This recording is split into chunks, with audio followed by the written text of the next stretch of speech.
I put a little splooge on it, and that's how we shall start my splooge in the hangout. Hey guys. What's up, Hey, guys? what's going on, man? How you doing? Michael! Good, how are you, buddy? I'm doing well. What's up, Mike? How you been? And we have another Michael. We have Mike and Michael. We do, Michael. I love you immensely. The biblical name sort of scares me, but I can get past that. You know, I can get on you now. You know, you're getting on my name, John. You know. Oh, hi, with Ruben. We were just having a little banter in the last chat, so we're just... Oh, John, don't even get me started. I mean... Yeah, but Michael, you know, Michael, that's 2 syllables right there. I mean, that's a lot Dude, of... Mike, I go with Mike, so unlike some high, stuck-up people that want to use the whole Michael Do you have name, any idea what Michael means? you act like it's not named after an archangel that exists in the Bible that was basically the leader of the archangels. There you go. Godlike. Talk about ego. Dude, I mean, damn, who else would be better to tell you your name's not right than somebody that's godlike? I mean, seriously.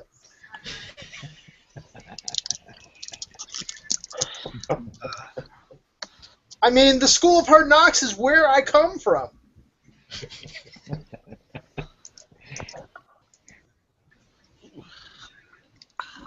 And that's what our other hangout. Like long walks on the beach and settle for living in Canada with free healthcare. Oh, you settle for that, huh? I settle for free healthcare apparently. Healthcare is good. Trust me. Healthcare is great. It's awesome. Too bad I'm a New Yorker instead of a Canadian. Well, I live in Canada.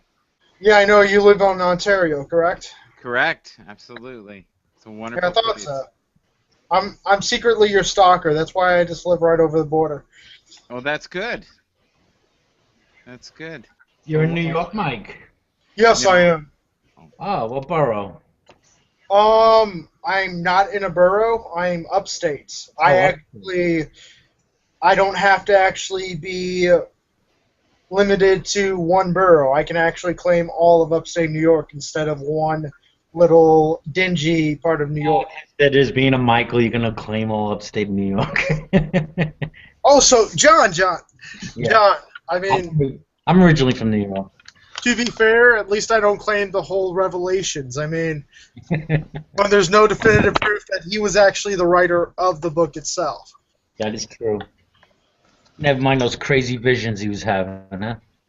Dude, you give me enough LSD, I'll be right up there with him. You give me enough of Moses Bush to smoke, I'm right there with him on the visions. What's the title of the hangout? Keep me in prison solitary confinement for a long enough time. Yeah, I'm going to start hearing things. So what's the name of the hangout so I know what to actually talk about? Oh, it's Night Owl Hangout, so we can basically shoot the breeze about anything. You're stealing my name, Ruben. That's it. I'm suing you, Ruben, now for copyright infringement.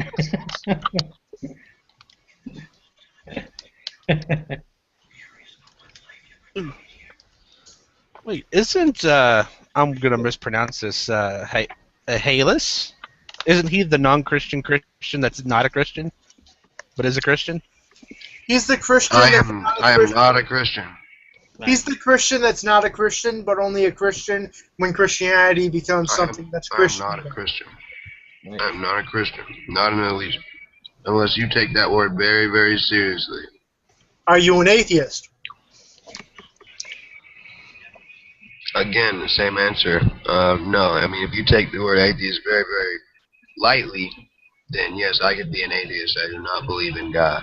Are you an agnostic? If agnostic means I just know that I don't know, yes.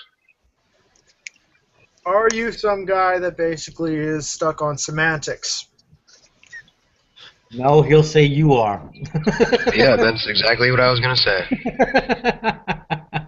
So, Mike, just describe yourself.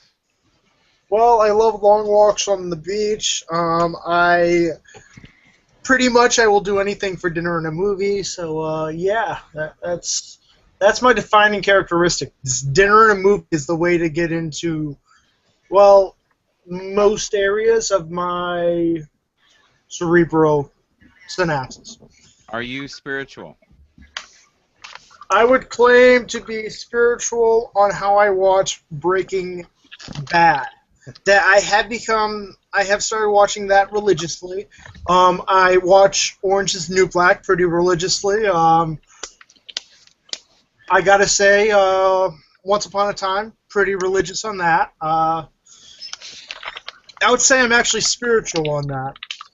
Are you a sensitive person? Well, if it includes dinner and a movie, maybe I can be. Well, you're definitely funny.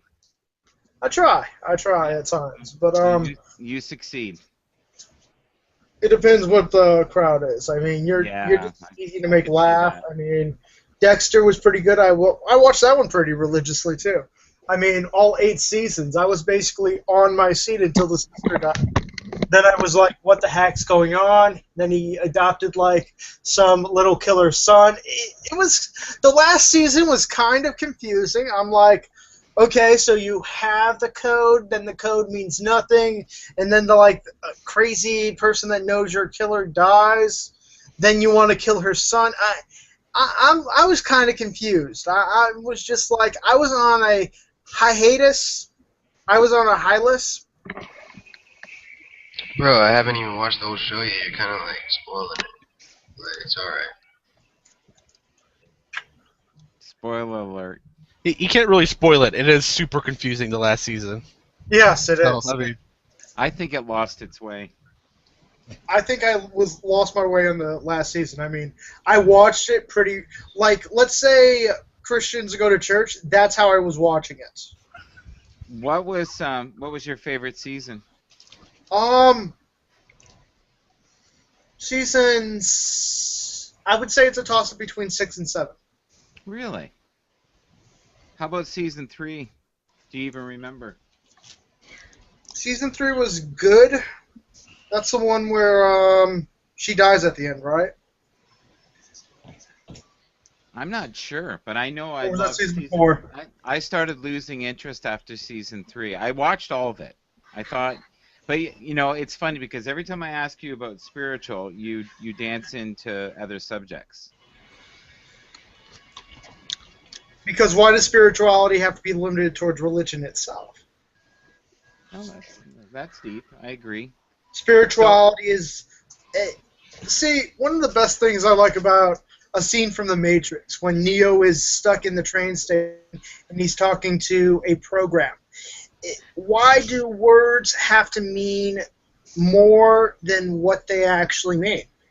I mean, think of spirituality. It's to be passionate about something to the point of it's a part of your core dynamic. Why can't you actually apply that to other areas outside of a spiritual sense based on reality, religion itself? It's funny you bring up The Matrix, as The Matrix in many ways is a very spiritual movie because it makes us look outside ourselves into the realm of imagination. And that it also, to its core dynamic, there may be a religious undertone to it, but there's also a level to its, at least at its precipice, at the core dynamic of it, to question your own existence. And settling for an answer like God did it is taking the blue pill in a sense. It's basically like being content with one answer limits your ability to question the rest of the universe and see how far down the rabbit hole really goes. Agreed. What pill would you take? I'd go red all the way. I'm all up for breaking free Why of... red? Why red? Why red? Because I'd be damned if I want to wake up the next day to see... thinking that it was just a crazy LSD hallucination. Okay. Would you be open to having... You sure? How would you feel about downloading all that information? I would love to. Learning that way learning Something from in the that chair. aspect and just learning from that way, we're actually heading there from our. There's actually technological symbiosis that will actually be occurring within our own technological evolution. Once we actually start integrating technology in just the cerebral cortex itself and actually start transmitting processes of learning into the cerebral cortex and the neurons itself, that's going to be epic. Just being able to click a button and know everything, that's just going to bring our culture to another level entirely. Now, what draws you to this format?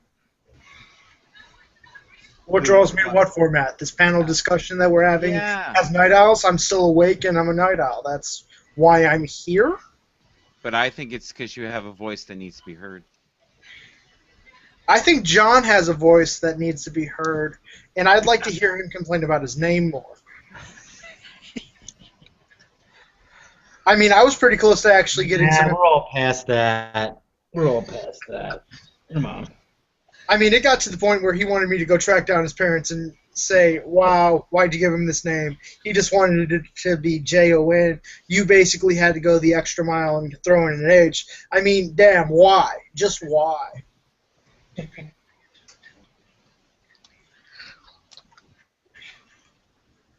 He almost sounds like he's in the Matrix.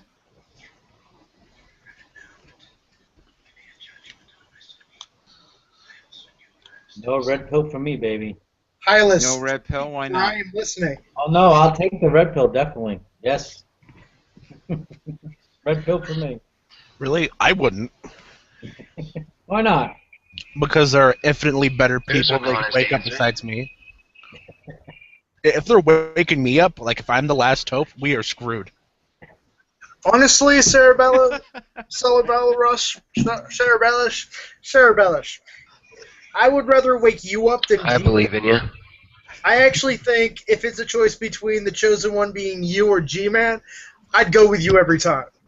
Okay, I can appreciate that. Mike, G-Man would fucking kill himself if That's he not much woke of a up. compliment, Cerberus. Okay, let's actually recast the movie. The whole plot of The Matrix, the whole 3 trilogy franchise, is G-Man instead of Keanu Reeves is Neo. What's your thoughts on that? Go. He wouldn't be as wooden? He wouldn't make it. There'd be a lot more fist hitting on tables.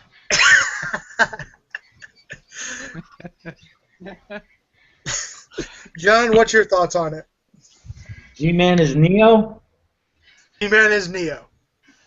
I think he gets. You got a better chance of the Butt King. Man. Yeah. He's got a better chance of... Do you It won't really make it want to half the consider movie. that? That's like the He'll get in his own way. Oh wait, okay, I understand now. Let's assume G-Man. Let's give G-Man. Let's say he has some skill, right? Like he could actually get all the way to the 3rd movie. Those last scenes where he's sitting there talking to the big giant robot face. He's trying to make a deal. That's where it would be different. The machine would offer him this deal, and he would go, "No, Jesus is coming, and he's going to show you what for," and that would be the end of it.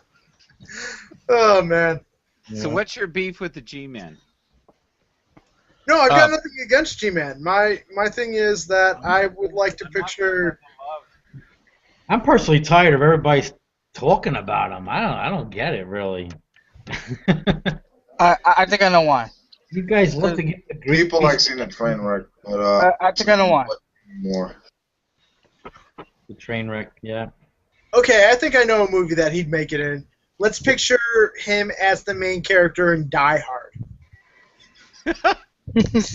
Imagine him in Die Hard 1, basically just like, there's a glass floor, and he has to walk on the glass floor with, like, no shoes on. Do you think he would do it, or would he turn back? I don't give a fuck.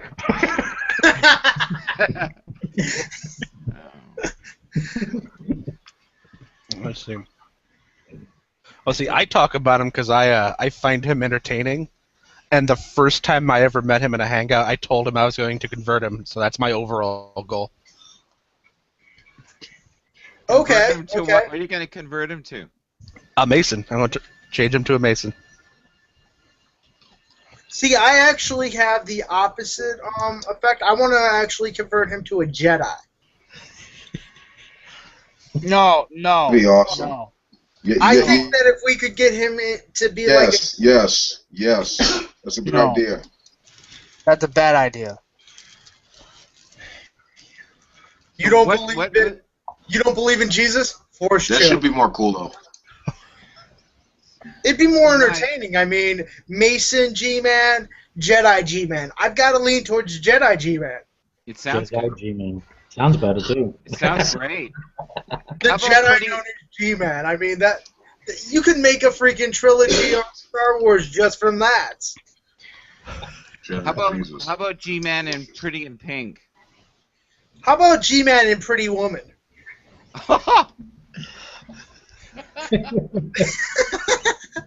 Could you imagine him just like on Hollywood Boulevard, basically shopping, looking for a dress? That'd be interesting.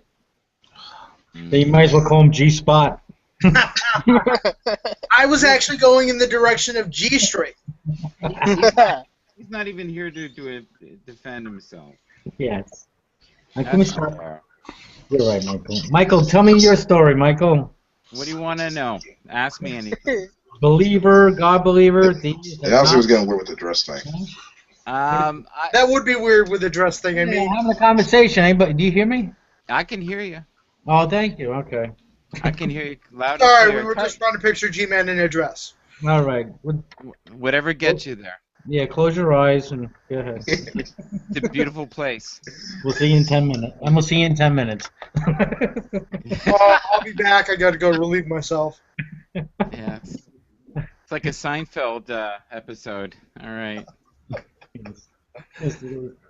I'm out. Yeah. Yeah. So what do you want to know? It's the first time I'm meeting you, so, you know.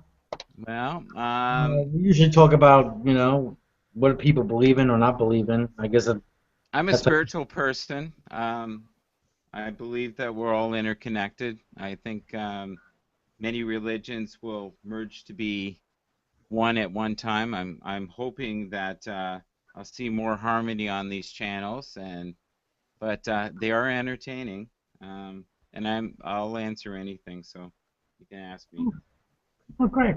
Well, I guess we kind of share a similar perspective. I don't know. I Do enjoy. you Go ahead. believe we're all interconnected, or are we all interconnected? I believe we're all one. I think we're all one consciousness. I think Well, are we or aren't we? we are. We're all interconnected. That sounds like you like the Sons of Anarchy or something like that. We're back to show. No. That was kind of Deepak Chopra's the way you said it. Yeah, I was Interconnected. saying that. I've got to say, I got a Sons of Anarchy feel from that, though. Yeah, I love the show, but I can't say that's the premise. Has anybody ever heard of Panache Desai? Panache Desai. No. Yeah, I'll read. Is that an Indian writing? I'll read it for you here. Is that Indian? Yeah, he's Indian. That's my beliefs are very similar to his.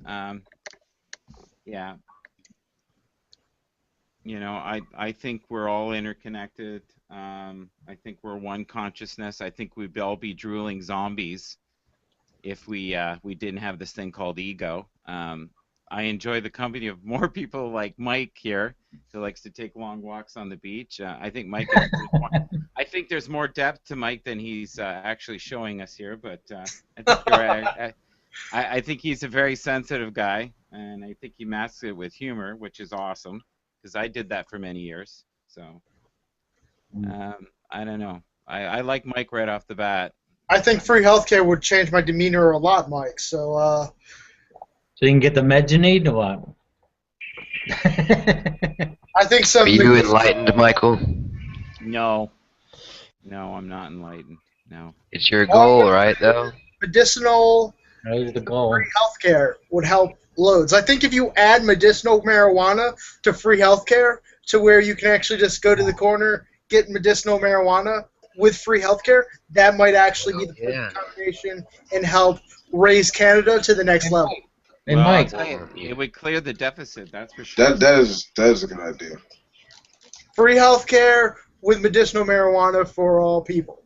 That's my policy I'm running for when it comes to 2092. I think you got a chance of getting in, buddy. I really do. There's more and more people. He's joking, but there are more and more people who want it to be legal in Canada. They really do. I'd have to change my citizenship first, so. Yeah, well, you know what? You sound like a charming guy. You could probably sway someone, and they'd only have to take you out for dinner. Dinner and a movie. They need And a to throw in movie. the movie. I mean, if you're just trying to give me dinner, for one, I feel you're cheap, and you're not trying to go all the way. I mean, Yeah, you know. or you can have like a Luther Vandross sounding voice. Like, let's say if Wolf broke out into song, I think that might happen. Right. Now, are you into women or are you into men? What is your? Are you, I'm preferably into women. If men occur, I'm not. See, there's a few people that I would actually, I wouldn't switch teams for, but I would actually be open to. George Takei, the guy that plays How Spock. about Neo? Keanu Reeves, I don't know. I just don't think he's I just don't think the dynamic of his character is enough for me, because I like to spoon and I like pillow talk. And I just don't think Keanu Reeves could pull off pillow talk. He's deeply religious now. Did you know that? Yes, I did. He is like really deep into it, and I think he hit the wall. It's one of the hard. reasons he actually signed on for the Matrix trilogy itself. He actually found it very intriguing, the religious undertones that actually existed within that movie. Which religion is he into? It's not undertones. It's the whole thing. I was trying to be polite about it. Which religion is Keanu Reeves following now? I believe a Christian aspect of some sort, shape, and/or fashion. Yeah, he's more of a spiritualist, though. I don't think he's based in one religion at all. But I think he has a self-help book out as well too. That just came out. I don't think it's doing very well. To be fair, any actor that actually makes so much money, somewheres in their career, they're going to feel that they have the right to actually make a self-help book. I mean, I'm actually waiting for the Harrison Ford self-help book. See, but if you had a self-help book, I'd actually buy it. I actually think if John had a I'll self-help write book, one. I might actually buy it. Thank Yeah. you. Thank you.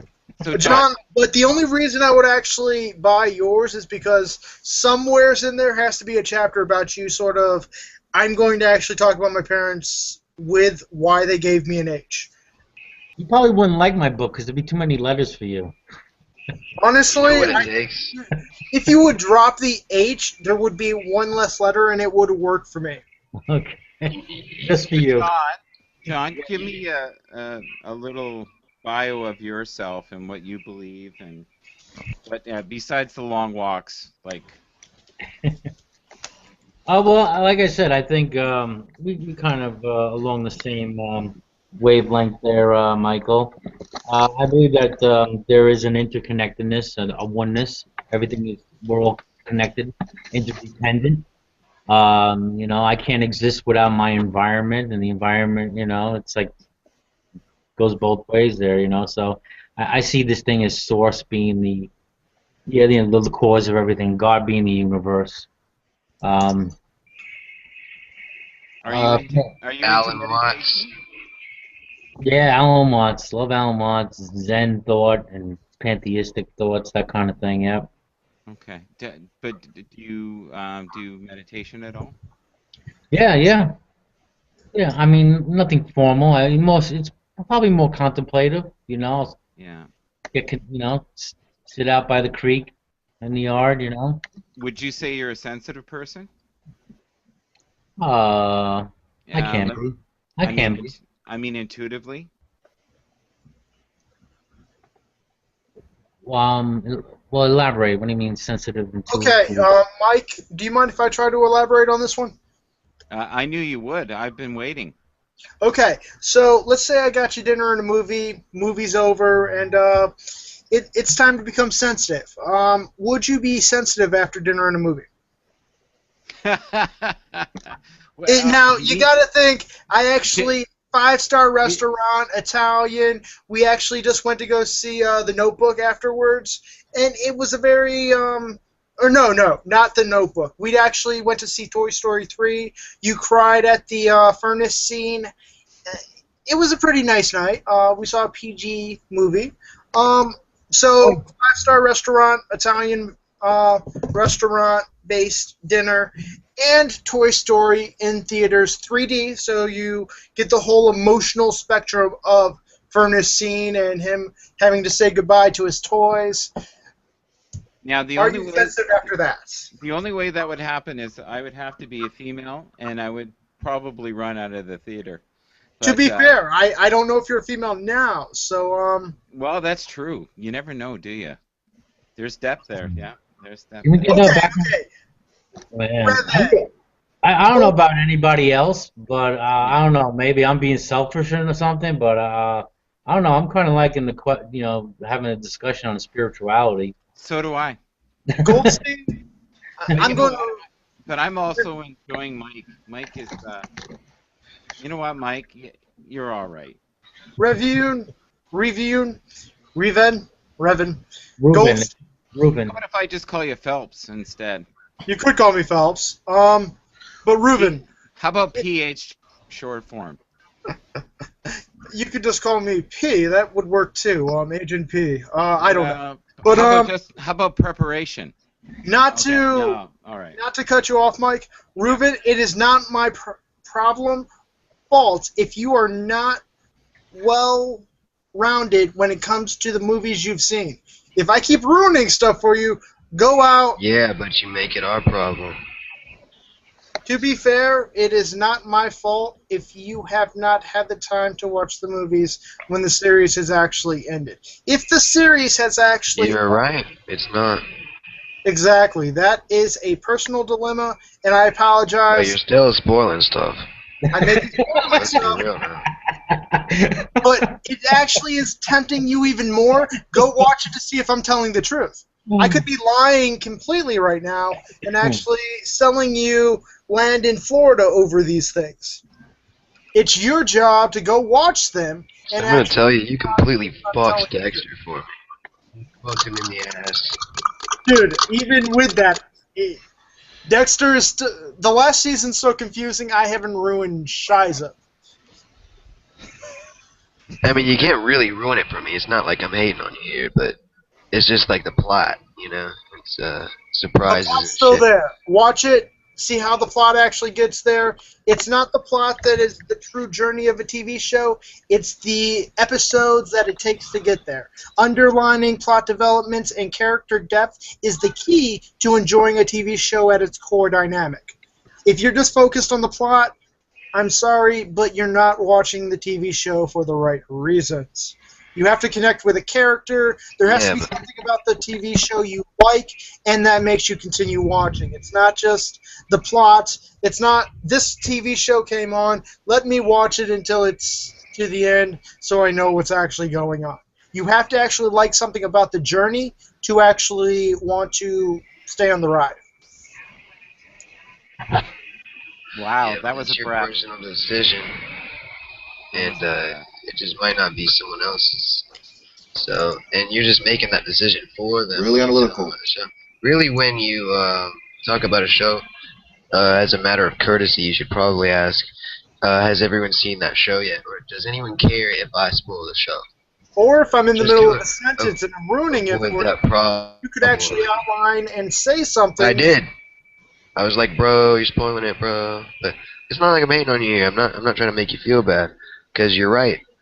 The show has a lot more to it, It's a lot more than the plot. I just like the plot, you know. I want to know what's going on with these characters. I care about these characters. I care about the plot, You you have know. to become the friend of the characters themselves. It's the key dynamic of any show. It's like Breaking Bad right now. You could spoil the whole 5 seasons for me, and I would still watch it because I'm actually invested in Walter freaking White.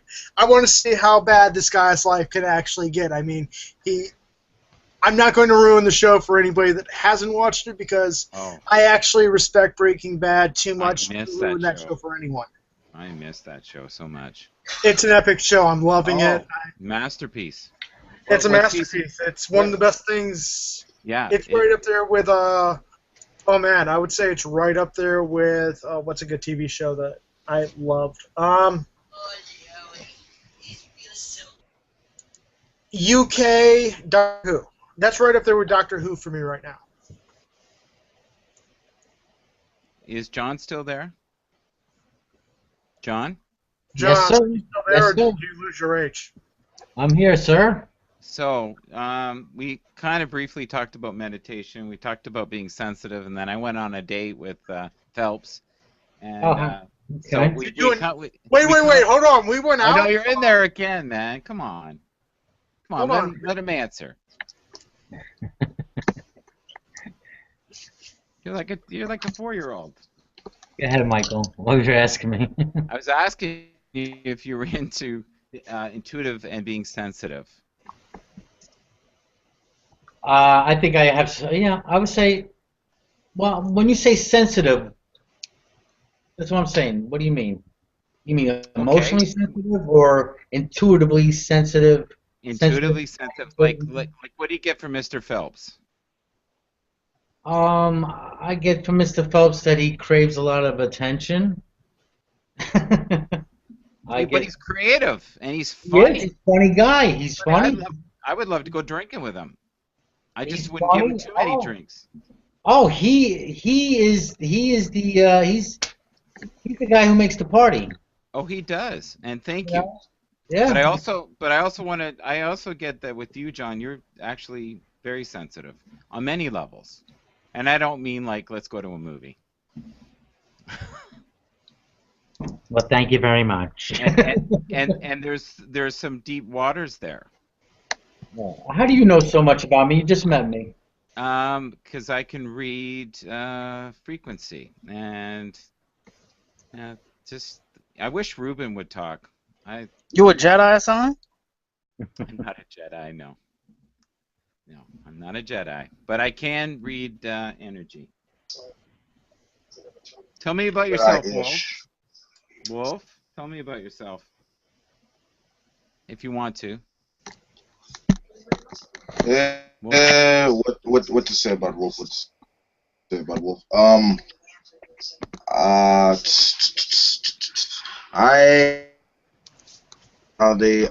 I talk about secularism, free thought, politics, pop culture, entertainment. I have debates with people, you know. Hopefully, if they anything like that, I give my thoughts on Google Hangouts. And I'm trying to work. My major thing is particularly communications. So that's just me in a nutshell. Okay. That's cool. I'm just trying to get a vibe on everybody. Is Phelps still there? Oh, and just to give my 2 cents? 2 cents on it, I like meditation too. Okay, and what's that like for you? Yeah. Is that a healing thing? Well, it's a great way to it get gives rid of the clutter of the mind. It gives me. Yeah. It's a nice bit of human experience for me. It helps me get that inner peace.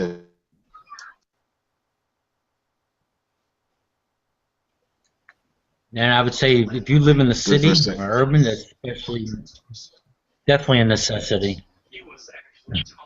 Well, I think for some people it helps with insomnia. I think it helps bring life balance. I think it brings clarity to your mind and your thoughts, and I think it helps you with your work, your interpersonal relationships with people, your connectedness with God. We can go on forever here. I won't do that. No, you're right. You know, it's but I sense from you run off of a higher frequency than, well, maybe except for Ruben here, who doesn't talk, which makes me sad. But you know, Ruben is deep waters. You know, I wish he would come on here. He's very, very smart man. Yes, he is.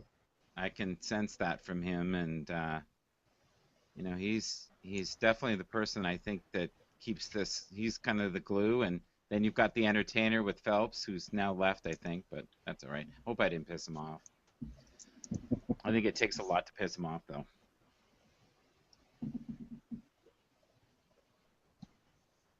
Is it just you and I now, John? Oh. No, we're not the only ones here. Cerberus is here. Hylas. I'll talk with you. Yeah. Tell me, are you into meditation? That either. Oh. Go ahead, Hylas. Are you into meditation? Me? No. No, not at all.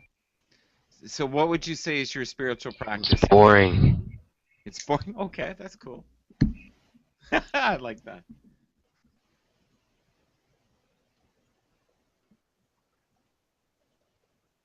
You still there, John? I'm still here. Yeah.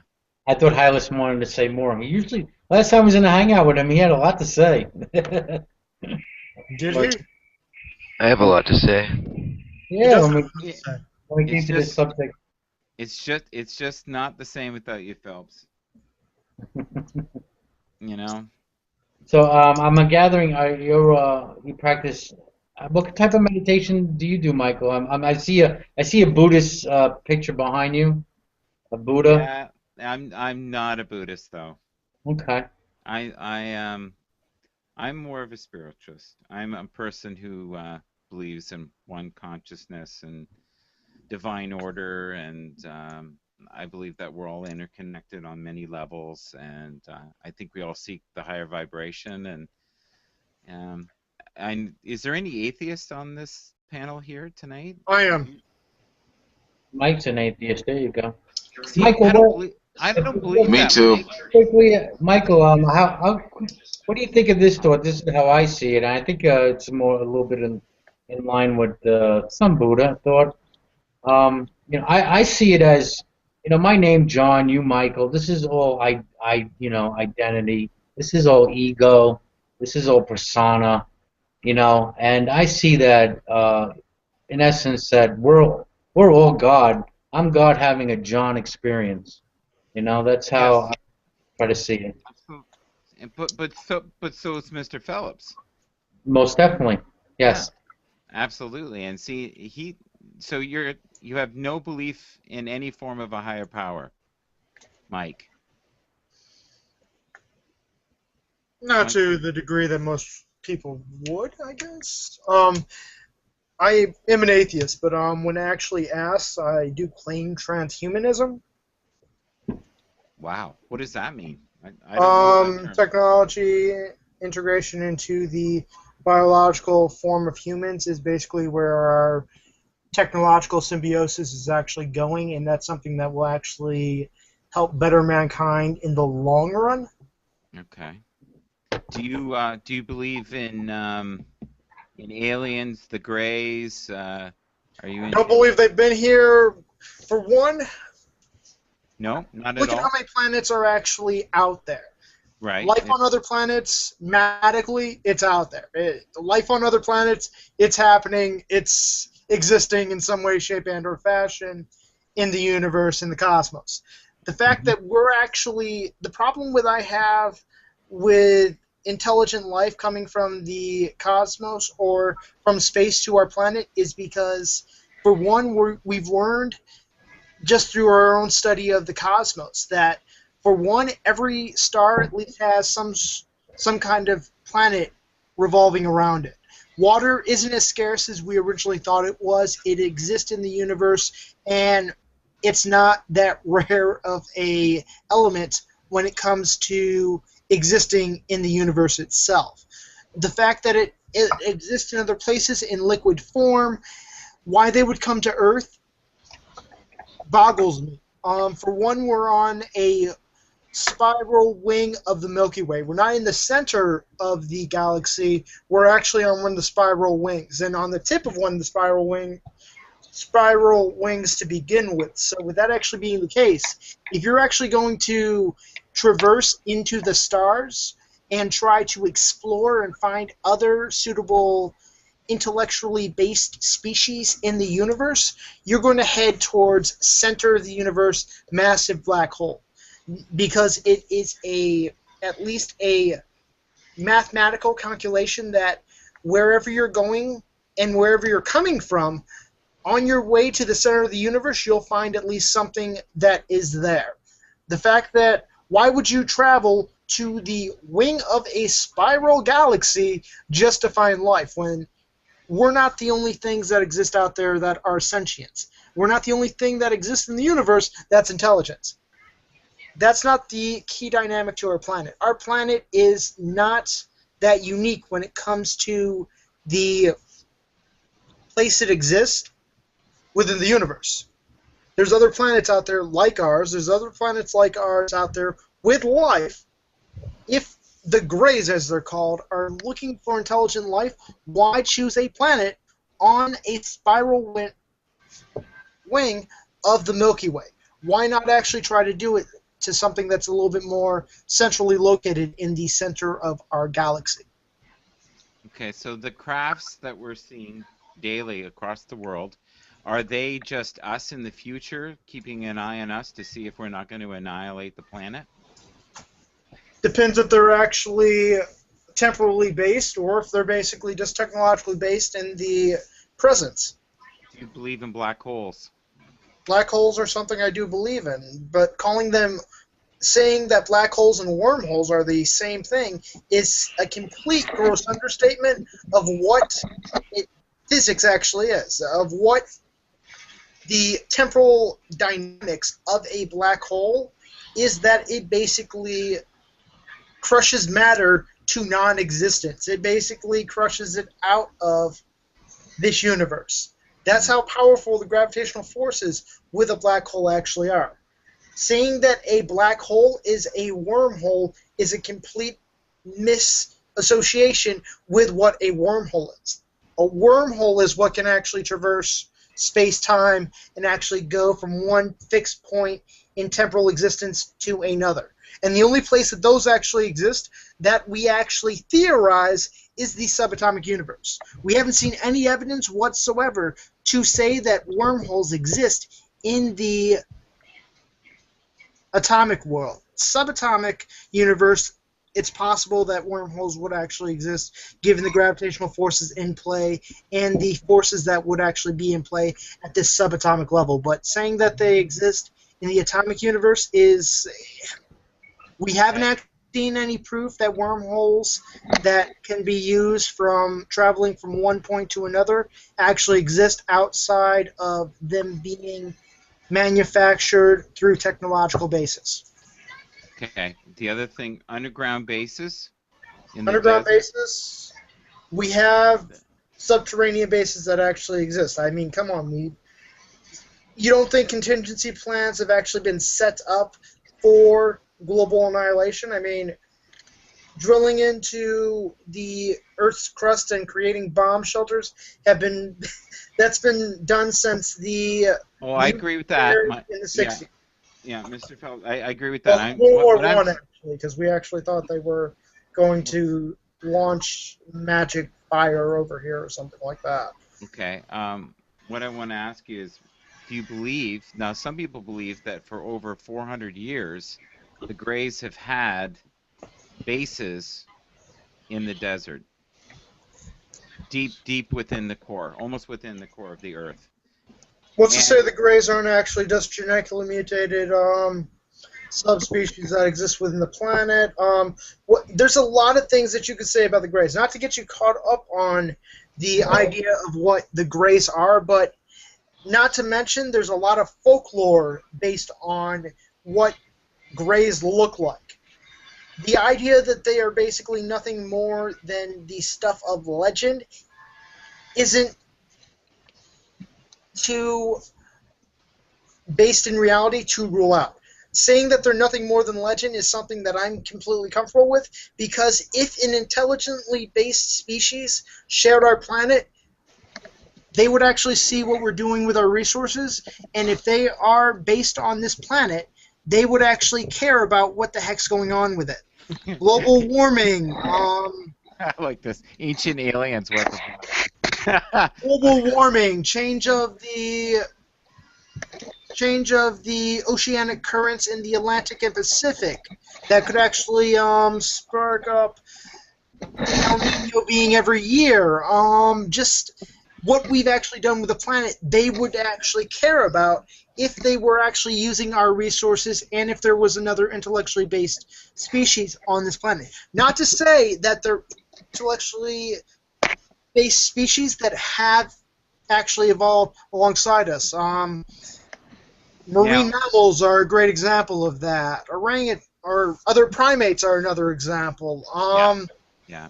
Now, There are other intellectually based species on this planet, and just saying that the idea of grays is, I wouldn't go.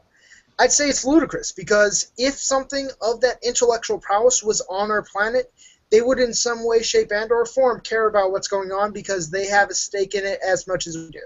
I think they do. John, what do you think? Are you there, John? I'm sorry. I just got. I stepped away for a couple minutes. Sorry. I don't blame you.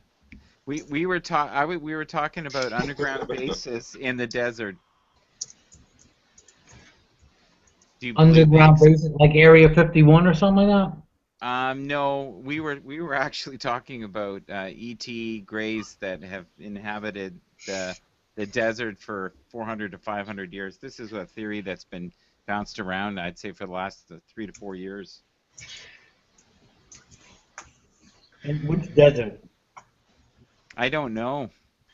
There's speculation. Some people believe they're even launching craft right from the ocean.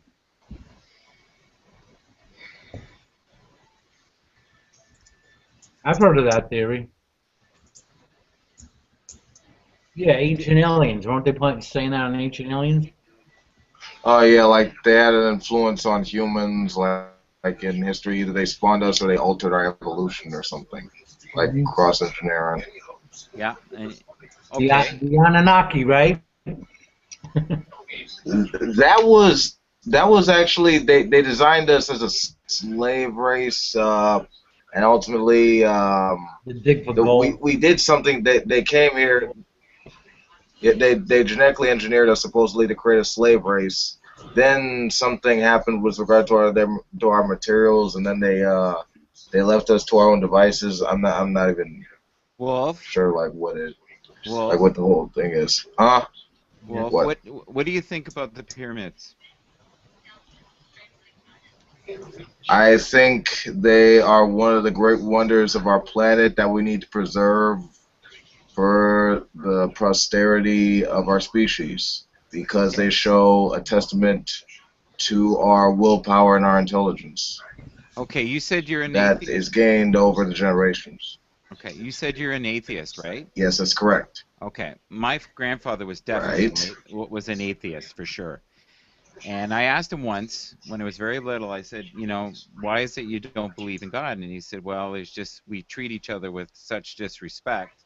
It's hard to believe that there could anyone could ever let that happen. He said, but the closest thing I've ever had to a spiritual experience was when I was inside the pyramids in Egypt. And he said something inside me awakened, and I've never been the same since. What do you think of that? So you were at the pyramids. No, I wasn't. Like you were inside them, and my grandfather was. My grandfather was. Oh yeah. Can you hear me, or am I breaking up? No, I can hear you. So this was your grandpa. Can anybody hear me? This was your grandfather's spiritual experience, right? Yes, who was the biggest atheist in the world, and we used to get, he would call them Bible thumpers at the door, and he would go, You're gonna die. You're an idiot. You know, you're gonna become dirt. Wake up. There is no afterlife. And you know that would horrify my grandmother, who was deeply spiritual. So Well, if I could just give some insight on this, I think what your grandfather had was an appreciation for the awe and wonder of the world that he lived in. I mean, given the fact that we are members of an infinite cosmos, I mean, you know, it's nice that we could actually use the senses that we have to recognize how reality can be enough. Like I remember when I saw the red moon eclipse. It was a rare astronomical phenomenon. So when I saw that, for me, that gave me a deep sense of awe and inner peace, and a great feeling to be alive. So for me, that was sort of poetic magic for me. That was like the magic of reality for me. And you know, that's in a naturalistic form of understanding the world that we're all a part of. that's beautiful. It was well said. Thank you. Very nice. Very nice indeed. I think what I'm saying to Wolf is, you know, there is so much out there that defies logic.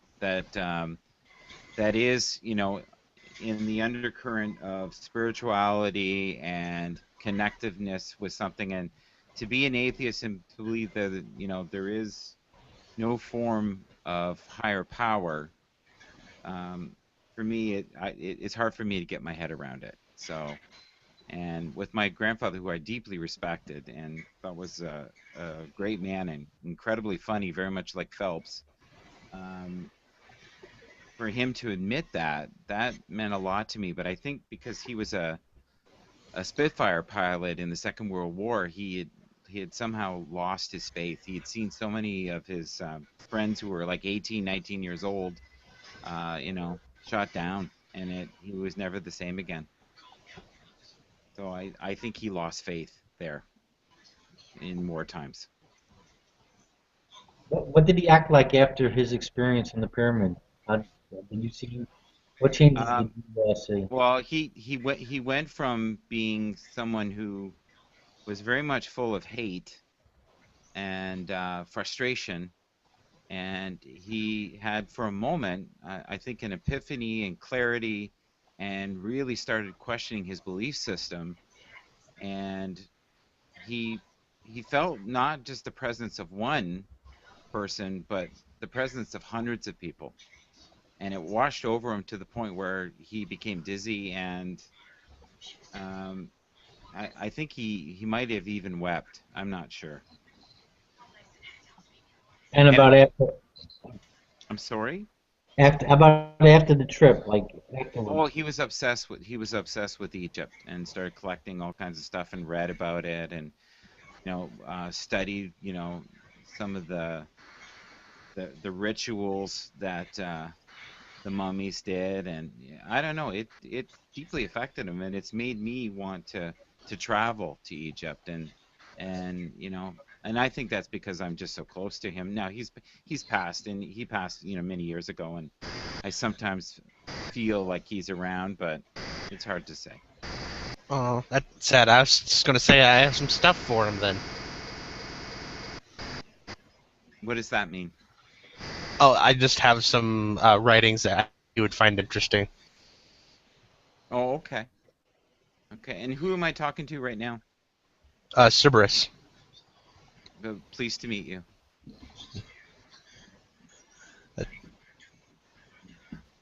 Anything you want to cite, Cerberus, now, or you got? Nothing I haven't already read to you before, John. Oh, okay. Really.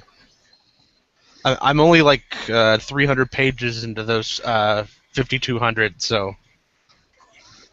Wow. What is it you're reading? The complete history of the men among the pillars. Okay. I'm not aware of that. So can you fill me in? Ancient Masons. Oh, okay. You mentioned that earlier, Mason. Okay. Do you think I would enjoy that from the little you know of me? I don't know, maybe. Like how much evidence do you need to believe what you read? Very little. Okay, Very then little. the chances go up. Yeah. See, for me, everything is vibrational, right? And energy. And if it feels like I have a connection with, then it's great. But I think, unfortunately with words, they lack, right? What we're really doing here is sharing energy. And one of the richest experiences today for me was actually talking to John and Wolf. And Wolf, when Wolf actually opened his heart there for a moment and shared an experience, and that to me was far better than the words that he was saying. Does that make sense? Anybody? That Yep. makes a lot of sense to me. It does. Elaborate, John, if you will. Hmm. When you mention vibrations, it comes down to, I think everybody kind of experiences what they call a vibe from somebody, Yeah. and you either resonate with somebody or somebody can, like when somebody rubs you the wrong way, there's Oh usually yeah. like Oh kind of yeah. like a negative vibe. It could also speak to something that's within you as well. It could be something like that too, something that you need to be wearing because there's a tendency to not like certain things in people because that's a part of us. So that's part of it. But for the most part, that bad vibe is what I get instinctively is tells me something about the person. And then in contrast, on the opposite side, when I get a good feeling, like when you just you feel a certain kindred spirit with certain people. It's like a good vibe going on. Yeah. See, and I feel that with you, John. Oh, thank you. I feel the same way, Mike. I do. I vibrationally feel connected to you, and but you know what? It's funny because I feel that way with Phelps too. Phelps reminds me of myself at 30. I'm 51 now, and I that's so me at 30. And I used to drive everyone absolutely insane, but they also liked me around at times. So I actually envy people who have a gift of gab and can, um, be able to, talk so like fluently, and it seems effortless for a lot of people. I envy that in some people, and they can, their thoughts can come out very quickly. Me, I have to tend to have to dwell on something or read something a number of times to get in my head or. but John, what I sense from you when you talk, there's a pulse and there's a beauty that's between the words that you say and even the pauses. It's like music when you listen to a beautiful piece of music. It's the spaces between the notes that really hit our chakras and hit us vibrationally. And I think you're a person that has a lot of people around you that look at you as an anchor and someone that they can come to in a time of need. And even Mike, I sensed enjoyed talking to you, Mike Phelps.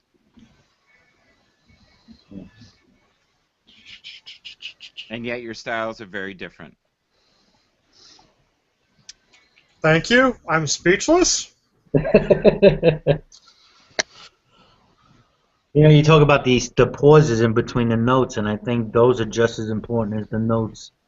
I've been in chat. We've had chats where we'll have a serious discussion.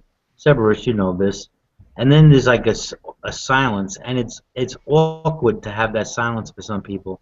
For me, it's not because I think it's a moment to reflect on what's been said because we've gone through some deep conversations, and then there's just this long pause, and I think it's necessary that time to reflect.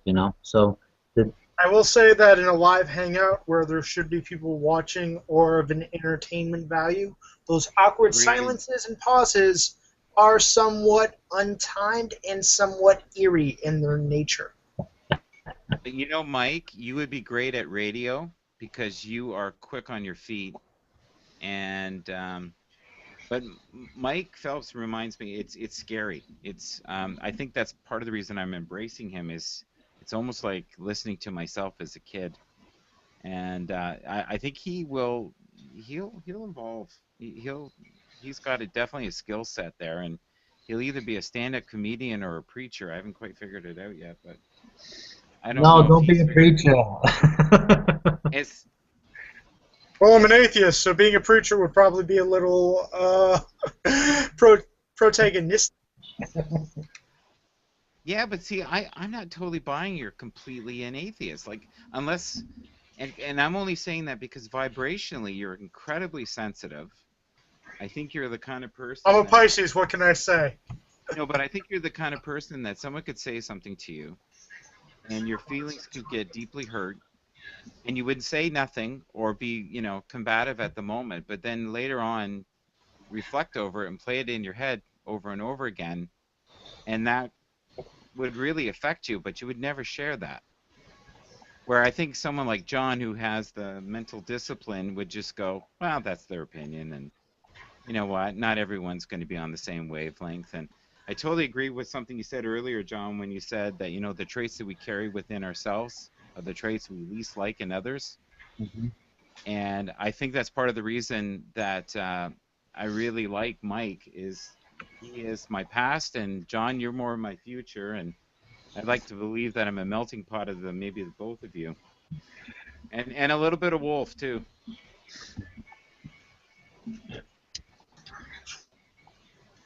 No pearls of wisdom, Mike. Thanks for that. Oh, I meant it, Wolf. Come on, Mike. No, I'm sure you did. Like it was it was real nice hearing he speaks real poetic. Oh, it was beautiful. It was beautiful. I felt that throughout my whole being when you said it, and I could tell that it was real. It wasn't just a bunch of fancy words placed together in a beautiful rhythm for us to go, wow, what a wonderful drum solo. It was something that you said from your heart, and I felt it, and I appreciated the honesty. And thank you. And John, don't be so hard on yourself. I think you're an excellent speaker. Thank you, Michael. I think let me share. I read this the other day, and I'll share with you, Michael. I think you appreciate it. You might even have heard it before. Sure. Um, it's a Zen poem. Okay, and when it speaks of I'm sure you know of the Tao. Oh yeah. You cannot catch hold of it, nor can you get rid of it. In not being able to get it, you get it. When you speak, it's silent. When you're silent, it speaks. That's gorgeous. Yeah, That's I saw gorgeous. that, and I had to write that down. I think it's awesome. What did you think of that, Mike? Epically awesome.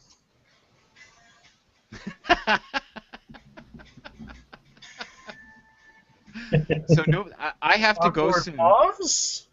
I have to go soon, Mike. So do you have any pearls of wisdom, or do you want to ask me a question before I leave? Because I actually have to go to bed soon. In my time, it's like 3:30. I don't know what time it is where you guys are, but this is really I'm in late. New York, so same East Coast. Yeah, 3:30. Yeah. Yeah. 3:30 here So too. so I would like to thank whoever invited me into here. I think it was Ruben who did it, and I hope it was mutually rewarding for all. And thank you, Ruben. You're an incredible man. I truly mean that. Yeah, And I definitely. hope, Michael, it was a pleasure meeting you too, man. I'm definitely gonna add you to my circles, and yeah. usually, Well, if there's more of these talks, and Wolf, thank you for sharing To be Yeah, your fair, wisdom as well, and hopefully I'll great talking to you, Mike. We do them all the time, man. We Yeah. do them Oh, all the I've time. Yeah. To be fair, if you're looking to get in contact with me, my little YouTube channel is right over there. So, okay. selfless promotional plug. YouTube channel's over there. Hit the little red button and show some love. And send a message whenever you guys want to do Well, something of this nature. I would love to talk to you, Mike, alone. Just yeah, when you're not the entertainer, I think you and I could have some pretty cool conversations. All right, thank you so much. Take care. God bless. Arrivederci. Infinite love. All right. Bye bye. Namaste. Namaste. Namaste. There you go. Yeah, he's a nice guy. That was the first time meeting him. Very nice. Awkward surprise. Awkward surprise. Awkward surprise. Makes life Yeah, panties are cool like that. Yeah. This is a little off subject, but I think I just had a mini stroke. Why? Because, like, I could swear the room lit up really bright for, what, like a split second. It's In my because I have a house. bright personality. It's okay. And I don't know if it was just my brain imagining it, or if it was like a light bulb went out somewhere around me here. Went out, or maybe a light bulb went on. Been like if it was on. Did and, you have like, a Neo moment or something? it was nothing like that. Just it was just weird.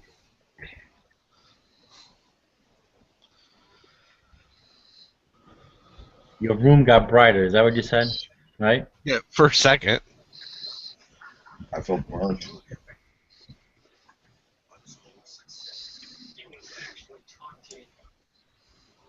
Well, if anything, then maybe it was just a power surge. Or you could be drunk. You've been drinking. No, I don't usually drink. I don't blame the alcohol then.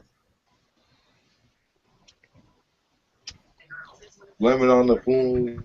Blame it on the. I blame it on the H Come on, because man. John has let the H rule his name for too long.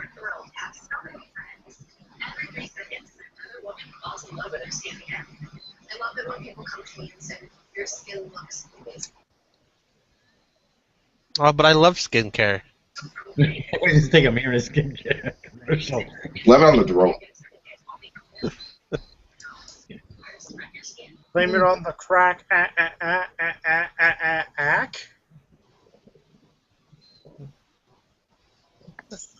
Do any of you buy a product just because some celebrity endorsed it? I don't know. Have they endorsed crack yet? Or no.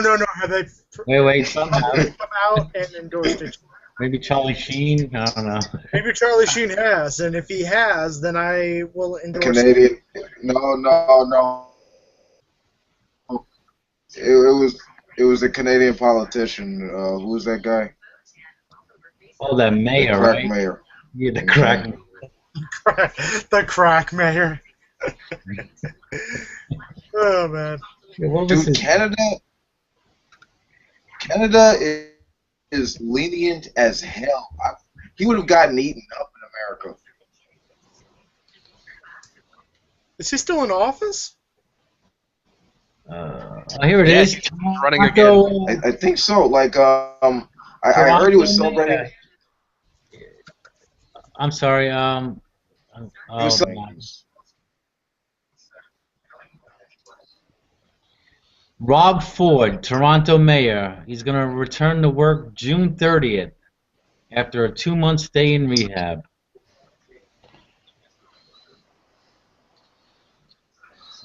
There you go, John. That guy's my new hero. And he says he's going to run again, and I bet he actually gets it. Canada is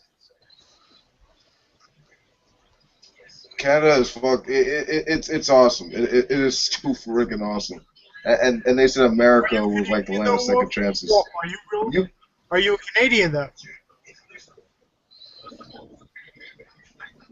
no, I'm not. I'm American, but like it's phenomenal just seeing that, like, because like given the fact that if he did that here, he'd probably get his ass chewed politically, like I get like in like the worst kind of situation like that. It's just amazing how Canada's willing like to give second I would chances actually like that. doubt that anything would happen in the States because, I mean, Chris The Christie's redemption story of Chris Christie's still in office, and if we allow someone like that to stay in office, we can't really say that we wouldn't allow anything else. It's funny. His last name is Ford. Remember, I think they had the Betty Ford. I'm just saying if he did crack, like it'd be he would burn quicker. He would. He would burn quicker. I actually think he would burn quicker if it was LSD.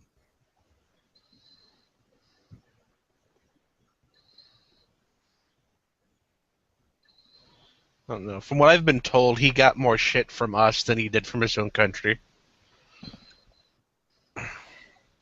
The true test, if you're actually running stuff correctly, does the U.S. hate you and does Canada approve?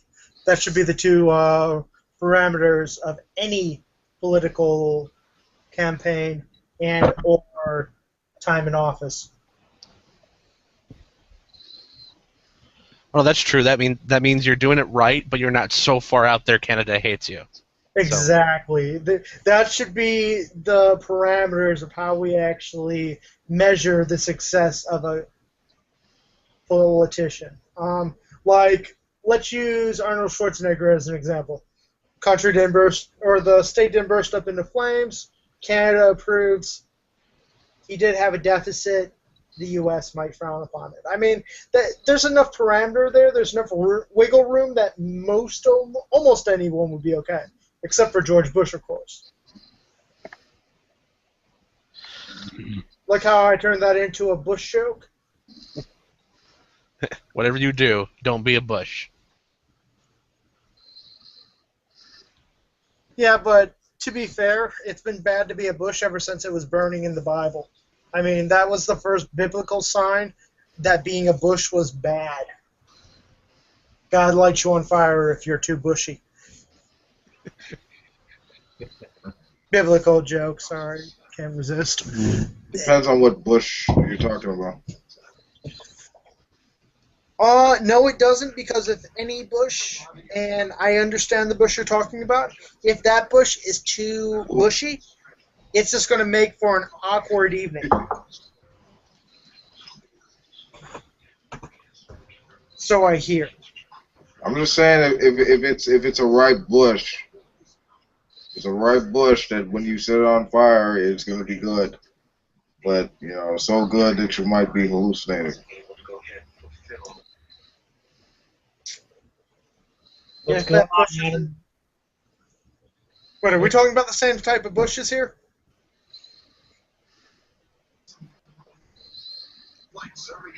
What bush are you talking about? What bush are you talking about? What bush you talking about, Willis? Depending on your I asked the question first. Yeah, but I made the bush joke first, so I said the parameters for this discussion. Yeah, it's pot. Yeah, I was talking about the bush below the waist.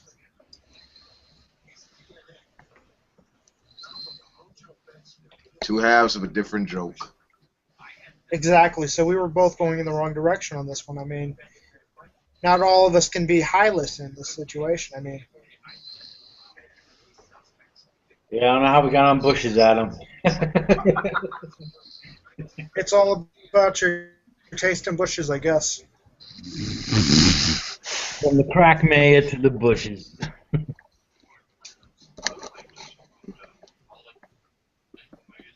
There goes Speaking one of the Bush's silences we were Bush's talking little about. brother Bush's little brother thinking about like going in that election, like for 2016.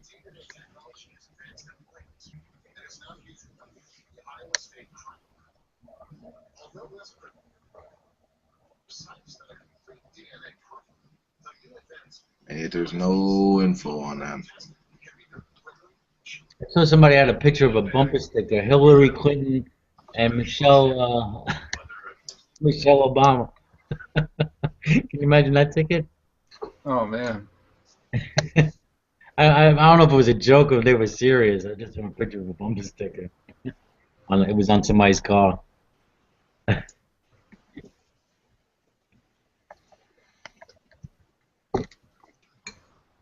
Her or Bernie Sanders.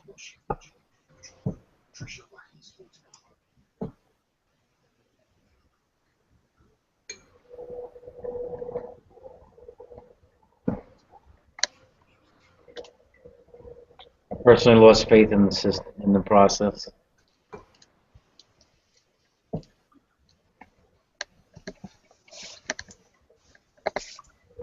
think change ultimately is going to come from every individual.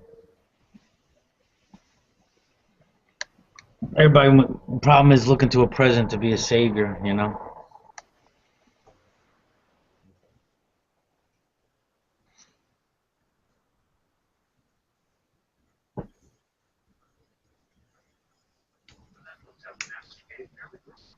It's all about like applying resources the right way in society to where more people can have the potential to progress more.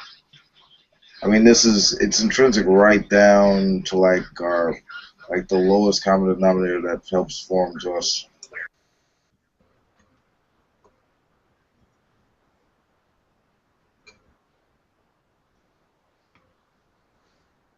Anybody else? You. What happened? You. Oh, I got 9.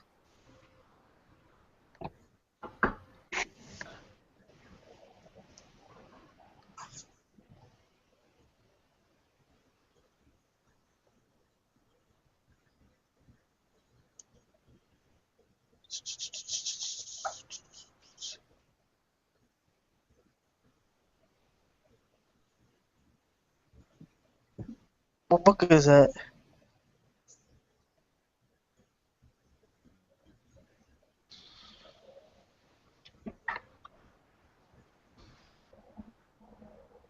Oh, hey, it's my favorite frenemy. Yeah. Hi, frenemy. Necronomico? Necronomico? Are you talking about Adam? I hate geckos. Necronomicon. Necronomicon. Necronomicon. Book of the Dead. Mumbo jumbo about basically being able to bring stuff back to life and stuff like that. The Black Earth. Seen by some circles as satanic and shiza like that. Original roots of it actually can be linked to Egyptian, if I remember correctly.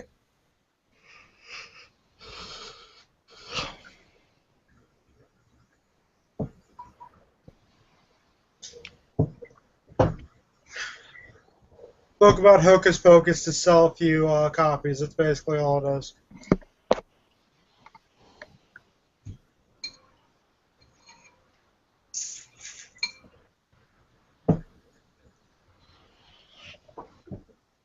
John, do you have a topic or a lot of times you have like a question of the night type thing?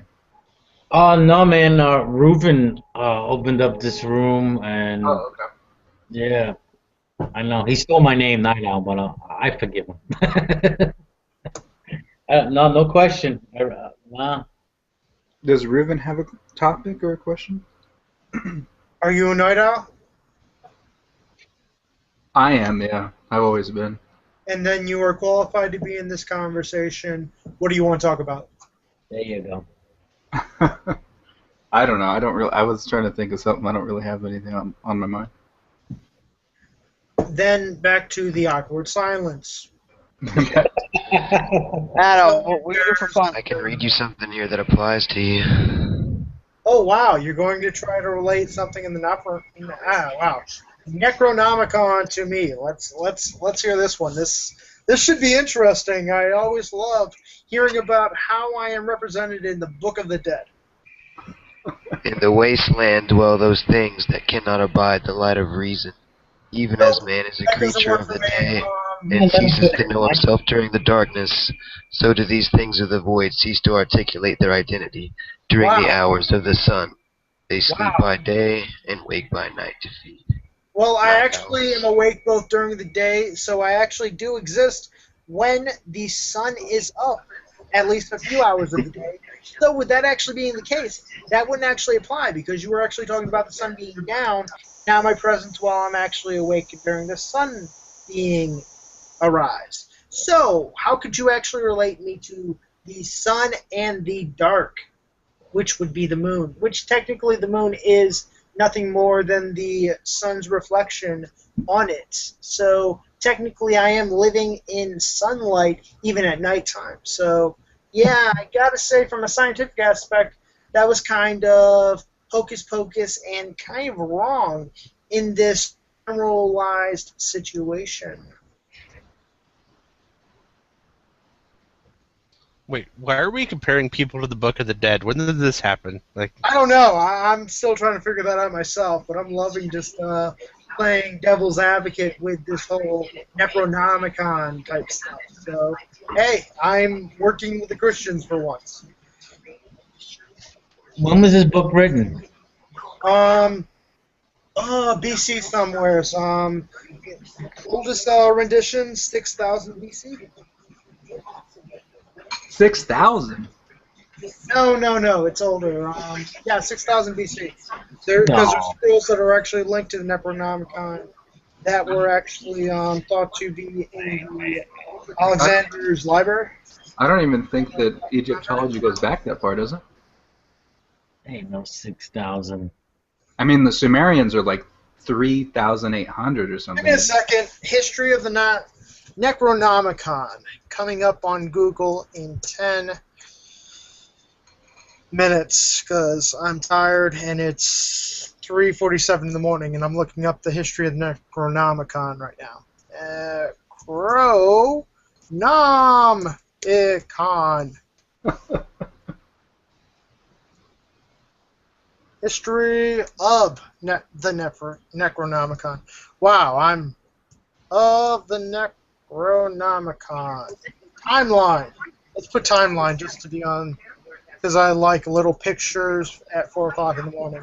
Not to mention pictures of something that has pictures would be pretty interesting too.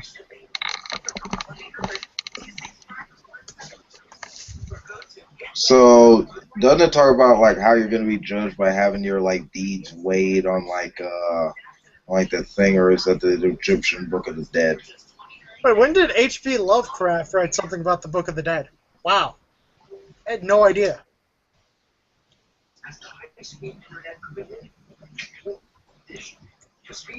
Like if it's based on Egyptian, I'm just not like it was just an assumed connection or whatever. I don't know. Like whatever 30 what AD. people are into.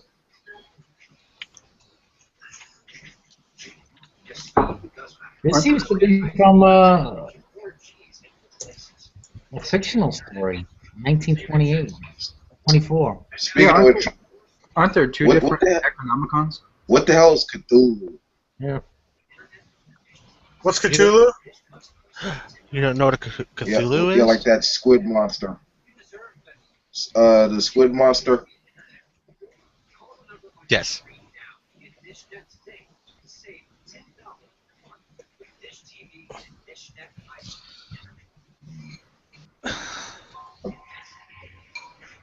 Was that thing in a movie or like what? No, it was just a skit.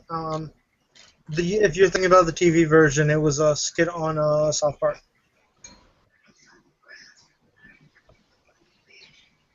Well, no, there's been a few H.P. Lovecraft movies that talk about Cthulhu. I don't think they ever had like a Cthulhu on the screen though.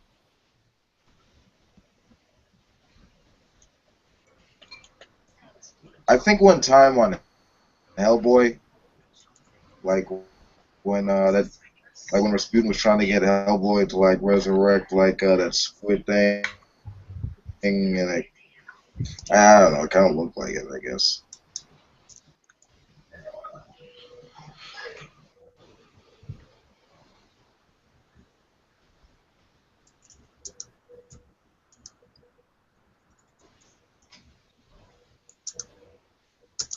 Oh man. G-Man wants me to watch like his half an hour video. Like I guess 23 minutes. Hey, you better start drinking. Oh no, not G-Man again. We're gonna talk about G-Man. I'm sorry, he just told me. Hey, get G-Man in here. Let's talk to G-Man. What's wrong with G? I'm selling you all my shirts. You know, I'm making shirts. Yeah, go on, do it. You, man. Let's get G-Man in here. I love. Let's see. Give him the link to G-Man. I'm gonna sell you guys shirts, and I'm gonna donate the proceeds to G-Man's ministry, preaching to the choir. I'm actually going to donate the money to Wondershare because it gives us G-Man. Yeah, what is Without up with that? Wondershare, there would be no G-Man. No. Cite an atheist. Give the money to cite an atheist. I want to make another video about Give that. this money to Alex I Bond. like that offer. It was hilarious. Yeah, Alex Bond. That's what I was thinking. Should we give it to Alex Barton just because of the trials and tribulations going on with him and the Bible thumping wingnut Dramagate? No.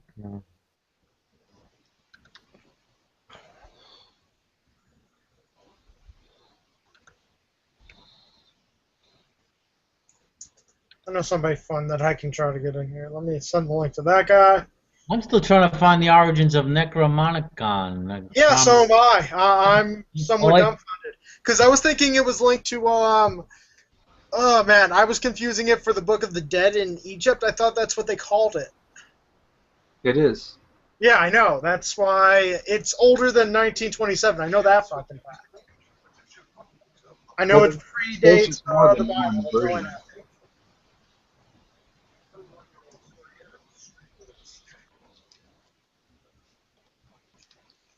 Egypt, Book of the Dead, History, Timeline. Images. Now I got hieroglyphs. I'm getting there. I'm getting closer. What does the little squiggly dog with an alligator head mean? It means your beagle's in serious trouble. And then there's a lady with an eagle head. Yeah, I'm looking at the tomb of Osiris. Let me link you guys the picture I'm looking at right now. There's a dog with a alligator's head. There's a guy with a eagle's head, and then there's a what I think is a flat. One of them is Anubis, I think. Yeah, Anubis is the thingy. I want to say Anubis is the dog-headed person. Yeah, he's the dog-headed person. Jackal, isn't it? Jackal. Yeah. Apparently the history of this is Wednesday, the 5th, January 1927. So I've got an exact date for something having to do with the Necronomicon on the 5th of February in 1927.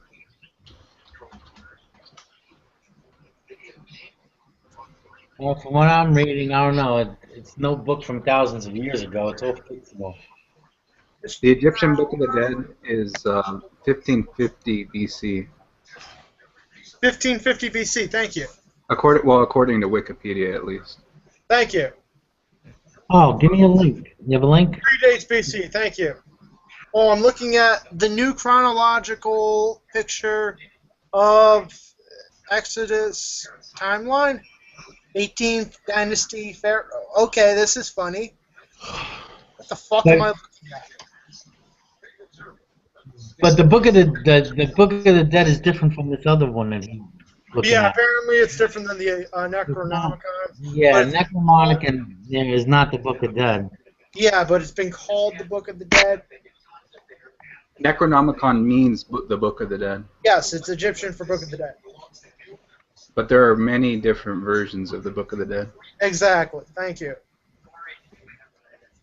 For the clearing that up. Did anyone give this damn link to G-Man yet? I did. I'll I'll resend it again.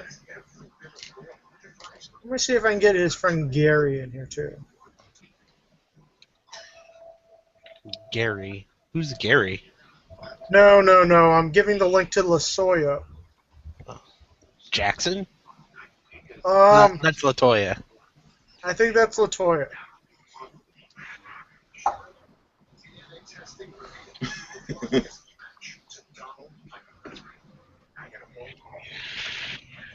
It's so hard to find people to give a link to at 4 o'clock in the morning.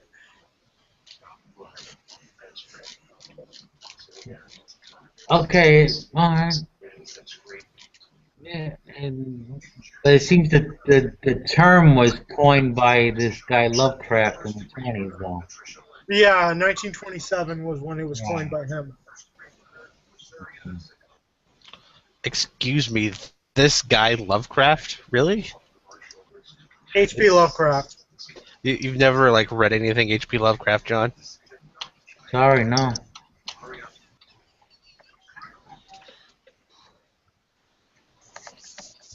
What did he write that's worth reading? Everything.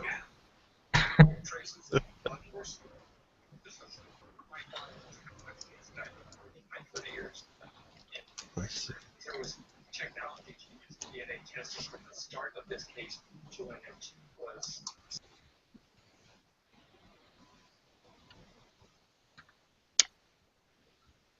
Reuven, what's something good by Lovecraft? What's something that everyone would know? Like, what's a famous work of his? The Book of the Dead? Apparently. Apparently H.P. Lovecraft wrote a version of Book of the Dead. The Book of the Dead.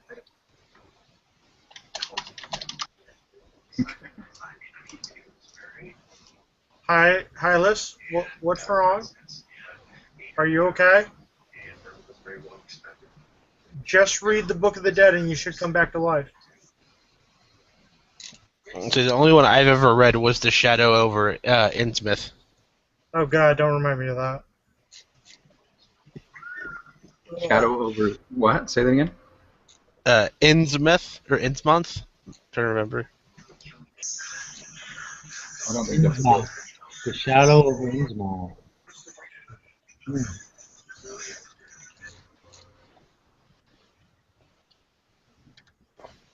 A fair amount of his books have been turned into movies, or at least are heavily ripped off from his books. And there's a few games that are from his books too. Any famous ones? Games, you mean? Movies or games? Oh, the magazine. Let's see here. I think almost all the movies are actually, most of them actually say Lovecraft. Let me look it up.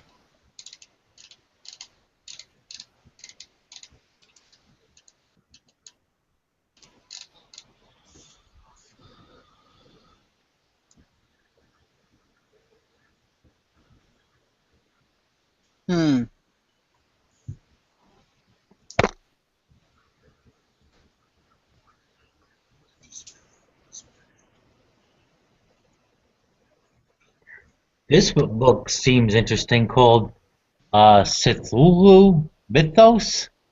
Cthulhu. Cthulhu? That- Book of Cthulhu. Cthulhu. Oh, there it is. Dragon. I would suggest to read that or watch that one. Dragon. That's the full title. Yeah. 2001.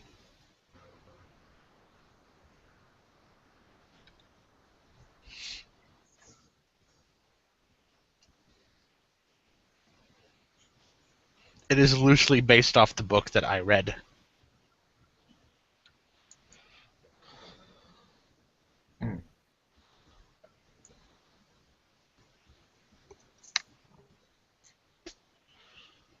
Although I believe most of the movies are like between like 1960 and 1980. That's good. So then they're probably decent movies, then, is what you're saying. Well, I don't think any of them are like super high budget. Like they're full studio pictures, but he's known for kind of his creeping terror. Oh, interesting. Robert Price wrote an essay on him, on the book. The same Price that the Mythos is. That's interesting. On that note, Richard Carrier's book just came out. If anybody's had a chance to see it or order it. What's that on? You mentioned that before. Richard Carrier's it's his follow-up, last book on the historicity of Christ. Oh, right, yeah.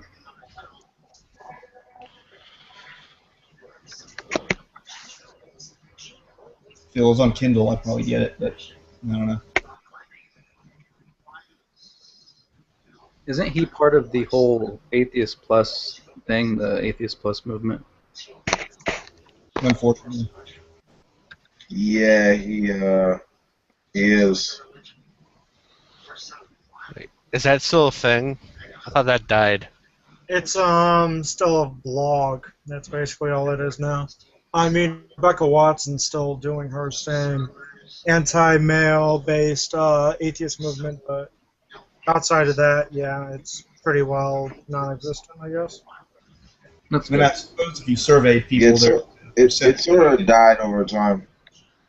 yeah, but I don't know how many people are actually pushing it, as opposed to just saying, yeah, I agree with it, but probably a big percentage difference there. I blame Rebecca. It was the elevator's fault, man. Oh, no, it was Thunderfoot.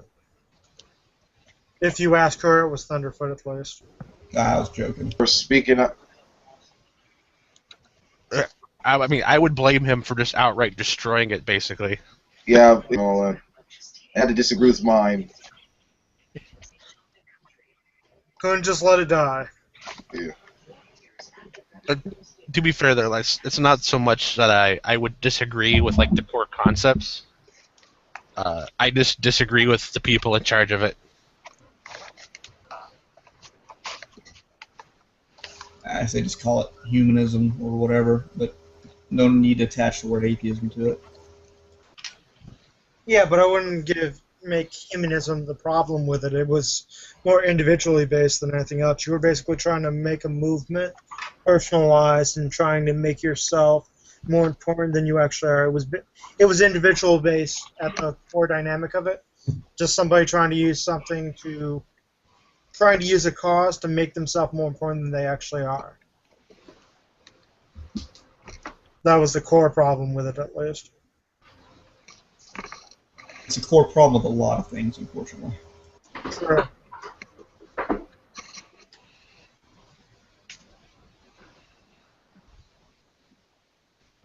And that's for you to fucking finish trying to.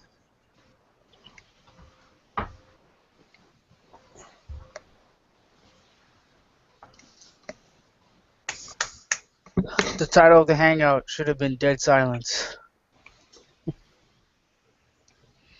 I'm still waiting for you to bring me G-Man. Yeah, we're just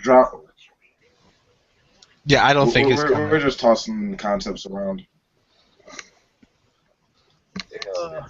He hasn't responded to me both times. I'm pretty sure he just left that message and then went to bed or something.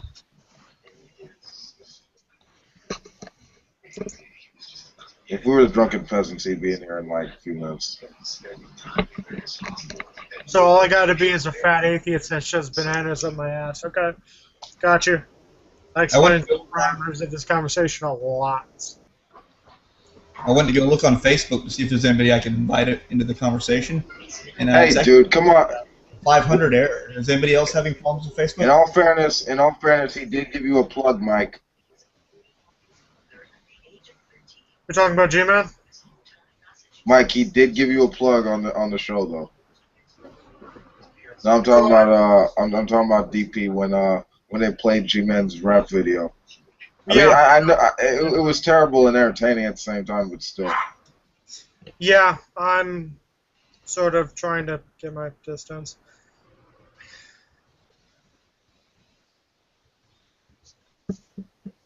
I've got nothing against G-Man. G-Man, I've said it to him plenty of times. If you got away from the religious stick, there's a lot of other topics he can talk about that he actually does know a lot about.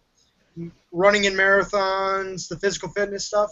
That's stuff that if he focused his videos on, his viewer bases skyrocket, and he'd be taken with a little bit more credibility. There's other areas in which you can actually set up a dialogue.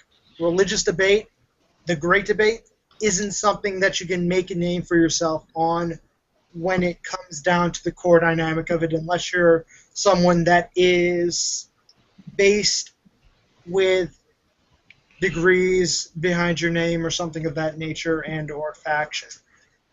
Basically just being on here spouting about the Bible, spouting about atheism, what point does it really solve at the end of the day?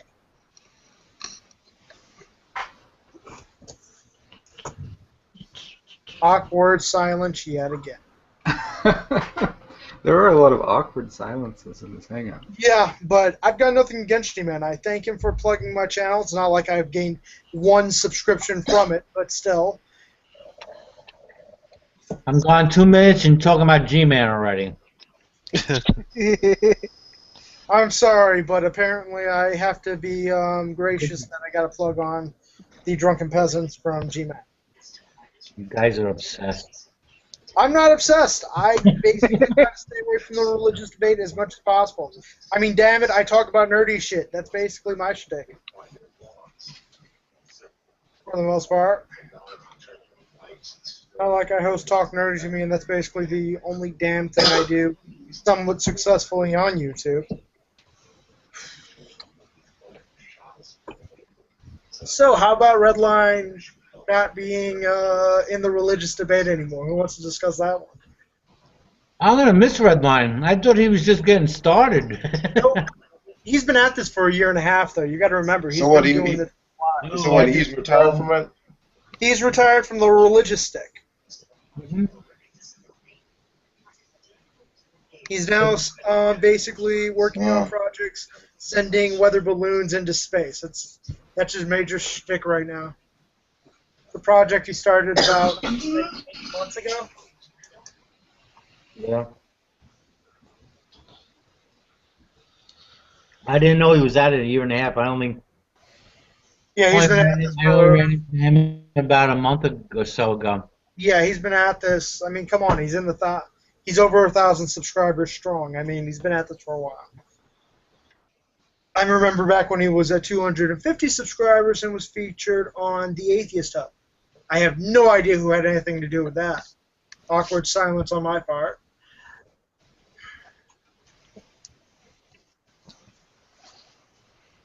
Well, the debate gets tiring after a while. It gets played out.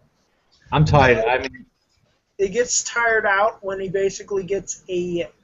See, Redline, great individual, great when it comes to debating the topic itself, but if you get on his bad side, he gets a stick so far up his rectum that it is impossible to remove, even with surgically divine inspiration or surgically divine help. You can't get the damn hole out his ass. That's basically the problem with Redline. You get on his bad side, prepare to be in a feud for like the next 20 years. That's how he is with a grudge. Pretty much the same way with 13 Heathens, Essence of Thoughts.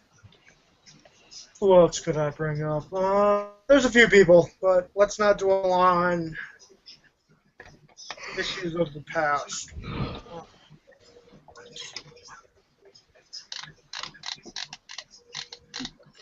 everybody's shit stinks. Truer words have never been said, my friend. Truer words have never been said.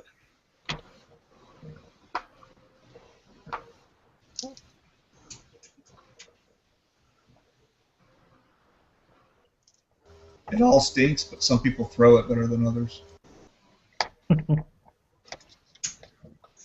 And in some people's cases, their sphincter is a little tighter than others. i.e., red line being the proof of the example. And Mike, do you think gay marriage is a form of slavery? No. What was the question? Who's making that connection? Who's making that damn claim? Yeah, right. Your sphincter's a Right. little tight right there. Must be Yeah, I G-Man. guess I'm just trying to get over the freaking effect. Okay, G-Man's gone full G-Man Oh, yet. fuck it. No, stop! Shut up! Shut up! Shut up! Let's go back to gay marriage v slavery. Come on, go back to that. Okay, who's basically making that argument now? Some right-wing jackass. Hold on, let me get his name. Hold on. Give me a name, and I can probably give you an overview of the guy's history on YouTube. Okay, what was the question? Do you believe gay marriage is a form of slavery? Was that it? Did I say that? Was that it, Wolf? It sounded like that, yeah. Yes, that was the question. Actually, hell, let me play devil's advocate. If I was to agree with it, why would I agree with this phrase? I would say it's slavery because if another man's stuck in your ass, it's kind of hard. If their girth is kind of wide, it is kind of hard to get them out of there, and it might be like strapping a chain to your rectum. I don't know. The sexual aspect of it might be like slavery, I guess. I think I'm reading too much into No, Mike, you're missing the point. All marriage is slavery, man. Oh, okay.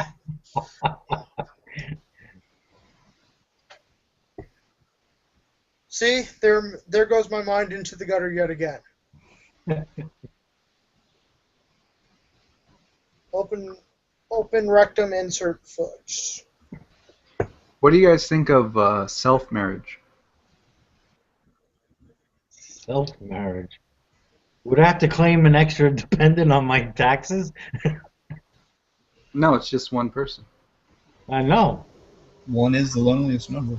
Do you think Damn it, I say it works. Get me a judge and let me go down to the courthouse tonight.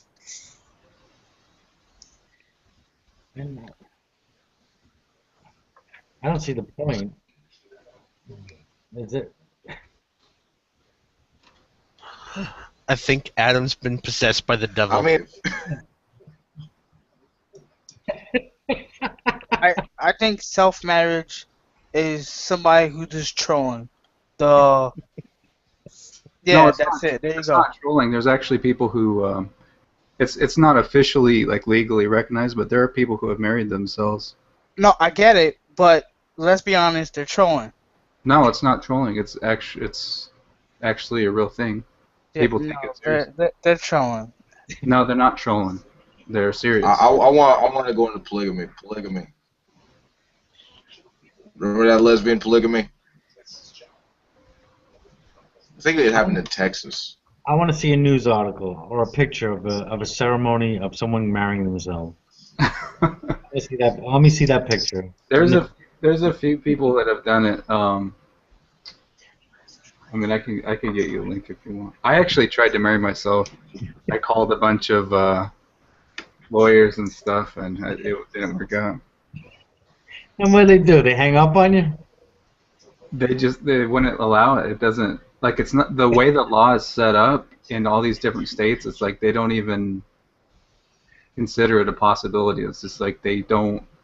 Like even if they wanted to let you, they don't know how to go about. They don't even that. recognize their own love, man. What would be the purpose? That is true.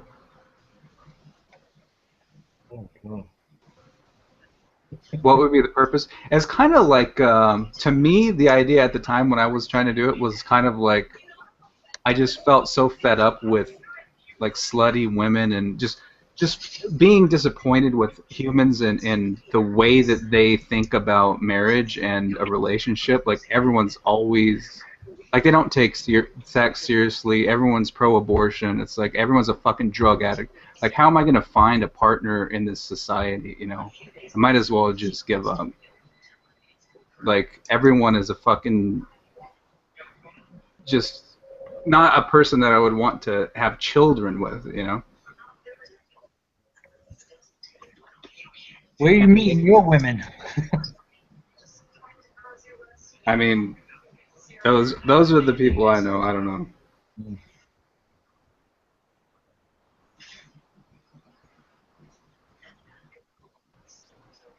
Sounds like you have to go to some different places there, Adam.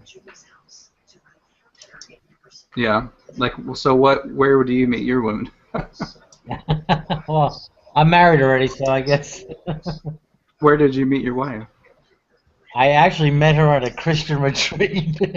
Oh, see, that's awesome. See, I wish I was Christian. Like, I would love to meet a beautiful woman, a beautiful Christian woman, and raise children, and you know, all that stuff. Like, man,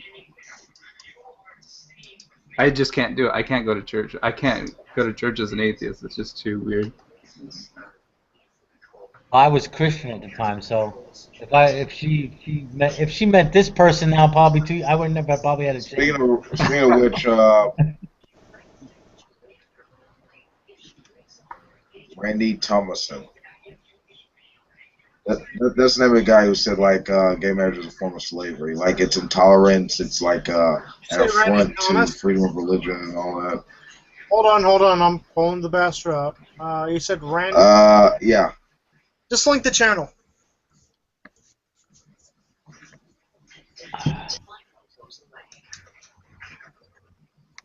I did. It's like I got the link in the group chat, like the video.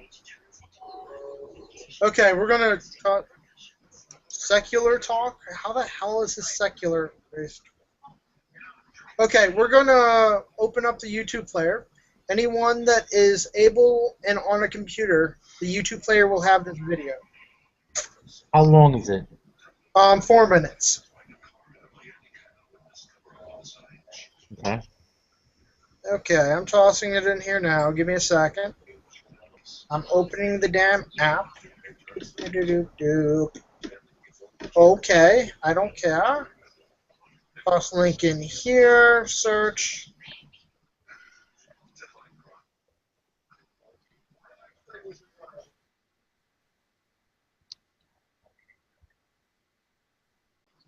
Marriage in California. And he was filling in for another radio host recently, Janet Mefford. I think this was on Friday. And he said this about gay marriage. It's tyranny, it's intolerance, it's attack, it's a form of slavery even, that you cannot even have freedom of speech, freedom of religion. And this is leading away from your opposition to oppression with coming persecution. And we can't just say God wants this. No, God is against this. God is against what's wrong. And God said in His Word clearly that marriage is only for a man and a woman, and that sex outside of man-woman marriage is sin. It doesn't matter if you believe that based on your religion. You don't make the laws. You don't base the government off of your religion or your God. You're entitled to those beliefs in your own house, and you're entitled to live according to your own beliefs, but that's not what we base the government off of. They still don't get that very, very basic thing. And you know what this shows you? Their view of rights is their right to tell you how to act. So they don't view it as every individual has rights. They view it as, no, it's within their rights to take away your rights. Again, they don't get these very, very basic concepts. But the most incredible parts, man, I don't know if you caught that at the beginning. He said, gay marriage is tyranny. Okay. The irony is overwhelming because, of course, what is tyranny? Tyranny is when there's, this overarching power, this singular authority that tells you what you can and cannot do. So what is much more in line with the idea of tyranny? Banning gay marriage and telling people, no, you can't do what you want to do. We're not going to allow you to be treated equal under the laws. So if anything is more tyrannical, it's banning gay marriage. but of course this is projection. So he says, no, being in favor of gay marriage is tyranny.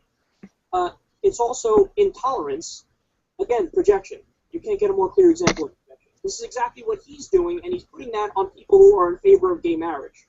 How exactly is it intolerant to let people do whatever they want to do as long as they're not hurting anybody else? No, you are clearly the intolerant one because you're telling people you can't do what makes you happy. You can't get married and, you're not bothering anybody else, but you're not allowed to get married because I personally don't like it.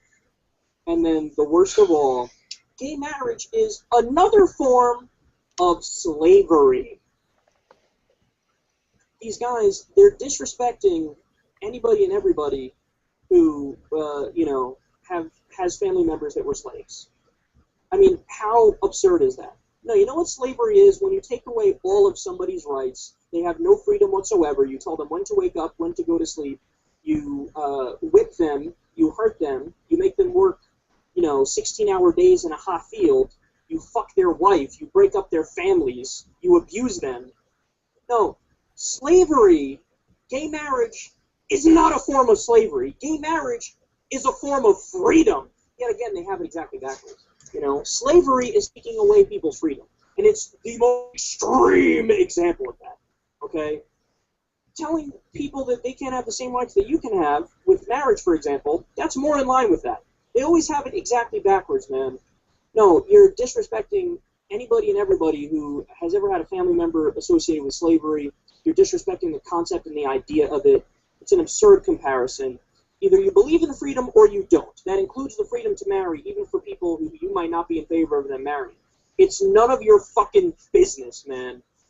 Again, they still can't get these basic concepts through their head, and they make the most absurd analogies.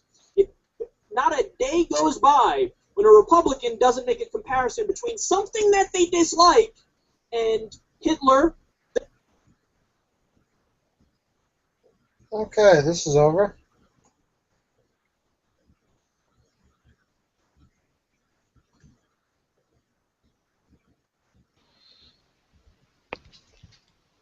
Well, I wasn't really paying attention. I thought that was you for a second screaming. Yeah, that's what I thought. I got confused, so I went to go see the video. I'm like, oh, the guy's commentating, and it would have been easy if I would have been able to see it on the screen. Yeah. Oh, Mike left. Okay. No, anyway.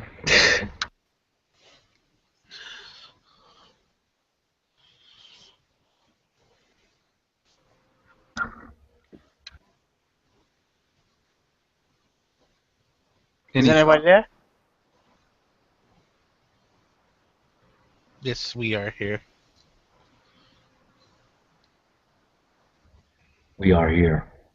Are you? Yes.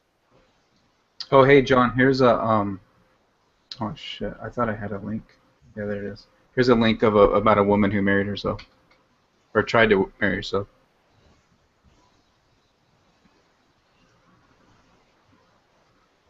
They don't let you do it. I'll take a look at that.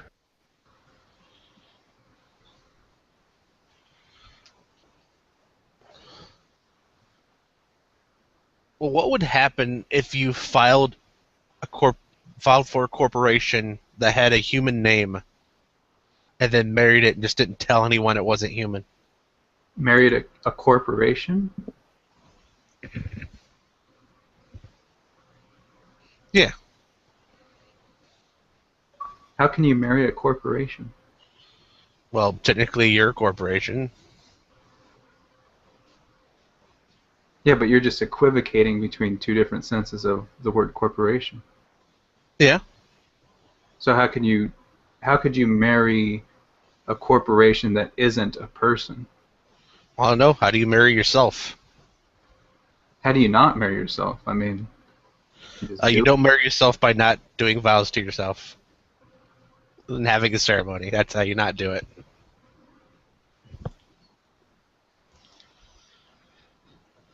You don't actually have to have a ceremony to be legally married, right? Well, you do Why kinda. would you want to marry yourself? I mean, You you're have to go already to a courthouse. you're already you. I mean, what?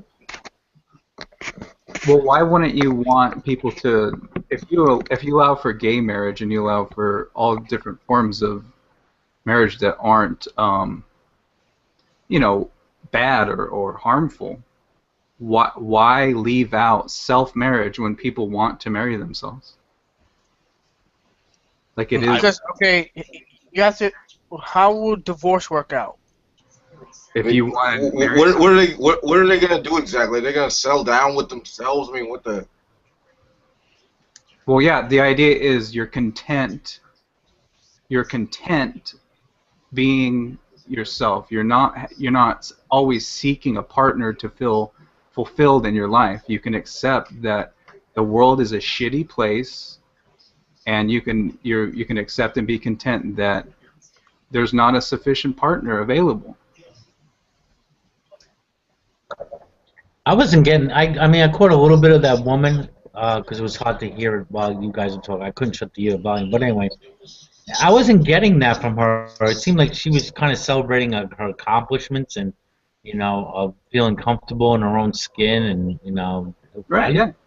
I didn't sense that negativity that, you know, there was nobody out there for her or anything like that. I wasn't sensing that.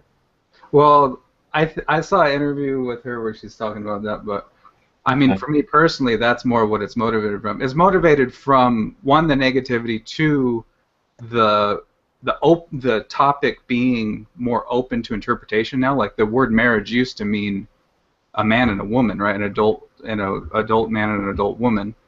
Now it's a lot more open to interpretation. So I don't see why, if you're going to redefine marriage and have marriage equality, why not allow for more than just one extra category?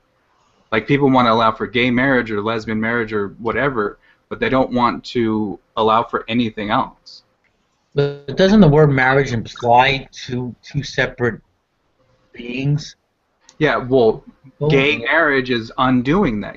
Marriage used to mean two different types of people, right? It used to mean the marriage, like marriage means the union of two complementary things or opposite things together, right? To form a cohesive whole. Like you can't marry oranges with oranges, right? But if you married bananas and strawberries, that's a new flavor, right? You can't marry oranges and oranges, but now you can. They changed it to where marry means just union, just not even just union, it just means recognition of sexual love. And it doesn't have to be sexual. It's a formal legal recognition of love, basically. So if it's a formal recognition of romantic love, I guess, why not? Wikipedia says the socially or ritually recognized union or legal contract between spouses that establishes rights and obligations, etc., etc. But I mean, it implies. Okay, I know you're against gay marriage, but this whole thing about marrying oneself, it defies what the word marriage means as far as it being a union. To have a union implies. I never said that I was against gay marriage, though. Oh, okay. I thought you were. Okay. No, I'm not saying that at all. I'm saying this is cool. They're changing it to where marriage is more open and it means more than one thing. Why not? That's exciting. Why not take advantage of that and look at some different perspectives of it and consider what other avenues you could go down with it? It's not like a mockery or a criticism of gay marriage. I don't know. Again, I mean, the word itself says recognized union. Union would imply more than one. Well, right. Union used to imply the combination of two opposites into a whole, right? Not necessarily opposite. Yeah, marriage used to mean two different things combined into one thing. They had to be different. Well, traditional. So a blonde and a brunette would qualify as different, or does it have to be XY chromosome and an XX?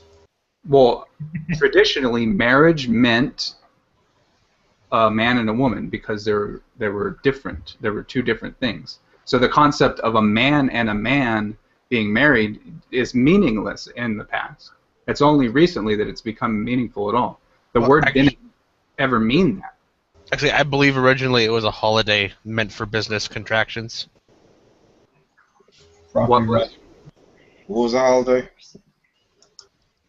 what was a holiday? Marriage. Did it go back to Egyptian times or something? No, Carthaginians. I'm too tired. I can't. Oh, right. So we're not in Carthage, though. I'm talking about America. I I'm know, not but I'm talking talking about the origin of the word. Right, but I'm not talking about ancient Egyptians. I'm talking about America. Oh, that's fine, but I'm not talking about Egyptians. Yeah, I'm talking about. Well, Carthage, whatever. I'm not talking about that. I'm talking about in America. That's what this word has meant, right? In American English.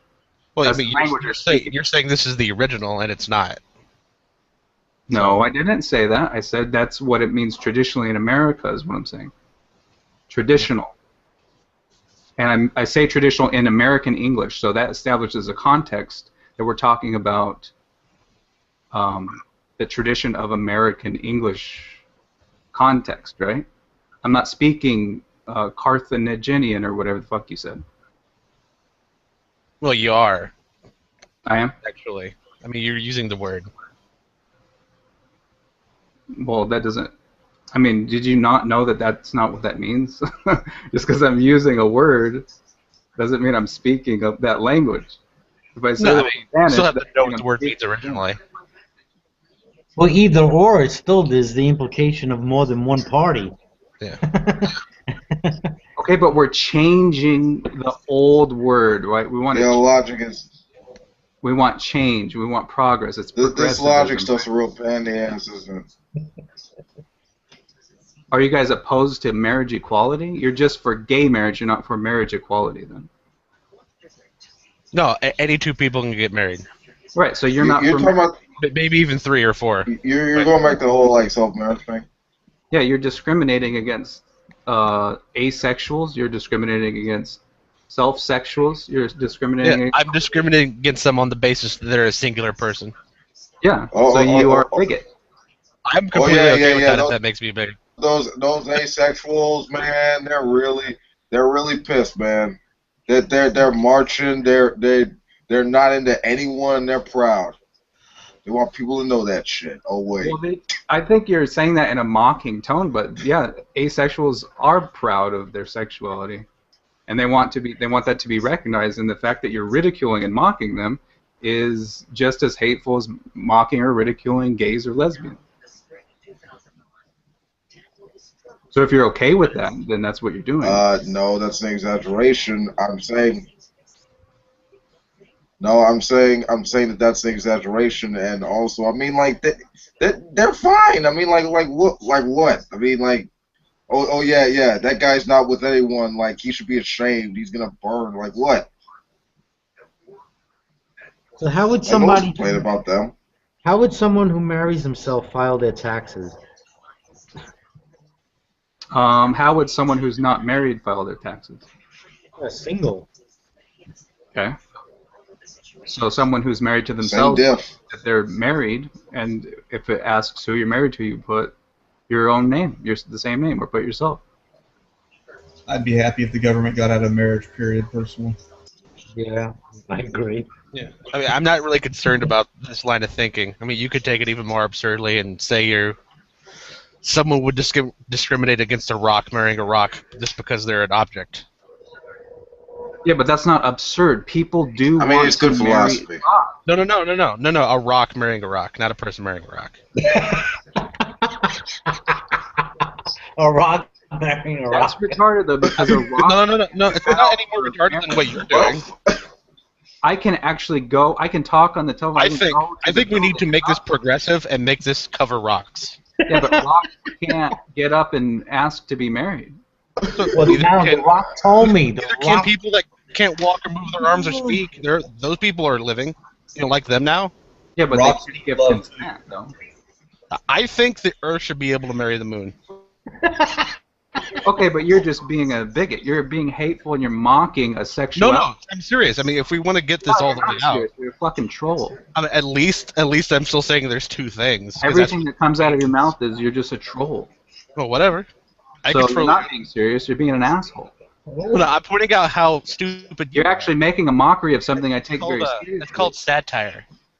No, it's not satire. You're a retard. It is satire. You're being hateful. This is actually something I care about. This is actually something I believe in, and I tried to. I spent a lot of time trying to marry myself. People can be asexual. I'm not saying they can't be asexual. Are what's wrong with the world. You know what? I'll cut asexuals a deal. If they want to cut themselves in half, then I'm okay with it. Why should some particular group have to cut themselves in half for you? Because now we're not actually talking about marriage. We're just talking about the definition of merger. How does an asexual express their sexuality? By not having sexuality. You realize that there are asexuals in this hangout, right? Sure. This hangout is hosted by a man who is asexual. Okay. So you're making a mockery of something that is taken seriously by the host of this chat. My question is, why is there a need? If he doesn't want it, if he wants to, I'm telling him that you can't really merge with yourself. It makes no logical sense. You're combining asexuality with self-marriage. I'm not asexual. I think Marilyn Manson pulled that off once. Well, I'm talking about self-marriage. Yeah, but self-marriage. This is like a logical. Like, self-marriage isn't. Doesn't it's have like a logical philosophical trap or something. It's crazy. Well, not really. I'm still just trying to talk about self-marriage. You brought up asexual. Okay, I'm just saying that you can have both. They're two separate things. Yeah, that's why I'm talking about one and not the other. Okay, but you said asexuals can chop themselves in half. So what the fuck? You're talking about two different things. I mean, yeah, if they want to get self-married, they can chop themselves in half. And be two things and get married. Okay, so if gays want to get married, they can marry. Two gay men can marry two lesbians. How about that? It's sure, like same thing. You said if we want to be progress and not being a bigot. Wait, sure, why not? Well, I'm saying you're being a hypocrite. If you're saying let's have marriage equality, but only this type of marriage equality, that's hypocrisy. Well, if it's only this type, I mean, we can redefine the whole word. I mean, that's what you're doing. That's what. No, that's like, what. It's no longer a merger right now. At that point, it's not even a merger. It's just a ceremony. Okay, well, why do you have so much hatred and vitriol for this concept? I don't. I just think you're funny. Yeah, but you think it's funny. That's hateful. You don't see that that's hateful. That's funny. Whatever. I'm not worried about that. Adam, no. Sexuality is Adam, funny. I got a question for you. Okay,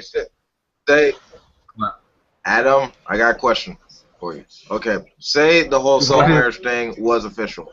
Like, what would be the term that the person would take? Like, if it's just them. You mean like for husband or wife? You heard it. Vow? You talking about the? Is that what you're asking? Like, yeah. What would the term? Like what would be the term? Like, what we would like I would. Yeah. Like if it's just like one person, like in self-marriage. Yeah, because I don't know if you would need it. You're mind fucked, aren't you? Well, what do you? Okay, what is a man and a man called? You're mind fucked. What is a man and a man called? The idea, Adam, is that in the idea of marriage is a contract, and a contract implies two parties. So what would be the need, for this, for the ceremony? It's not really a contract. Yeah, but it's like trying to change the definition of the number 2 to the number 1. But John, the problem with what you're saying is the contract used to imply a man and a woman. Okay, but we're changing that. So just because it implies 2, why can't it be 3? Why can't it be 1? Like, why do you have to be old-fashioned? It can't be 1. It could be 3. It could be 4. Why can't it be 1? Because a contract is between two parties. But that's the same argument against gay marriage. People used to say, "Oh, well, it's a man and a woman." Actually, it's not. No, because a thing can't merge with itself. It's already itself. Right. Okay, but a similar thing can't marry a similar thing. That's not what marriage fucking means. So they changed the meaning of marriage. So now that it means something else, let's actually have marriage equality in cases where it's not harmful. But to go back to what Sarah was saying, if we're going back to like this idea of marriage derived from a a business contract, no matter woman, man, man and man, or woman and woman, it's still two parties. It's contract. That's what a contract is. That's what it used to be. It used to be between No, two parties. it's not. But see, there's like we're changing the definition. Like you're changing the meaning of the root words. No, I'm just okay. Marriage used to mean and to be honest something with you, very specific.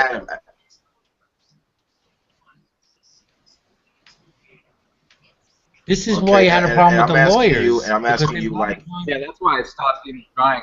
I can't deal with people like if you had the opportunity to like define,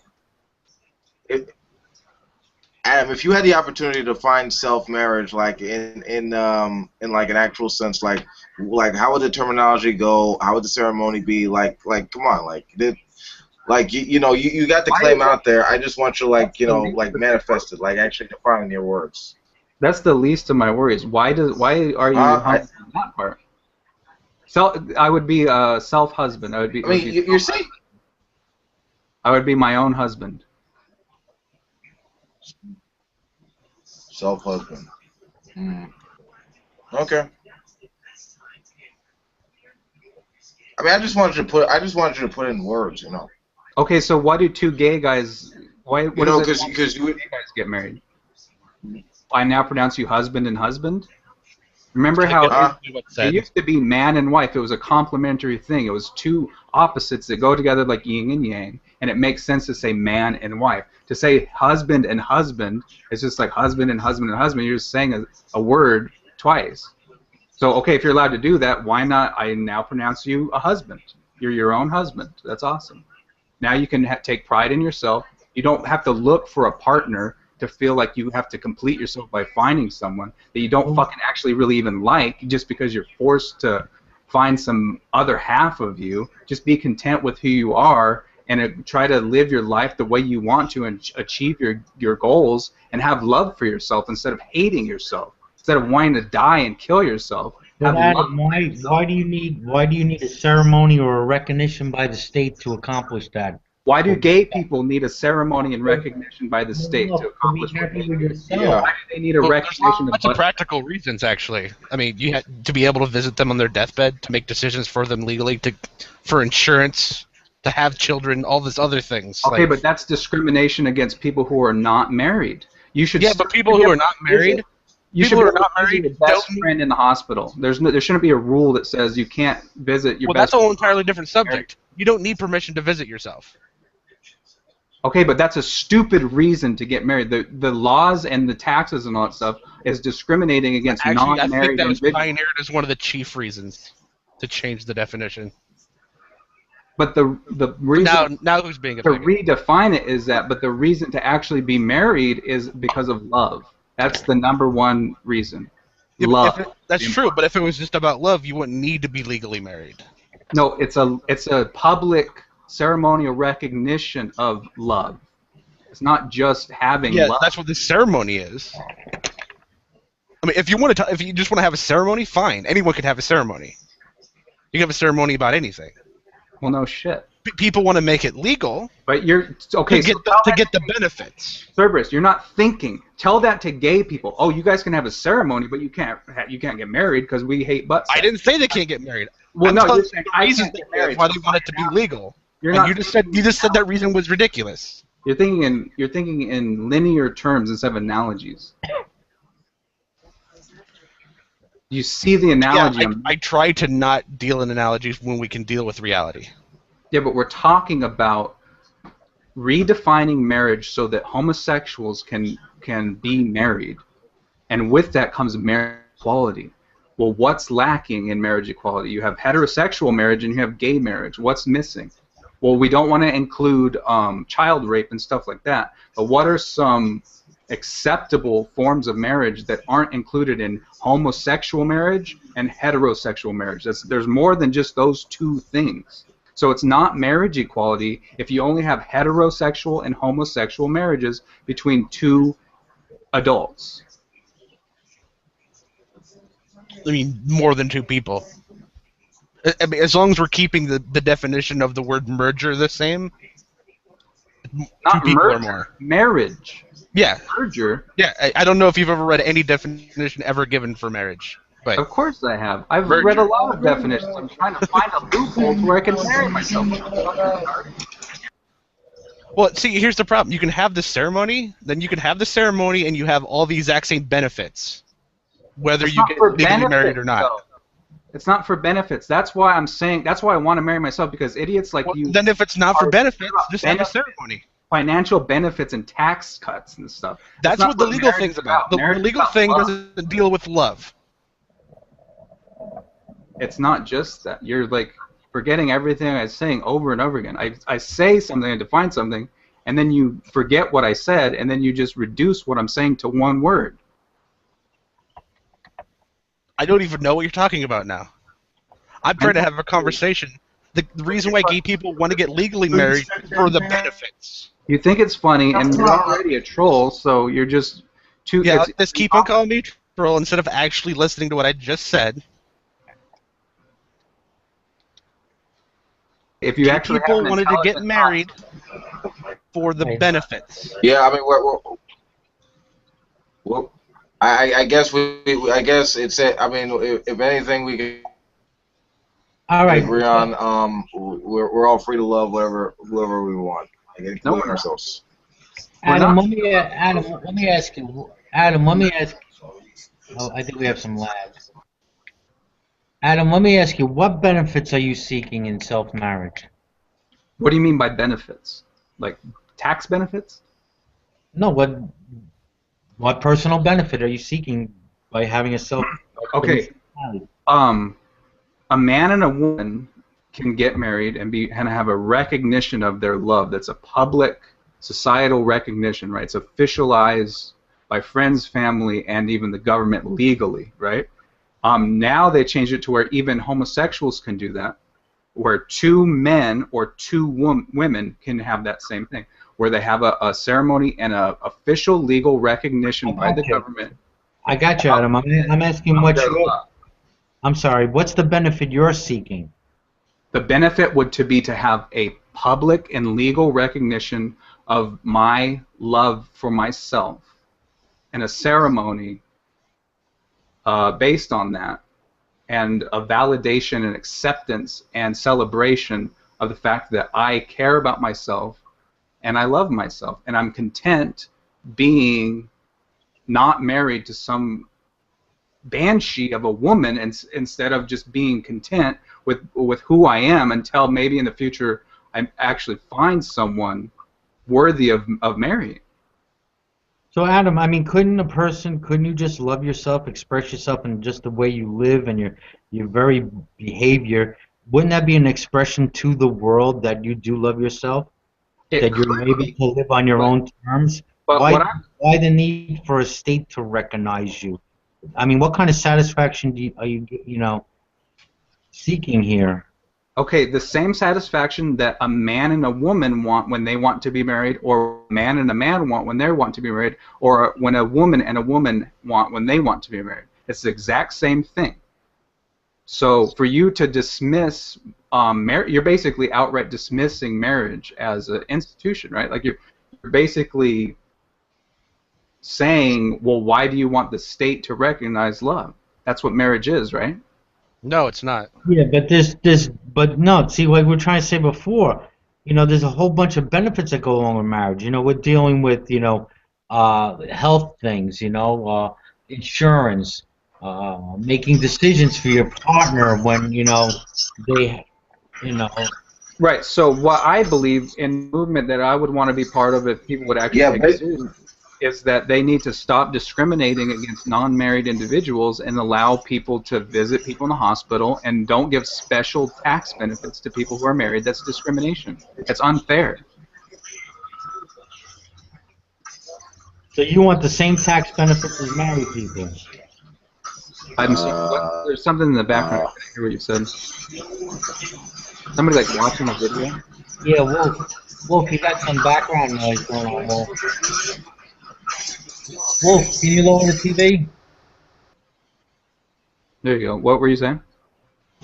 I'm just gonna mute for a minute. Hold on. What kind of tax benefits are you gonna get? I think everyone should have the same tax benefits. I don't think that someone who's married should have special tax privileges. To me, I see that as a form of discrimination. I don't think that's a reason to change marriage. So then you don't. Then you shouldn't be seeking to change marriage laws. You should be seeking to change the tax laws. No, both though. I think we should have both. Yeah, it seems like. Yeah, it's really Texas. I agree with that. Yeah, legal marriage is nothing but wealth and benefits. That's Well, to you, but you're a heathen. You're a societal heathen. Like, you don't appreciate the values of our society, the traditional values of marriage, and so you say, oh, it's just tax benefits. That's the whole point of me wanting to get away from people like you. And that is the legal definition of legal marriage. There's not only one definition, though. There's not. Well, maybe I shouldn't say definition. That is the tradition of legal marriage. There's no taxes the and benefits. Definition. You know that, right? Words don't have the definition. There's multiple definitions. That's fine. I shouldn't use the word definition. That is the tradition. Taxes and benefits. No, it's not. Yeah, it is. Aren't you asking a heathen system to recognize your marriage? I understand that. I mean, if society's heathen and they're the ones who are putting people to represent you in government, making all these laws, but you're seeking justification from that very state that you call heathen. No, I'm calling Cerberus a heathen. Oh. I thought you were kind of referring to like. But here's the thing. The majority of the citizens within the society are like that. They have they don't have values that they care about. They think it's okay to just have abortion they don't value an actual committed relationship. If you love yourself, if you love yourself and celebrate yourself, and you have all these things that connect deeply with you and on that level, like, why do you need recognition from the state when that seems like a redundant move? Don't you see, like, just for the sake of taxes? Same question to a man and a husband and a wife. Like, so you just go up to them and they're in their wedding dress and everything, and you're like, what the fuck is wrong? Like, why do you need recognition from the state? Like, that's so condescending and mean to say to someone. If they want recognition and they want a ceremony. I was like condescending and mean. It's just you. Well, you're saying that. I mean, the whole thing of needing a ceremony just seems redundant. Okay, it seems redundant to you, but you have a limited perspective on the matter. You're very limited in your thinking of what it should be. You're right. I don't want to change the definition of merger. We're not talking about mergers. You're thinking of corporations and companies and stuff. I don't know where you got this merger word. Or combination? I don't want to change the definition of combination either. That's not what it is. Combining. Don't want to change that. Don't want to change the definition of two. So I think you're just shit out of luck. No, you have a limited perspective of what marriage could and should be in a healthy society. Traditional marriage is based solely off religion, and that's why legal marriage is not and shouldn't be just a man and a woman. But okay, so we can get into that if you want. In that video the guy was playing earlier, I had a point to point out. Are you basically saying because it's a religious thing that it shouldn't be part of the state, is what you're saying, right? Yes, the union and the traditional view. Okay, so do you know what's wrong with that, with what you just said? Nope, no idea. Okay, so part of the whole separation of church and state is to keep religion out of the government, right? But also it's a two-sided coin. So you want to keep religion out of the government, but you also want to keep the government out of your religion. That means the government can't tell you that you can't do religious things. The government has to allow you to have, even on a national level, federal level, have religious ceremonies, religious expressions, religious institutions. They can't discriminate against a religion. So they can't force a religion, but they also have to allow you to be able to have your religion. So the government has to allow you to have marriage in your own government. That's part of the separation of church and state. Yeah, but the thing is, usually it goes by consenting adults, like plural. What does that have anything to do with what I just said? Yeah, no. What does consenting adults have to do with the separation of church and state thing I just said? Yeah, I didn't hear the last sentence that you said. It seemed like it was the key point. What? Okay, you meant so Well, you like meant my last what did you? Are you talking to me or Wolf? No, Adam's last sentence. Oh, okay. Okay, so I mean, I don't know what part of the conversation you're talking about at this point. You were talking about how government can get into religion and religion can get into government. And Right, you were so- saying something and the audio messed up and I couldn't hear Oh, okay. the last sentence. Sorry about that. Okay, so the concept of separation of church and state, right, is not only keeping religion out of government, it's also keeping the government out of religion. So part of that is that the government has to allow you as a religious institution or whatever institution to be able to express your religion even on a federal or national level. They have to allow like a state, for example, to be able to use their own, to have, I'm trying to think of how to put this. They have to allow you to have religion in your own government, but they can't force you to have a religion. See what I'm saying? Yeah. It's a two-sided coin. So you're saying that we shouldn't have marriage as a governmental thing because it's religious, but you're wrong. It's the opposite. Because No, we shouldn't. I was saying we shouldn't have religious marriage. That's why I was talking about the difference between legal. No, and we just should religious. No, we should definitely be able to have religious marriage. That's the whole point of separation of church and state. The government can't you tell can. that You can have all the religious marriages you want. It just won't get legal benefits. No. Okay, legal benefits. Yeah, there shouldn't be any legal benefits, but it's still sanctioned. It's still officialized. It can still be officialized by the government. You can't keep religion out of government in that sense. They have to allow you to still use religion within government. They just can't force religion upon you in government. But they still have to allow you to have religious expression officialized within the state. Yeah, there's nothing about officialized. That's actually against it. Okay, but you have to just read the whole. You're not supposed to actually influence the government with your religion. No, you're missing the point. Yes. The government has to allow you to have religious beliefs, and they have to allow you to even express and represent those beliefs even on a governmental level, even on a national federal level. Actually, no. That's actually That's a violation of the That's actually against Establishment Clause. Yeah. Have you guys read the thing? I mean, have you? There's two. Do you understand what I'm talking about? How there's two senses of it, right? Do you disagree with that? What is it? The Bill of Rights? Where is this written? The separation of church and state? Yeah. I don't even know if it's in the original one, is it? In the original 10?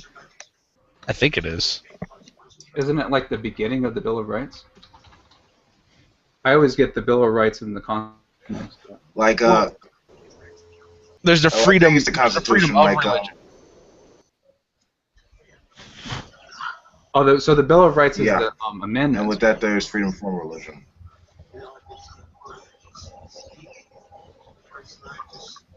I mean, The Congress state shall cannot- make no The law state cannot respecting- recognize any religion. establishing like the religion. The state cannot recognize So it's any the First religion in any Amendment. way. Here we go. Separate the Establishment Clause and the Separation Clause. Okay, so Congress shall make no law respecting an establishment of religion or prohibiting the free exercise thereof. You see how that's two-sided? They cannot. Yeah. They cannot stop you from exercising your religious practices, but they do not have to give you special privileges for your practices. So look, Congress shall make no law respecting an establishment of religion or prohibiting the free exercise thereof. So they can't. It's kind of like saying you can't do one and then you can't do the other. So it's saying Congress shall make no You, law prohibiting the you're free to believe whatever you want, and everyone else has of an the establishment. right to disagree. Do you see what I'm saying? Congress can't create a law about religion, but they can't stop you from exercising. They're not stopping you from having a religious marriage. They're just not giving you extra benefits for it. Why do you keep bringing up benefits? Like that's exactly what it is. I hate the way. Yeah, I'm gonna have to agree. Like, I'm not even saying that, and you're arguing with a fucking straw man. Like, I'm not talking about benefits. Well, that's all legal marriage is. Because it can't be religious. Oh, it isn't. It's not just that. It's not just tax benefits. You're right, it's not just tax benefits. It also has to do with where wealth goes and rights to do with your family members. Yeah, but that's not all that it is. No, that's all legal marriage is. No, it's not. Yeah, it is. That is 100% what legal marriage is. 100%. Okay, agree to disagree then, because you're... Well, I'm looking for you to go find something that says they have to give you those benefits. Because... I'm not talking about benefits. You're arguing with a straw man. Like, every time you say benefits, and I'm not ever saying the word benefits except for to clarify that I'm not talking about benefits, proves that you're not even talking to me. Well, that's fine. Just go look up legal marriage. Wait, hold on a second. What is the benefit of this conversation? I don't know. Cerberus is just... He loves... It's about self-marriage. It's about self-marriage? Okay. Let's say my name's Michael Phelps, and I want to marry Michael Phelps. How would I marry Michael Phelps if I don't want to put a ring up on that finger? I mean, are you okay with us just being with Michael Phelps, being in a relationship with Michael Phelps, if Michael Phelps is against the arrangement of marriage as an organized sense? I mean, what if Michael Phelps just wants to have a monogamous relationship with Michael Phelps? Are you okay with that? Well, if you don't want to marry yourself, then yeah, you don't have to marry yourself. That's retarded. What if I want a relationship with myself without the whole idea and the concept of the idea of marriage? Because, I mean, you don't marry yourself. I have to actually throw a ring up on my Michael Phelps' finger if I want to just, like, be with Michael Phelps. Because Michael Phelps deserves to be with Michael Phelps. When Michael Phelps chooses... Oh, my God. Okay, right, we get the idea. Phelps. Right, I get the idea. Where do you get these people? I mean, who are these people? Who are you guys? What do you guys... We're rational human beings that know that 2 means 2 and not 1. So just saying Michael Phelps is Michael Phelps, Yeah. that's rational. Just saying Michael Phelps over and over again is Yeah, he's making fun of the conversation. Yes. It's He's making his point. He's making his point by using mocking the concept of the conversation. It's, right. So you're making a mockery of something I'm actually being serious about. So you're just, I mean, I guess if you guys are all going to be mocking it, I'm just going to stop talking about it because you guys are being assholes. Okay, bye-bye. Arrivederci, carpe diem, namaste. I don't think I was mocking at him, but No, John, you're not mocking, but Cerberus and Michael Phelps are being kind of rude, I feel. Michael Phelps is being rude, not Michael Phelps, okay? Just remember, Michael Phelps was on your side, but Michael Phelps doesn't actually agree with the concept of marriage with individualistic ideas. Okay, can you express in actual words instead of just saying Michael Phelps over and over again? Can you actually express an argument of why you don't recognize that as a form of marriage, to have self-marriage when you allow for other types of marriage? And this is what I try to, this is what I try to explain to you, Adam, and I think Cerberus is trying to do it too. You just maybe can't, accept his way of trying to tell you that. I mean, again, it goes back to contract involving 2 parties, and marriage just does the very definition of it. Even if you go back, to Roman law, is going to be 2 parties. And right, but John, my whole point is we're redefining marriage. Marriage used to mean one thing. Very recently, the definition meant one thing. Now it means something else, right? At least in many states. But soon to be you also to change the definition of marriage like you want to also means that now we have to change the legal definitions of contracts and mergers, and because that's what pretty much it's always been for a couple of thousand years, 3,000 years. With the assistance of Google, So we have the. Go ahead. What? Okay, I've got the floor. Great, thanks. With the help of Google, the mighty machine in which Google Hangouts allowed us the ability to have this conversation, we have two meanings for the word as it stands being marriage that has two syllables. Marriage, i.e., here's the computer saying marriage. Marriage. That's marriage. Now, the meaning of the word marriage is the formal union of a man and a woman, typically recognized by law, by which they become husband and wife, and or male and male, or female and female, becoming two parts recognized within the law in which the land stands. Another combination of the meaning of this word, not combination, but the meaning of the word being the second meaning, is a combination or mixture of two or more elements. No way, shape, and or form is one the loneliest number when it comes to marriage, or actually would be the loneliest number because it can't marry itself. Right. So two things that are problematic about this. One, you're saying the definition when there's clearly two definitions you're using. The and definition. Wait. And there's more than two definitions. Definition. Why are you interrupting me? Can I actually speak? Go ahead. I let you speak. I didn't interrupt you. Okay, go ahead and say how you want to marry yourself. No, I'm telling you two things that are problematic of what you said. One is that you're speaking of this as if there's only one agreed upon definition or only two definitions. There's a whole fucking slew of definitions of marriage. Marriage. This whole fucking slew is the meaning of the word where it is marriage to one or individual self. Where is it recognized from a dictionary-based standpoint of being marriage to self? You just now read a definition that said the definition of marriage is between a man and a woman when they become husband and wife.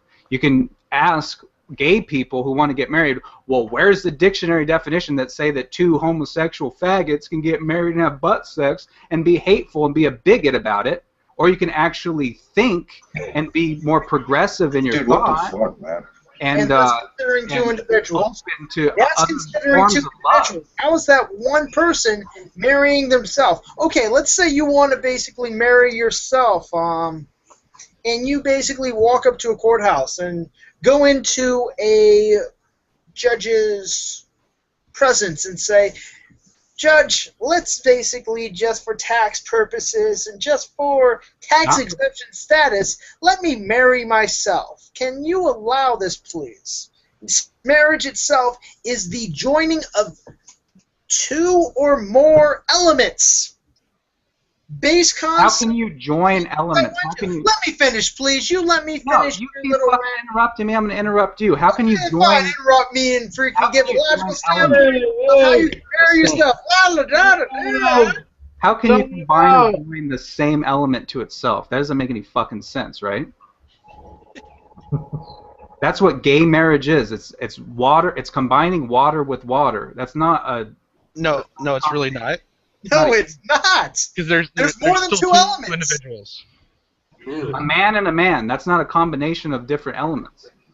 Now who's being a bigot? They're individuals that are different. Here, saying the two individuals that have two different genetic makeups aren't two individual elements basically coming together to form a relationship, you ignorant bigots! No. What I'm saying is that definition you're using is outdated because that's not what marriage means. A combination of mixture of two individuals or more elements. Now, how is that basically a predated or outdated element? You can't combine an element to itself and get a new thing. It's just still the same element. It's just more of it. Two different individuals coming together to form a relationship. Different, right. recognized by the sense of law in the individual land in which it's being done.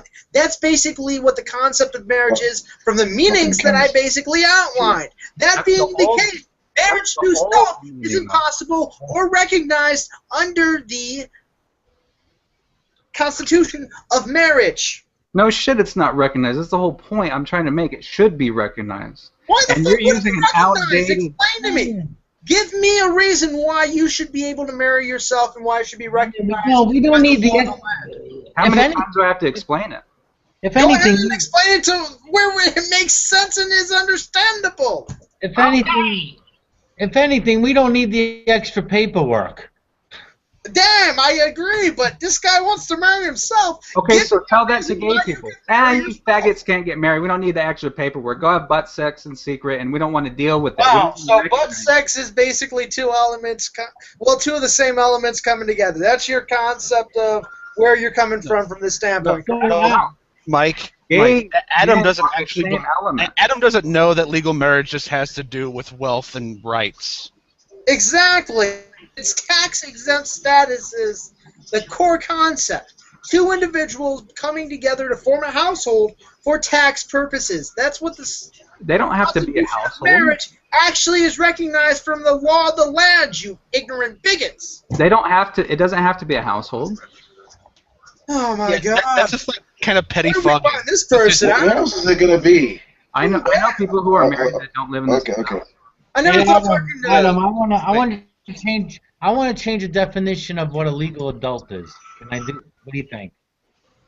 Can I? I want to change Hey, it. From, I'm not the one changing the definition of marriage. The society has already decided that gay marriage actually is. You want to change the definition of marriage. I want to change the definition of legal age. I don't want to change the definition. I want the way it's already being changed to actually be not be hypocritical. But what you're proposing, it will be hypocritical because it goes back to the very simple thing: you need more than one party. No, you Two use elements. it used to be man and woman. It's like compound. It's like the word compound. You want to change it? / individuals. Okay, I have a question for you guys. So Go can I ahead. change the I have a definition? question. I have Go a ahead. question. Let's say I actually, because I was doing this for a few weeks, where I was actually on the phone talking to people, talking to senators and stuff, calling up governors, and I was getting progress, and then I lost progress on it. But I have a question for you guys. If I actually got to a point where I could actually legally marry myself, would you guys shut the fuck up and just acknowledge that it is a real thing? Or are you guys going to still, if I did actually get up to a point where I could actually marry myself, are you guys still going to be hateful and mocking the whole thing? Or are you going to recognize that it is a legitimate concept? I would still laugh at you because you already have all the same benefits that you would have afterwards. It's not for benefits, though. You're arguing with You can do it for whatever reason you have, but you're not Doing, getting. Adam, just think about the I wouldn't get- implications. I Think would about not the give a fuck if this is implications. redundant and stupid. Yeah, think about Adam. Just think about the implications on the system in general. I mean, you had all these single people want to marry themselves, and they have to file all this paperwork just to what? For what? It's For not some- that much they paperwork. already for something you already have. It's one That page. status you already have. It would be It's one piece of paper.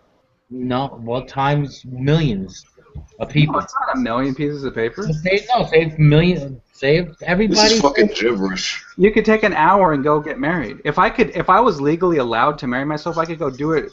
I could go do it tomorrow morning and then before breakfast. You know what, Wolf? You're right.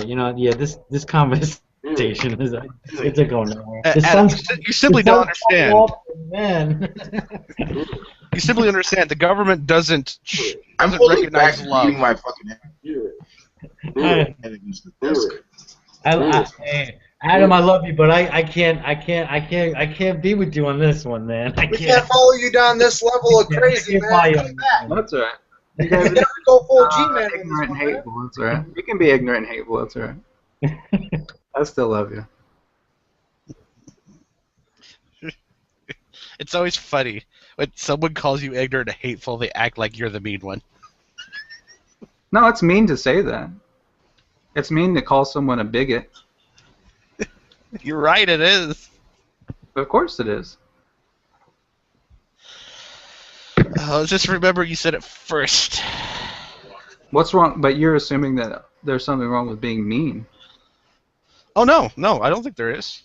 I think if someone's a bigot, you should be mean to them. No, I just think it's funny that you say we're being mean and you say mean things to us, like, at the same time. Like, you want us to have a higher standard. And also about gay dudes, and no one even mentioned them. Cerberus. At the end of the day, Adam can go marry himself and actually be happy in a corner. So, I mean, that's one thing he has above all of us here. He wants to go be happy with himself and pleasure himself in a corner. I'm all for it. I support you. Go basically pleasure yourself in a corner, and I leave Right, it. so you're making a mockery of someone pleasuring themselves in the corner the same way you would make a mockery of two gay guys having butt sex in the corner. You're just being a bigot in the same way that people used to say towards homosexuals. Oh, yeah, go have butt sex underneath the sheets where no one can see it. You're saying, oh, you're pleasuring yourself in the corner by yourself. There's something bad about that. There's something that you're ridiculing me about it. It's some kind of sexual preference that you think is undesirable or gross or an abomination, and you're mocking me and bullying me about it instead of actually just respecting the way that I express my sexuality. So fuck you. Yeah, I am gonna go masturbate in the corner. I enjoy that. It's self-love. It's why is that something for you to attack someone about? That they're I'm not attacking it. I'm just saying. What the fuck is going on? Recognizing it, the Constitution of Marriage might not be happening in this century. Just saying. Yeah, I know, because of bigots like you. No, Yes, marriage will go away before you get that, because that actually changes how logic works. Exactly. Thank Because you. of bigots like you guys. Bigots like us. Thank you. Thank you. It's our fault, not yours. Hateful bigotry in America. Hateful bigotry exists in our country, yes, and it's our fault. This I'm confused. is why I like Adam. Adam, Yeah. you are a gecko. That's This is all. gonna be one of those. This is gonna be one of those chats for the books. That's for sure. I'm so why- glad this is being recorded. Can anyone bring Michael back? He was fun to talk to. Adam seems a little bit more obsessed with himself, and that's a good thing, Adam. I support that because you want that to be Marriage. as my computer friend would say on Google. All you want is to So, yourself. Adam, I want to know if a single person marries themselves Yeah. and they go on a honeymoon, do they pay the price for two people? No, it's still just one person. Getting married to yourself doesn't turn you into. Oh, see now, see you want your cake and eat it too now. No, it's just you have a cake or you eat it. You're one person. If I wanted to have a cake and eat it too, you need two cakes. Oh, that's how we make this even. Yeah, We make you have to pay for everything like you're two people. that's right. No, it's only one person though. No, that's fine. No, you can still be one person. Now, Adam, Let's under put it the out. concept of how you're basically trying to orchestrate this, if you clone yourself and then marry your clone, is it marriage to self? No, it's not, a clone isn't the same person. That's like asking if a twin. If I don't know. That's pretty the same. It's more the same than two gay So- guys. they're No, genetic, no. Clone is the genetically same. identical. Clone is the same. but- We can't actually get you, now Adam, we might not be able to get you the Constitution of Marriage recognizing you marrying yourself, but we might be able to orchestrate something of you marrying your clone. Would that... No, you can't Give a marry a compromise clone. for this one, That's your family member. That's like marrying your sisters. We completely glossed over something I think is And important. it would also be the age Marry difference. your sister. Yeah, I think we have Cerberus because I think we were What the touching. hell? No, It's like a replicant wanna- of you. I want to look over the logic here. He said two gay guys are essentially the same thing. They're not different. But then marrying his clone was somehow different. If anything, it's more the same than gay guys. That's incest. You're saying that we should make. Wait. So it's incest, basically, but for Incest? That's incest. Okay. I think I get where you're coming from. That would marry yourself be incest? No, masturbation isn't incest. What are you talking about? No, marriage is not all about sex, remember? Well, I mean, it has to do with the sexual romantic love. Yeah, but this state doesn't deal with that.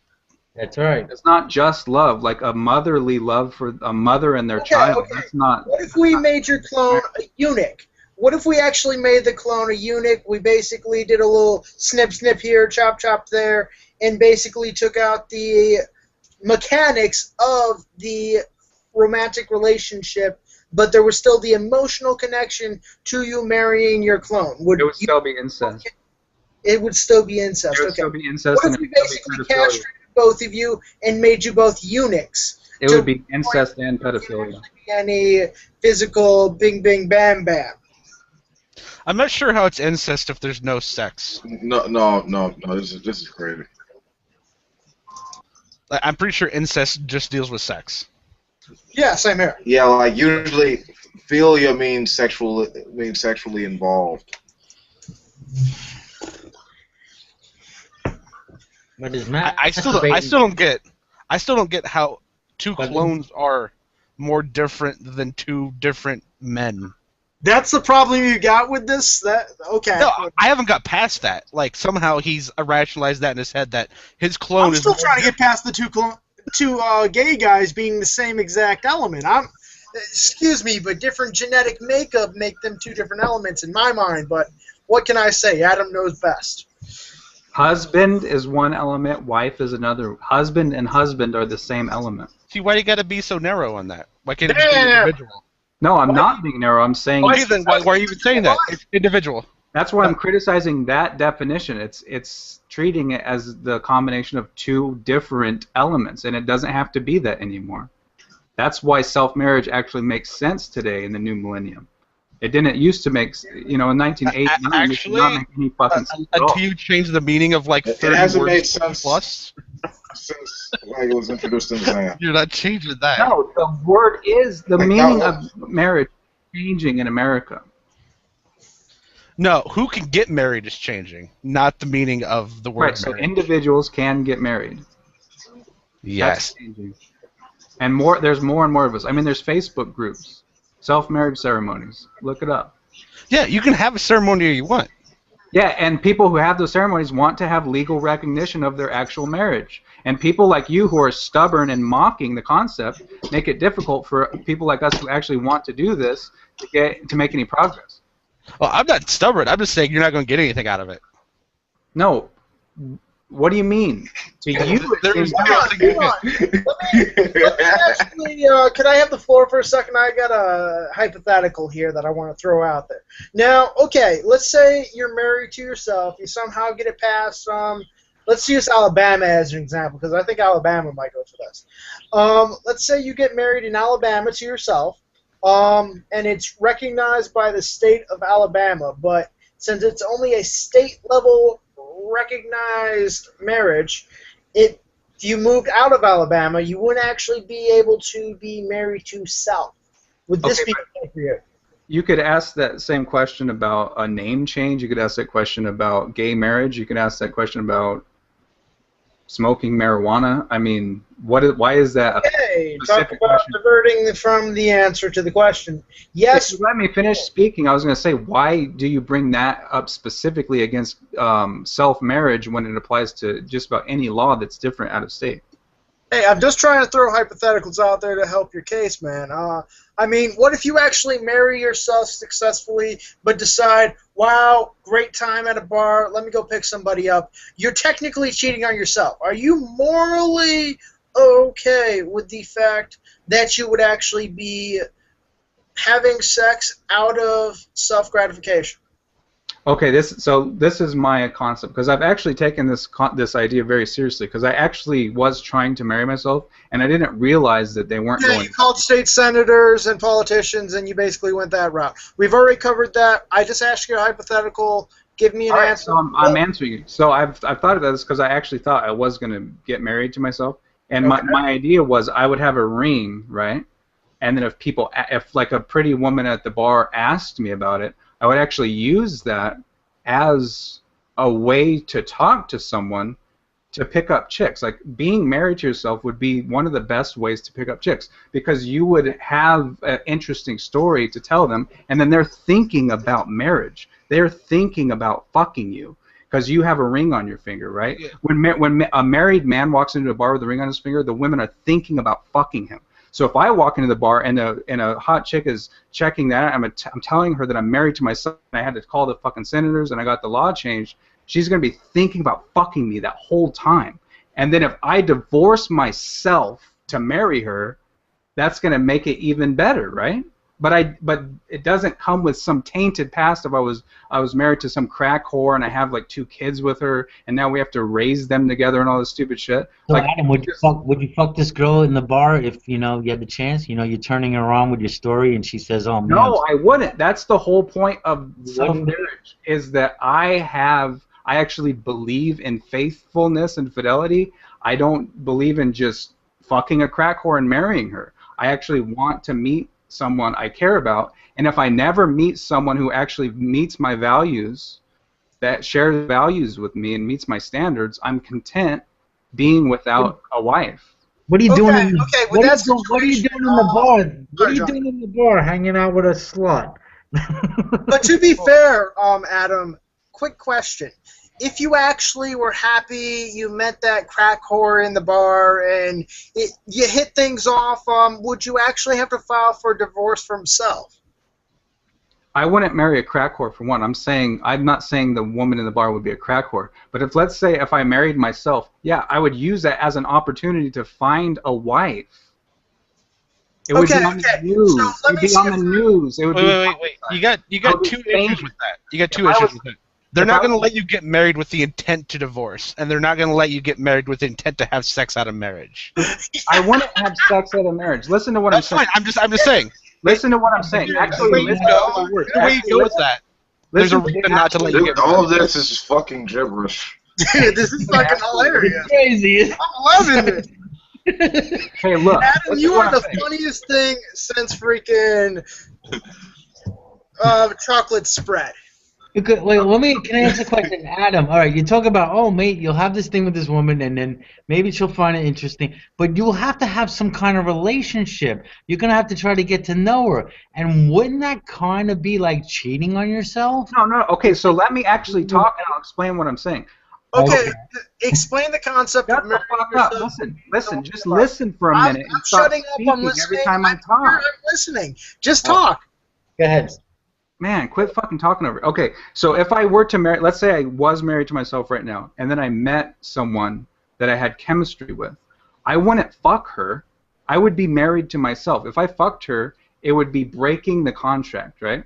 So what I have to do is, me being married to myself and being famous for being the first dumb shit idiot who actually married himself is going to make her think about fucking me constantly. And she's going to say, oh, you shouldn't marry yourself. You should find a nice woman like me, right? And then she's going to try to convince me of that. And then I would build a emotional connection with her and a bond over a period of time. I would divorce myself, it would show a commitment to her, but there wouldn't be a past history with crack whores. And then that would be a good foundation for a start of traditional marriage. Yeah, and there's a good reason not to let you get married to yourself. You don't let people marry if they intend at some point to get divorced. Everyone intends to possibly get divorced, and most. No. That's not what marriage is supposed to be for. People can get divorced. I don't intend. But you don't let people get married if they intend on divorce to start with. No, you're being a fucking tyrant by saying that. Oh, they usually go with the intent to plan to not get divorced. That's fucking absurd. You think people go into marriage with the intent to get divorced? No, look. So let me explain. I don't have an intent. I don't have an intention to divorce myself. The intention is, if I find someone better than being alone, then yes, I wouldn't cheat. I wouldn't break the contract. I would get divorced first, and then I would marry a separate person. So is that your reason for self-marriage, or your reason for self-marriage is just to marry yourself? That you didn't actually say something. You just said it to. No, I did. I said 2 separate things. how's self-gratification work in this concept of meeting someone in the bar? How does self-gratification? What do you mean? How do you apply self-gratification to your marriage yourself when it comes to meeting a great woman in a bar? And why has it got to be a bar? I mean, why can't you meet a nice old-fashioned lady? Are you the one that said the bar, though? I was using your scenario. My scenario actually would include the concept of how would self-gratification apply when you meet someone that you want to have a long-lasting emotional relationship with, and you're stuck in a binding contract yourself. How do you divorce yourself if you basically go about trying to get marriage to self, and let's say some crazy politician sponsors this absurd bill and basically signs it into action and allows you to marry yourself? How does divorce to self work? You're going to have to go about the same exact steps you did to get married to yourself to divorce yourself. Right, exactly like other forms of marriage. Why is that even a noteworthy thing to be talking about? If you get married, yeah, you have to go through the process of divorce, and you have to wait. That's good. I don't want to meet someone. I don't want to meet a girl and then fuck her that night or fuck her the next day. I want to actually build an emotional relationship with her over a long period of time to actually get into a committed lifetime. So you're saying you need... Then go date. Don't marry yourself with the intent. Okay, let me see if I understand this correctly. Sorry, Wolf, but divorce. I think I can prove this. I'm going to marry myself with the intent to date, to find a woman to date so I can divorce myself and marry her. No, if it comes up, not to. That's not the intention. Isn't for this that. This is asinine, like for real. But see, this is the thing. When you're in a marriage, you're not supposed to be looking. The same way with that lady that tried to marry the Eiffel Tower. Like if she met a wonderful guy, she would divorce from the Eiffel Tower and marry the guy, right?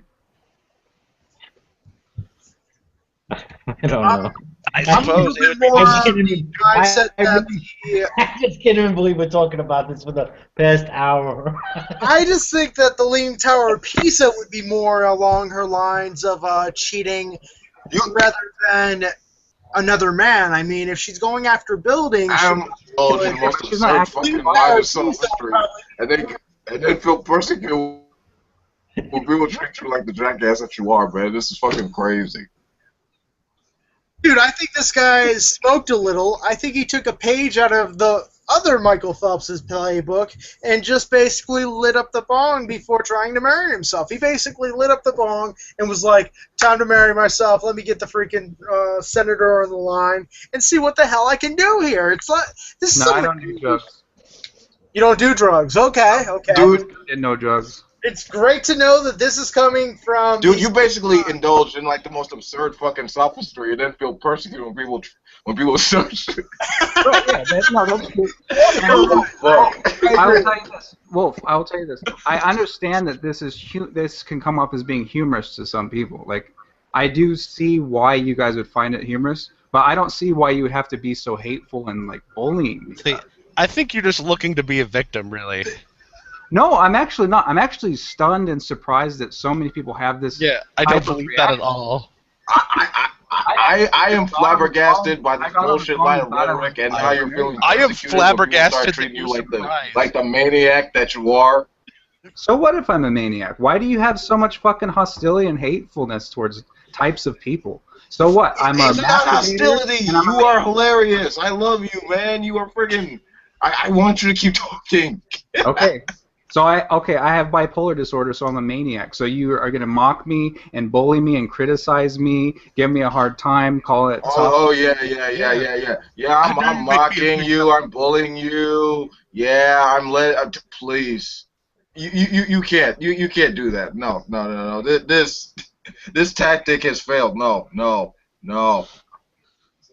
We're giving you a platform. No, you can't. No. You're not giving me a platform. You guys are speaking over me the whole fucking time. Other hangouts I've been in with the same people that are here besides you guys, people don't talk over me every time I try to speak. You guys are ganging up on me. You won't let me actually speak. You're not giving me a platform. Adam, you're mocking what I'm saying. Now, Adam, I apologize if you feel we are mocking your concept of marriage to self. No, you don't. That's I don't accept your apology because I know you're full of shit. It's a fake apology. I'm full of shit. It's an Yes, that's the problem. You're laughing, Adam. You're laughing. You gotta understand. I'm full of shit in this conversation. That's the problem here, John. John, did you know I'm the one full of shit here? Is it a sincere apology, or are you just being sarcastic? I was trying to apologize to you, but apparently I'm full of shit. So Wait, so do you want to? Are you making a sincere? If you're making a sincere apology, I'll accept it. So you're making a sincere apology? I rescind my offer of apology. I mean, you so you wasn't sincere then. You're being a prick. You're not. But you didn't react to it in the proper context. So you basically. I'm sorry I hurt your feelings, Mike. I accept your apology. I accept your apology. Adam, no. We're trying to give you a platform here to sell your idea of marriage to self, self-gratification and all, and you basically...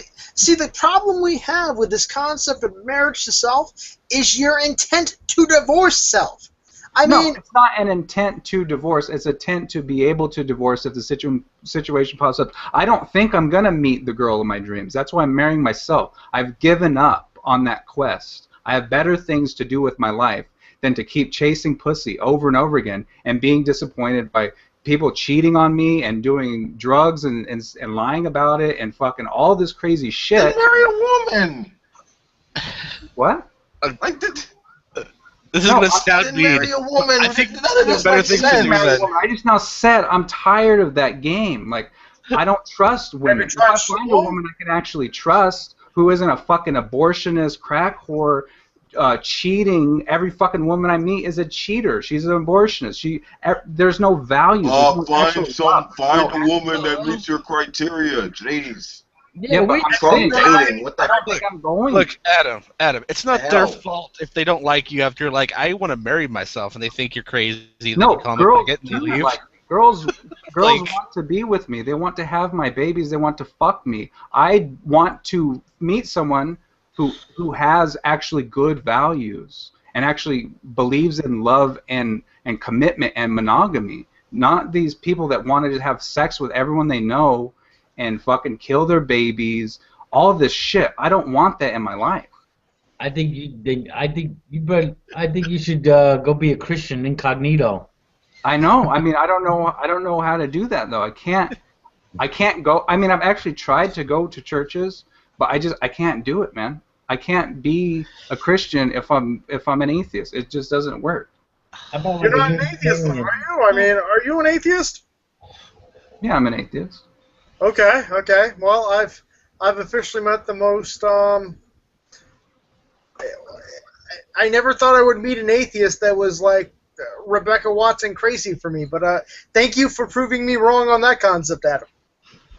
Okay, so you're gonna bash me for being crazy then? I mean, I don't care if you're going to criticize what I'm saying, but I'm just saying, like, if you are if you have a set of values where you're saying it's wrong to do certain things, you're being a hypocrite. No, right? It's not that it's wrong. It's illogical. Well, so what? Love isn't logical. Yeah, but the state doesn't deal with love. Love is very illogical. And a lot of things are illogical. A lot of things you believe in are illogical. That's fine, but the state doesn't deal in love, so... You're obsessed with, like, state laws and tax status. Well, that's what you want. You want the state to recognize your marriage. Right, you wanted yourself. I said, recognition. Okay, but did you miss the part where I said I want to get all the tax bullshit out of marriage? I know, but you said you and what would it be? Hold on, Adam, you did say you wanted legal recognition. Right, but not tax benefits, not that type of thing. Like, that's what I'm saying. I'm against that. I want to start a movement where we banish that bullshit. I think it's hateful, it's discrimination, it's unfair, and it's a bad motivation for actually marrying someone. People get married for the wrong reasons. They get married for taxes. They get married so illegal aliens can become citizens and stuff like that. Those are bad reasons to get married. Marriage should be for a committed, monogamous, sexual relationship. So do you think it's the state's job now to test every couple that wants to get married to see if they truly love each other before they'll give them a marriage certificate? Is that what you want the state to do? I think to some extent they should kind of check on it. They shouldn't just take any person that steps in and says, "Oh yeah, we want to get married." They should kind of look into it, but I don't think that they should go to any kind of great lengths to it. I think society as a whole should put that in check. You know, society as a whole should have a higher standard of values of love and marriage. Now, Adam, as you've actually outlined, you said that you haven't been able to find the right woman. Have you tried men yet? Really, honestly, that's none of your fucking business, man. I don't appreciate the condescending tone and the mockery of my sexuality, so why would I get into a discussion like that about that with you? Actually, I think that was a serious one, but... You're saying that women are all crack whores and want to have your babies but aren't treating you with the respect that you actually deserve in the aspect in which you want.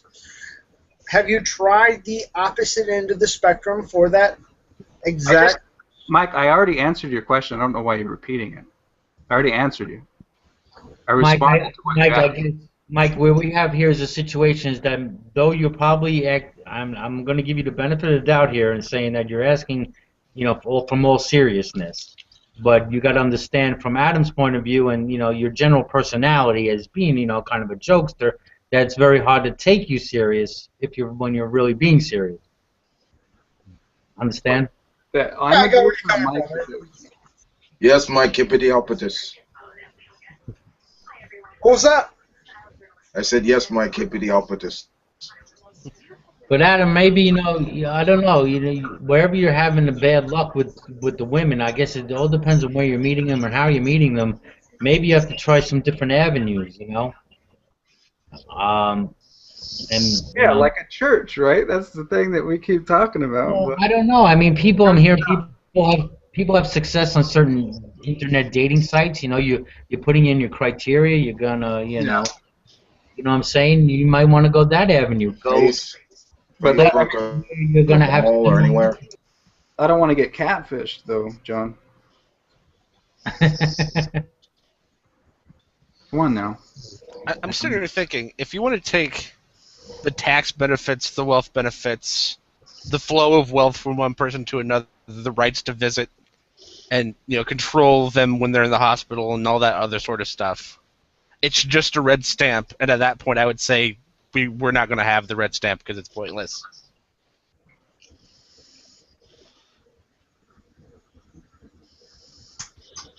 I don't know who you're talking to, but... Oh, you. Yeah, I don't know what that has to do with what we're discussing, though, because I've already made it very clear that everything you just now said has nothing to do with what I'm talking about.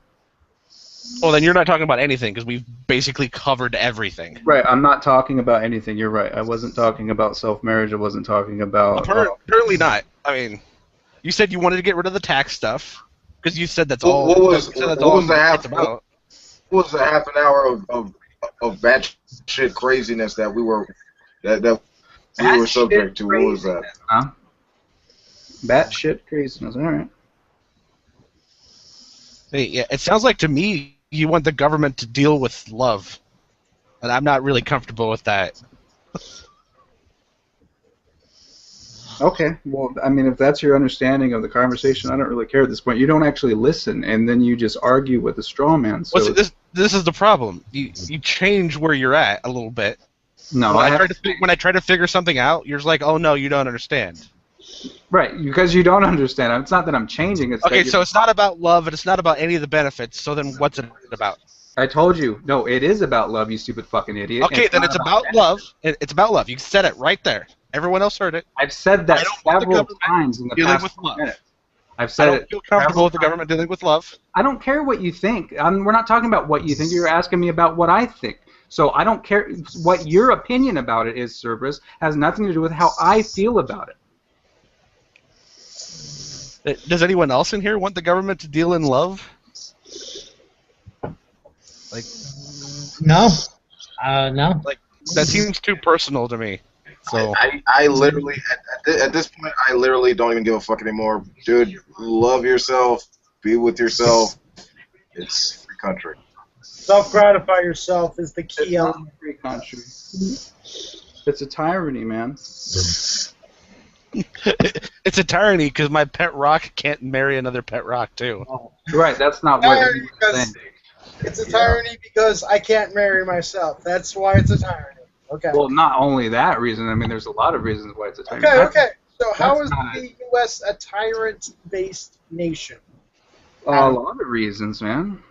What happens if you break a law? You get fined or sent to jail if you're proven guilty. Right. So what is jail? What are your rights in jail? And Detention. what do they do to you in jail? Your rights are the same as they are when you're outside of jail, unless you're a felon. Then you lose the right to vote, I think. No, your rights aren't the same in jail. When you're in jail, you're not allowed Actually, yeah. you're You basically a slave, and you're have all the same rights. no, you don't have the same rights. Yeah, you do. Actually, you do. Except you can't vote, of course. Unless it's a But misdemeanor. you're in detention, right? You can't leave. It's rehabilitation. No, it's not rehabilitation. It's rehabilitation. You're locked up and you can't leave. It's supposed to be real. They force you. They command where you shower. Yeah, that is rehabilitation. That's That's not rehabilitation. freedom. That is not freedom and liberty. Hey, it's rehabilitation based on trying to reformat. Yeah, you broke the law. It's trying to re-implement structure And into you're- existing. Exactly. Right. Or So I see that as being tyrannical. Adam, have you ever been to prison? No, I haven't. Have you ever been in? Have you ever been to Saudi Arabia? The answer to that's probably going to be no. You don't want to go there. That's a real tyranny. Yes. Okay, but just because it's worse and They kill you if you deconvert from this right, but just religion. because You it's worse there can't. doesn't mean If a woman is raped, they get punished too. They get stoned to death. But that doesn't mean okay. It's much worse there, but it's still bad here. Even that is Here, at least the best place. It's still human rights, bad. civil liberties. I can't hear what you're saying because you're speaking over me.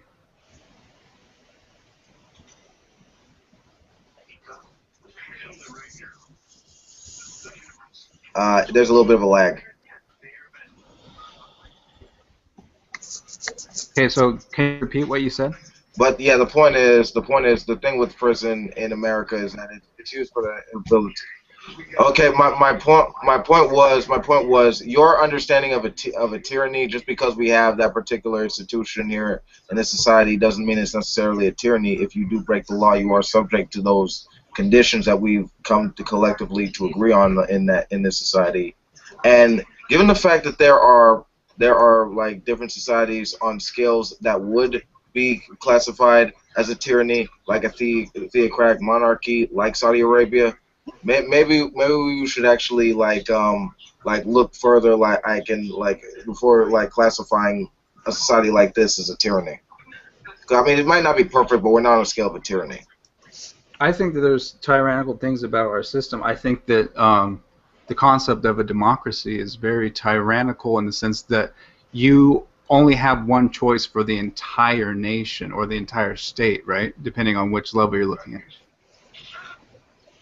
So there's a lot. Yeah, but the thing about democracy is you're part of a society. We're working with that society to make it better, so that the society can actually propagate itself. Right, but you're still forced to go with the majority. So if 49% wants it one way and 51% want it another way, the 49% are forced it's tyrannical to force 49% of the population to do something they don't want to do, and they have to do it. And if they don't do it, you arrest them, you put them in a cage, and you let them get raped and stuff, and the guards can beat you up, and you lose your rights. That's And I will always love me. Yeah, it's not really tyrannical because that stuff isn't part of the system. It does happen. But there isn't a law that says the guards get to beat you and men get to rape you. Okay. It's still part of the system, though. No, it's not. It happens. The system doesn't say you have to get raped. I didn't say that it does. You're doing the same. You're saying the system's tyrannical because it forces this to where you can go get raped and get beat up by guards. It does enforce something to where you can do that. It doesn't? No, it Where and how it does enforce exactly something to where you can get raped. It doesn't enforce rape, but it enforces a situation where you can be raped. Yeah, but you can be raped in your house. Right, but most of the rapes occur in prisons, right? No, I would say most of the rapes occur out of prison, actually. No, most male rape is in prisons. Maybe if you want to narrow it down to a narrow view of just And male more rape, men, then yes. actually, there's actually more men raped than women in the United States of America. So therefore, I don't know where you pulled that statistic out of. More rape occurs in prisons than outside of prisons. where did you get that statistic, Adam? I looked it up. It smells like poo. Did you pull that out of your butt? Look it up. Look up rape statistics. Yeah. I think someone pulled that out of their butt. Like, could you put the citation in the group chat?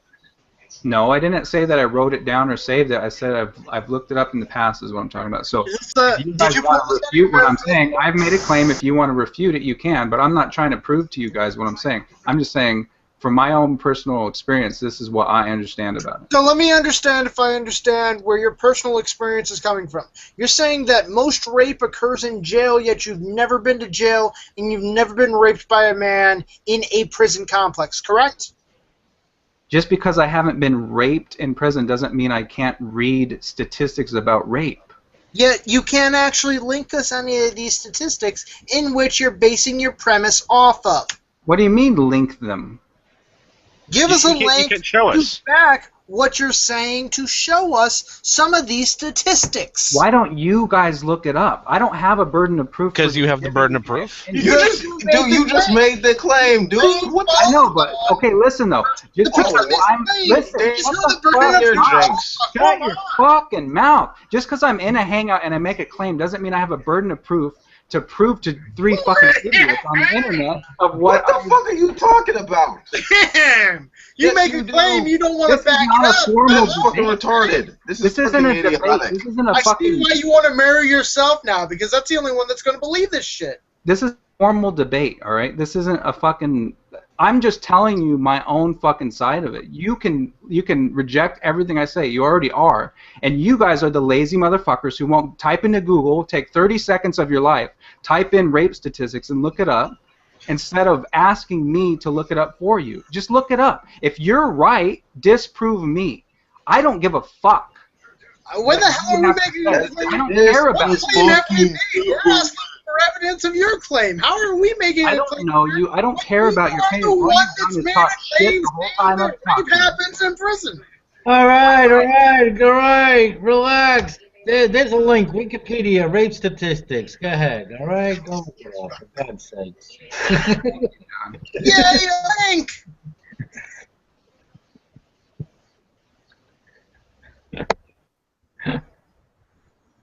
Hi, Nadia. Yo,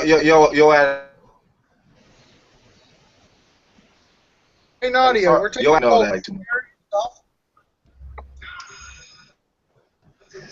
This isn't a debate, though. That's the thing. If I was in a formal debate with you guys, I would have links ready, and I would have a burden of proof, and I would go through all that bullshit and back it up. But you guys asked me something about my own personal opinion, and I gave you my opinion. I'm not in an academic thing where I have to fucking give you citations. Adam, not to cut you off, John, I am up for coffee, but I'm waiting until Carl starts his, so I can have coffee with Carl first thing in the morning. I can't actually drink a cup of coffee until Carl has that first sip. Make sense? No, but that's your prerogative. Just my prerogative. Hey, I'm not. It's like me marrying myself. It's just there. It's coffee with John today. There you go. Come on. It's coffee with Carl. It has to be Carlton. I'm sorry. You're a beautiful man. I have nothing against you. The H is what turns me off, though. It's that damn H keeps coming back, and it's the problem in this whole us drinking coffee together. I want to, but you have to drop the H first. Okay. I'm usually never up in time to have. Sometimes, very rarely do I have coffee with Carl, but I'm very I'm rarely hoping Carl up that gives me the early. link this time. I mean, he invites me to it, but doesn't give me a link to join it. I'm like, okay, I'll just watch you talk to yourself for a few minutes, bring a few people in, and drink coffee. Not that Carlton isn't a beautiful man. He's aged very well, but still, I'm sorry. I just don't want to watch him drink coffee. I want to actually join in the conversation, maybe drink a few sips of coffee myself. I want it to be coffee with Carl. Like, exactly. It's more of a personal experience with Carl. I mean, seriously. Well, no, you're gonna have to talk to Carlton then about that. You know, let him give you a personal invite. Yeah, Ruben's gonna give you the link. Wait, are we setting up a new hangout just for coffee? No, he might be. He might. I don't know if he might give you a link to go have coffee with Carlton. Wait. Are you hooking up coffee with Carlton right now? Nice. Adam, you want to come? We'll allow you, yourself, and I to have a menage a trois, if you will. No thanks. Okay. Just send it to me over on YouTube. Let me give you the link to the channel, and you can just send it over there.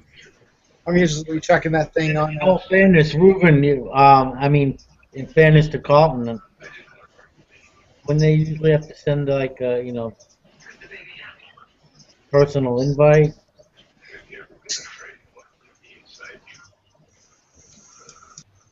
So Adam, what else do you enjoy outside of the concepts that you've already outlined? Well, to be honest with you, although I am passionate about the self-marriage thing, I have completely given up on it. I don't have any interest in it really anymore. But outside of that, I mean, I have theories about the universe and about infinity. I have a theory about different personality types. Like you're looking for something to ridicule me about, right? Sure, we can go with that. Okay. Then why should he talk? Then why should he talk to you, Mike? No, I was playing devil's advocate. I was being facetious, sarcastic. But Yeah. no, I'm looking for something we can adequately have a conversation on that isn't 10 ways from crazy. All right. Well, I mean, you'll probably find my theories and my opinions to be crazy. I have theories about weird torus-shaped universes that loop back in on themselves. I have weird theories about or views about society and how society is Now set to up. go back to what you were saying about universes actually folding in on itself, but would that actually exist in an infinite number of universes with a multiverse complex? I don't know. I'm not really too big into the multiverse theory, but I suppose it's a possibility. But it doesn't rely on. I mean, my concepts don't rely on a multiverse theory. Folding universes, though, wouldn't that actually have to work on a multiverse spectrum because you're actually having a universe that would actually be formed from it folding in on itself, correct? No, it's not folded. Because that would be singularity. It's not. There's no singularity. It's not folded. It's like a loop. It's like a straight loop. Think of it that way. So basically, an infinity sign would be the best concept to outline this, correct? Not so much an infinity sign. Just think of a circle that's so large that it's completely flat. That's one dimension. And then you have 3 of those for space and then 1 for time. And the number line works that same way, and then that's your universe. That's what I believe that's how the actual universe works. So numbers are actually on a loop, so 1 is right next to infinity. If you go far enough, higher and higher, you're eventually going to get back to where you started. Same with space, same with time. So is this concept different from just the positive curve theory, or What's the positive curve theory? that space folds back in on itself in sort of a sphere? Oh, like you mean if the shape of the universe has a positive curvature? Yeah. Yeah, it's different than that. It would be zero curvature. There's zero curvature, but what most at least introductory like cosmology texts and like lectures and stuff don't talk about in papers that I've found. Unless I'm not aware of any that talk about this. But and if you have an infinitely long line that's actually an uncurved circle, it becomes it acts like a positive curvature, and that you would get back to where you started, but that's not. There's no curvature involved. So it would have it would have similar properties. It just would be it would be much harder to achieve the results of the curvature. It's basically like a smaller universe. The positive curvature one would be. Is that really infinite though? Then Is what really infinite? If it just loops back over. Yes, it's still infinite. Yeah. So you're saying infinite has an end? There's no end. Does a penny have an end? Penny has lots of ends. Okay, what's the end of the penny? The edge. Just the whole circumference of it? Sure. The concept of currency in which is backing its financial value? Okay, so what if a circle is all that we're considering? Not a penny, just consider a circle. What's the end of that? Well, I would say the end of it's when you meet back up to where you were to start with. Okay, but where's the starting point? Wherever it is you want it to be. Right, so there's no end. The end, well, there in a sense there would be an end, but it would be relative to where you started. So Okay. it's very similar to that, only it's not curved. It's so large that it flattens out. Well, It's called a generalized circle. I mean, that's fine. It's still an illogical concept. It might No, still it might be true. It's actually a very standard concept in higher mathematics. It's called the generalized circle. It's mathematically sound. It's proven. It's been rigorously proven. It's not my theory. That part isn't my idea. That's already established. It's been firmly established for hundreds of years. So, yeah, It's been firmly established that a straight line curves. No, are you deaf? I said it's completely uncurved. There's zero curvature. Okay, zero curvature, but it's still somehow curved back on itself. It doesn't curve. There's no curve. So it's just flat. But okay, it's not just flat though. You're thinking, okay, a line is just flat, right? A line segment is flat, but it's not connected to itself. The ends aren't connected. It's like a line segment that it's like an infinite line that's connected to itself without curving. That's what an infinite circle is. It's a generalized circle. The larger a circle gets, the less curvature it has. The larger a polygon, the more sides a polygon has, the broader the angle gets until it reaches 180 degrees. Right? Yeah. Okay, so an infinity-sided polygon has 180 degrees. It's indistinguishable from a bunch of lines laid out flat. I don't know. But you could always split the curves, the angles, into two separate angles. But that's not a regular polygon any longer. You could take a shape and rearrange it into a different shape, but it's no longer the shape we were talking about. Yeah, I mean, you could still have just smaller edges. You could always just split them in half, so I'm not really sure where you're going with that example. What's the example? Well, polygon has edges, and you said add infinite. It maxes out. Yes. Yeah. But you could still always just split the edges into two separate edges and keep on growing. Are you talking about abstractly or in a physical universe? Either. I Well, would say either. in a physical universe, there's actually a limit to how far you can separate something, right? It's the Planck length. The Planck length. Yeah. So if that's true, then you need to have a number theory that's actually consistent with that. It's also quantized, right? Yeah. Okay, so then you can't split it. There's a certain point where you can't split it. Well, that's fine, but you still wouldn't have it. If there's a minimum... you wouldn't. What do you mean you shortness? wouldn't have it?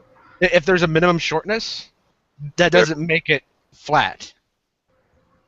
Right, I didn't say that. That means you have a polygon made of the smallest, shortest lines you could make. Right, I never said that it's the minimal shortness of it that makes it flat. That's not what I'm saying. Well, it's fine. I'm just showing you how it can't be flat. No, you're not showing anything. You think you're going to disprove the fact that an infinitely large circle is indistinguishable from an infinitely long line? I mean, that's so firmly established in mathematics that, I mean, you think you're just arguing with some theory that I have. That's not even that's not the part that I was innovating, right? That's the part that's already there. That's the part I'm starting with. It's already there. Well, that's fine, but you can still imagine an infinite circle, and you can still imagine an infinite line, and they are different things. No. Okay, so if an infinity-sided polygon, if the angle of it is 180 degrees, imagine putting one together, right? It would be identical to putting together a perfectly straight line. No, it wouldn't. Yeah, it would. No, it wouldn't. What do you mean it wouldn't? The polygon would just get bigger. You'd be adding in Planck length lines to make more sides. There's a limit to how much you can add because it gets back to where it started. In which case, it's not infinite anymore. Of course it's infinite. It has infinity sides. It might have infinity sides, but if it links back on itself, it's technically not infinity. You're actually wrong, but there's more than one definition of infinity. There's a potential infinity. Are you talking about a potential infinity or an actual infinity? Well, you can also have an infinity inside an infinity. Okay, but are you one talking about infinity be less than infinity, which means you could have it not be infinite but still have infinite sides. Okay, but are you talking about a potential infinite or an actual infinite? I'm Something not like an isolated system.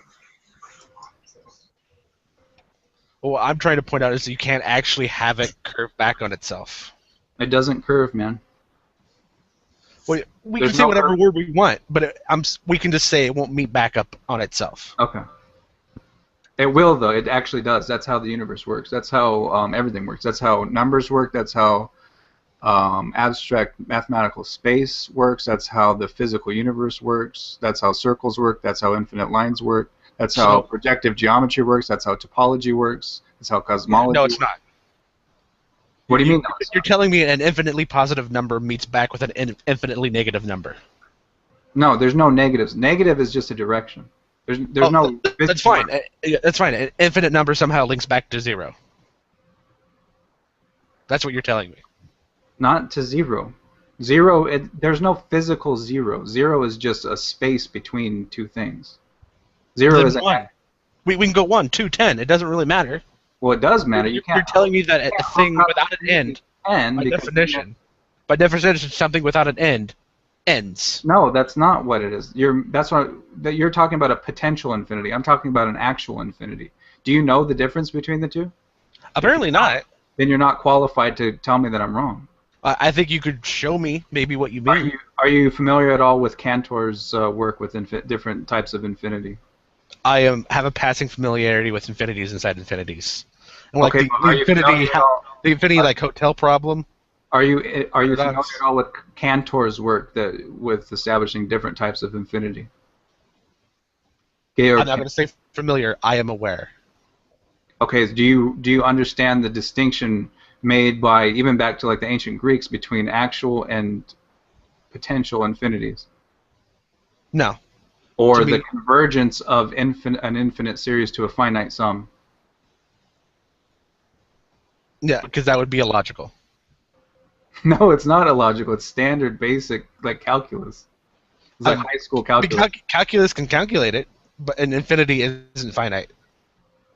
I didn't say it's finite, but an actual infinity has an end. A potential infinity doesn't. There's two different concepts. So you're right about when you're saying infinity, you're basically talking about potential infinities, and I'm distinguishing between potential and actual infinities. So an infinity that has an end, I'm going to say that's not an infinity. I'm going to say that's finite. No, it's not finite. It doesn't. You can't get to it using finite values. But yeah, I mean, you can disagree with the last 200 or 300 years of mathematics if you want, but that's actually, I mean, I mean, even back to the Greeks. So no, I'm not saying it's not right. I'm not technically not disagreeing. I'm just saying it's illogical. Okay. No, it's not illogical. Actually, potential infinity is the thing that's illogical because with a potential infinity, you're treating it as a sum or a concept. It's one thing, but it's actually anything you ever want it to be, and then you can have all these weird paradoxes with potential infinities that you don't have with actual infinities. So the actual infinity is the more logical version of it. I wouldn't say that. Right, you wouldn't say that. An actual infinity wouldn't be an infinite. Right, you think that, but that's because you don't actually have an understanding of infinity. You haven't read about it, you aren't up to date on it. Whereas I have read about it, and I am up to date on it, and I know what I'm talking about. Yeah, it's still illogical. You find it to be illogical because you don't understand the concept. Your brain isn't capable of comprehending something. I am incapable of equating finite with infinite. Right, but that's a misunderstanding. See, I never said those words. Those are words that you keep saying that I never said. So you have I actually believe it's like calculating an infinite with a finite. No, it's I never. Recorded. We can go back and look at it. I never said it was finite. Yeah, you definitely used the words finite. Okay. I'm not saying that it's finite. I'm saying it has an end. But it's still infinite. Just like an infinite series that has a finite sum. It's called convergence. I mean, it's such a basic, elementary concept. How do you not know that? I wouldn't say it's elementary. Because infinites don't have ends. That's what makes them infinite. Actual do you understand the difference? Even though you I understand you're trying to draw a difference, but I'm telling you that I'm not trying to math. I mean, math. Well, you're agreeing with them. Philosophy. Don't pettifog it. I'm talking to you. I understand that you're quoting them, but I'm talking to you. Right. So you need to learn the difference between a potential infinity and an actual infinity, and distinguish between the two. Yeah, someone somewhere decided to add a word onto infinity to have infinity end. Somewhere. Yeah. Wait, whoever you want to put, I don't really care who it was. Find someone talking about infinity before there was a distinction between potential and actual infinities. I dare you to do that. I challenge you, actually not dare, I challenge you to find me something coherent talking about infinity before the distinction was made between actuals and potentials. Plato. He talked about a universe with infinite atoms being in range in infinite ways. Okay. To make infinite items. Okay, but the ancient Greeks distinguished between potential and actual infinities. Plato apparently didn't. Okay, but when was Plato? What's it? It's before 200. 200 BC? No, AD. I'm pretty sure.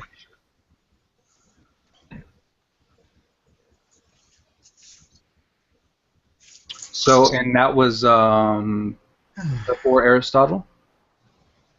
That would have been after Aristotle. Yeah. Okay, so Aristotle distinguishes between them. Where does he distinguish between them at? Book 9 of the elements of... Oh, sorry, that's Euclid. Let's see.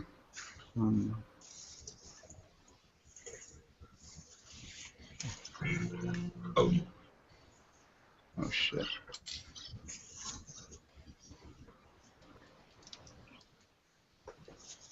I don't know. I mean, have you read just the Wikipedia page about infinity? No. Okay. Well, I mean, this is a good start.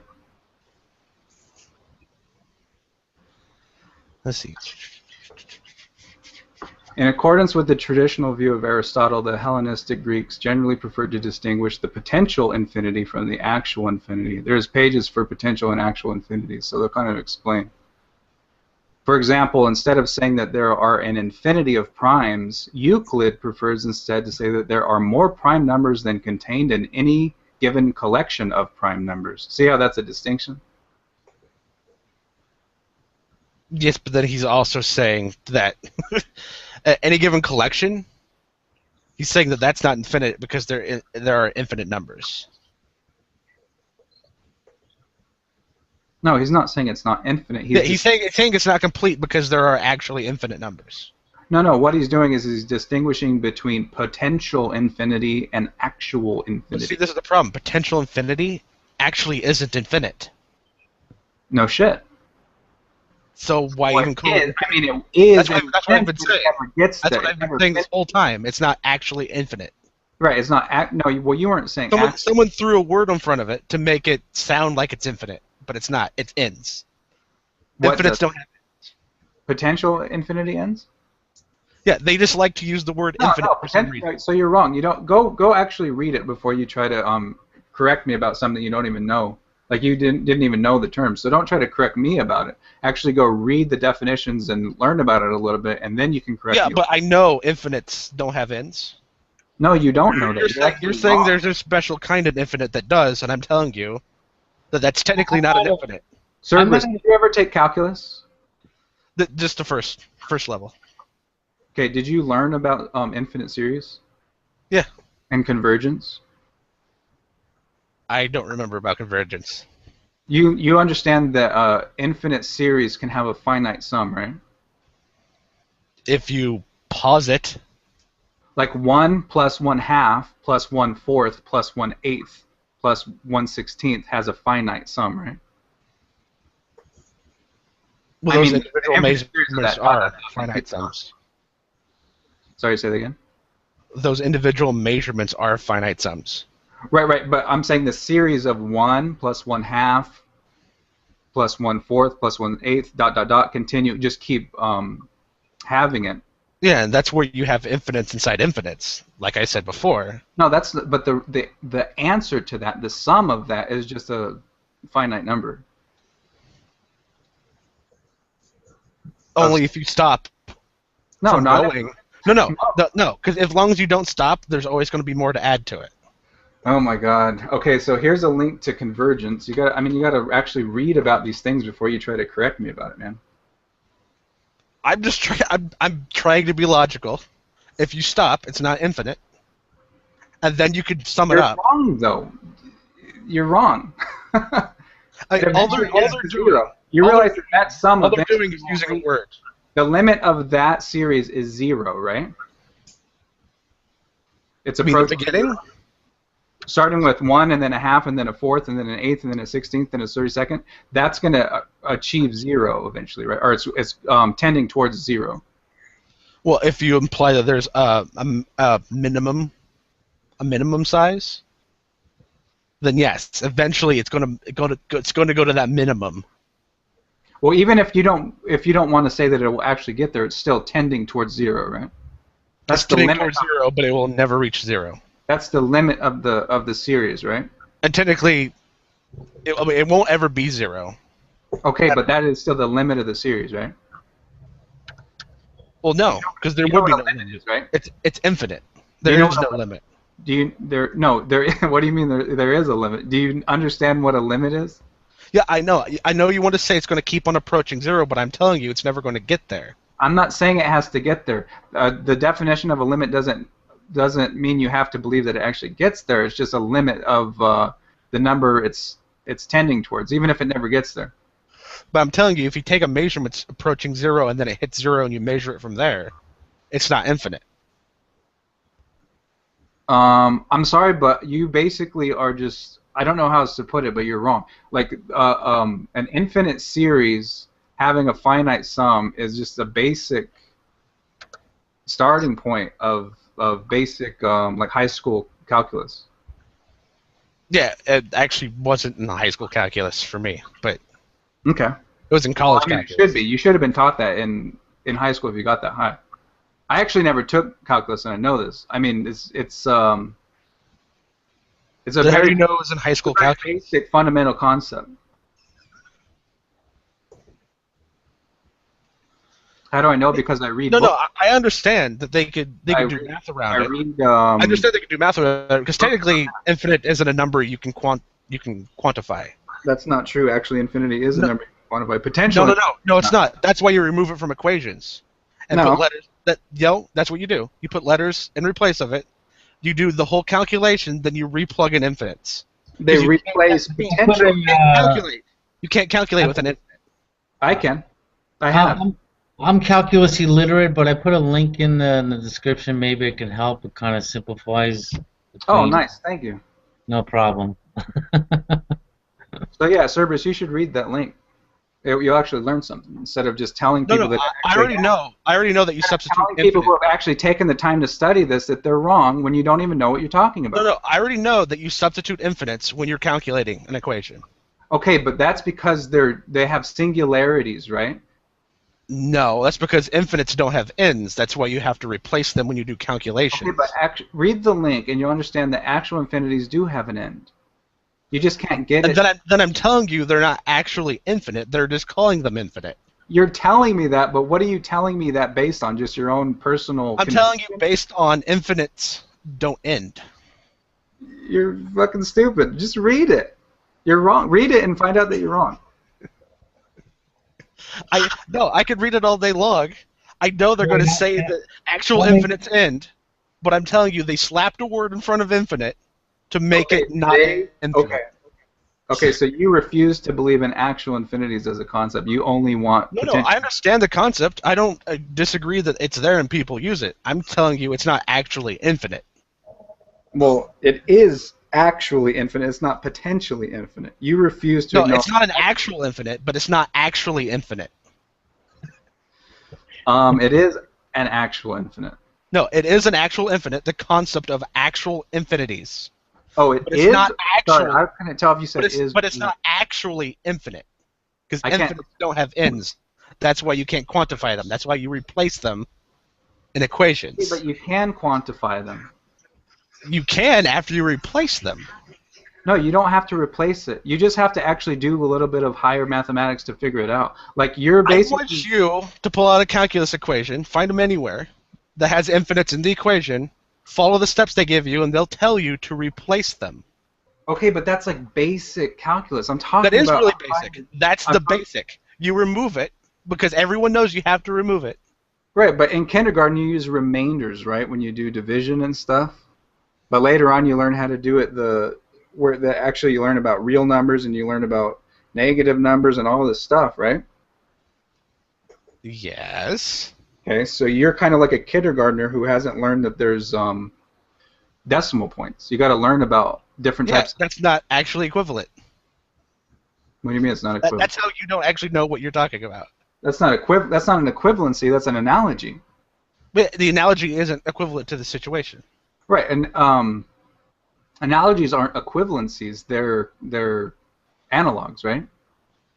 They're interrelationship of analogs to prove the. They're not equal. It's not an equal statement to say remainder to compare remainders with the replacements of infinities. So the thing that's the analog is that there are higher mathematical concepts that you're unfamiliar with. They teach you remainders as a stepping stone for divisions. They're not actually a mathematical theory. You remove infinities because of what an infinity is. But they remove infinities in certain situations, right? Because they are problematic, because you're dealing with an infinite number. You're dealing with a potential infinity rather than an actual infinity. They don't remove actual infinities. Actual infinities actually work out and they're logical. But see, this is the thing: an actual infinity won't be shown as the infinite sign. How do you know if you don't even know what an actual infinity is? Because once you know what the outcome, you can quantify it. You wouldn't put an infinity symbol there. Who wouldn't? Who are you talking? You're Anyone. Just speaking purely in abstract, like you're just. If you know the endpoint of your actual infinity, what it's going to be, you don't put infinity in the equation. You put the number that it is. What are you even talking? You don't make any sense. I don't think you understand what you're even. Does trying anyone else understand me? I thought I was speaking English. You're trying to replace it with a finite number. That's not how it works. You don't understand the concept. Yeah, once something ends. You're just talking. You haven't read. Once something ends. And talking at the same time? Once something ends, then you know how much value it has. Okay, but you only... Am I wrong? Well, this is the problem, though. Yes, no. Yes or no? No. We can talk about that in a second. The answer is no, because you don't know all of it at once. There's so many digits that you're only seeing one part of it. You can look at, say, the front or the left. It's kind of like the digits of pi. Like, you know what the first trillion digits are, right? But we don't know what the octillionth digit of pi is. Yeah, no one's calculated that yet. That's because calculating pi is actually an infinite number. No, pi is not an infinite number. Pi is a finite number. The digits of pi go on without... No, it is literally an infinite number. It has infinite places. Pi is a finite number. How do you not know these things? The digits of pi are potentially infinite, but they're not. It's not actual infinite. But pi itself is just a finite number. And you can never, ever compute pi to what it actually is because it has because pi isn't an actual value. Pi is a bunch of different values that are treated as one value. It's potential value. It's potential pi. There's no actual pi. Pi isn't because when you compute pi, it's just 3.114. I mean, you can get more direct, more accurate than that. Yeah, but you can't actually compute pi because it has actual infinite decimal places. You're using the wrong terms. It's potential infinite that you're talking about. It's not actual. If it was actual, there would be a final digit. But see, when you calculate what they call an actual infinity. Don't try to tell me what it is, because I know you haven't taken the time to read it yet. No, because I've already done it in equations.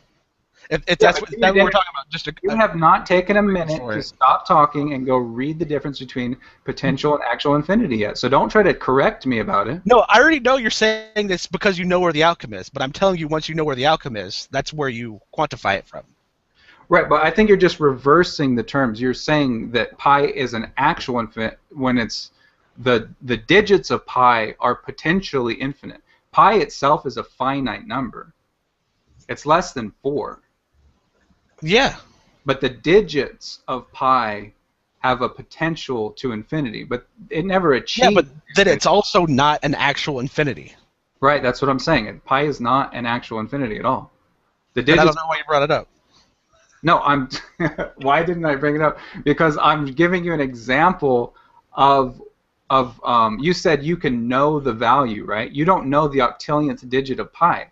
So just because it's impossible. Just because you get to the end of an infinite number, you know the characteristic of and the value of it to some extent, but you don't know all the information about it because there's a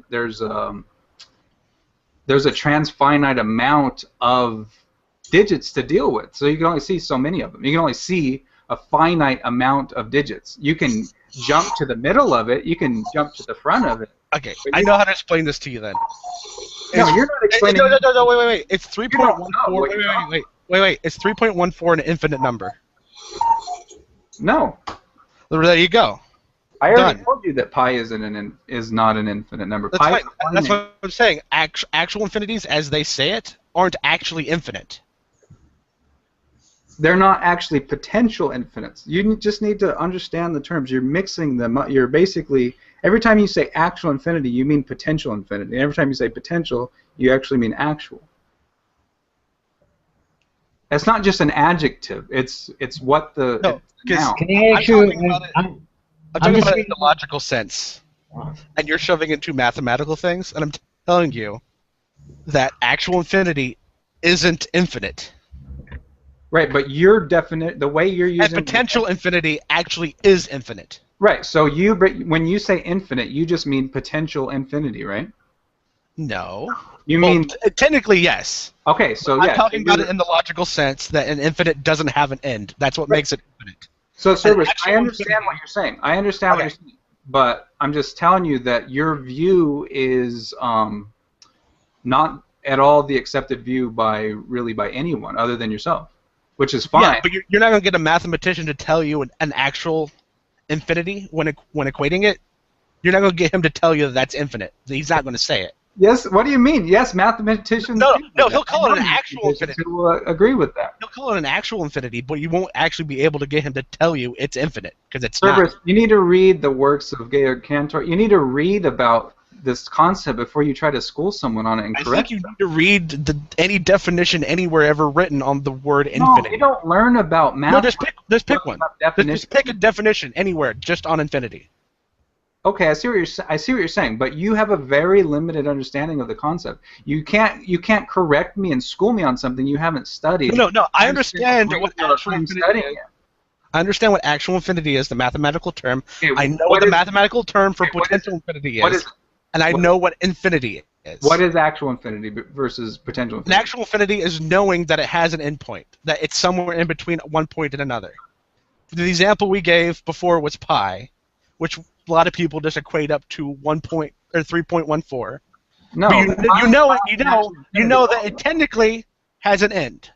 No, pi. No, you're wrong. Pi was not given as an example. I thought I was using the example that you said. No, you're not listening. I said pi is not an actual infinity. Pi is a finite number. It's not infinite. Pi is a finite. Okay, I used the wrong words, but that's what I was trying to say to you. You used the wrong words. Do you know the difference between finite and infinite? Yes. Okay, what's the difference? Infinite has no end. Finite has an end. Having no end is not the definition of infinity. Infinite means going on forever. Okay, but that's the etymological foundation of the yes, and that's why actual infinity isn't infinite. But that's not how words work. So infinity has an end. Actual infinities do have. No, we're not talking about the mathematical term. Tell me to you what just do you mean infinity. What is infinity if it's not a mathematical term? What the fuck are you talking about? So you're telling me the word infinite doesn't exist outside of these two mathematical terms? Wait, what's a zist? You keep using that word. I don't know what you're saying. This? You said it's a zist? Exist? You said it's not a zist. Yeah, don't try to pettifock it.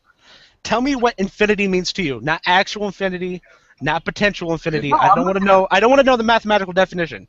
What is infinity? Cerberus, go to the library and go to the math and science section and check out a few books about infinity and these concepts. That's great. Now tell me what's infinity to you. No, I don't. I'm not going to educate. That's fine. You don't have to answer the question. We can end the conversation there. You're unwilling to actually take a minute to go to the links that have been provided and actually read about it.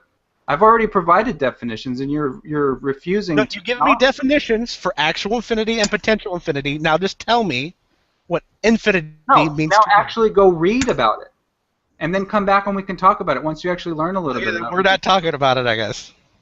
Right, because you're refusing to actually learn about the topic. And you're refusing to just give me your personal opinion on a word.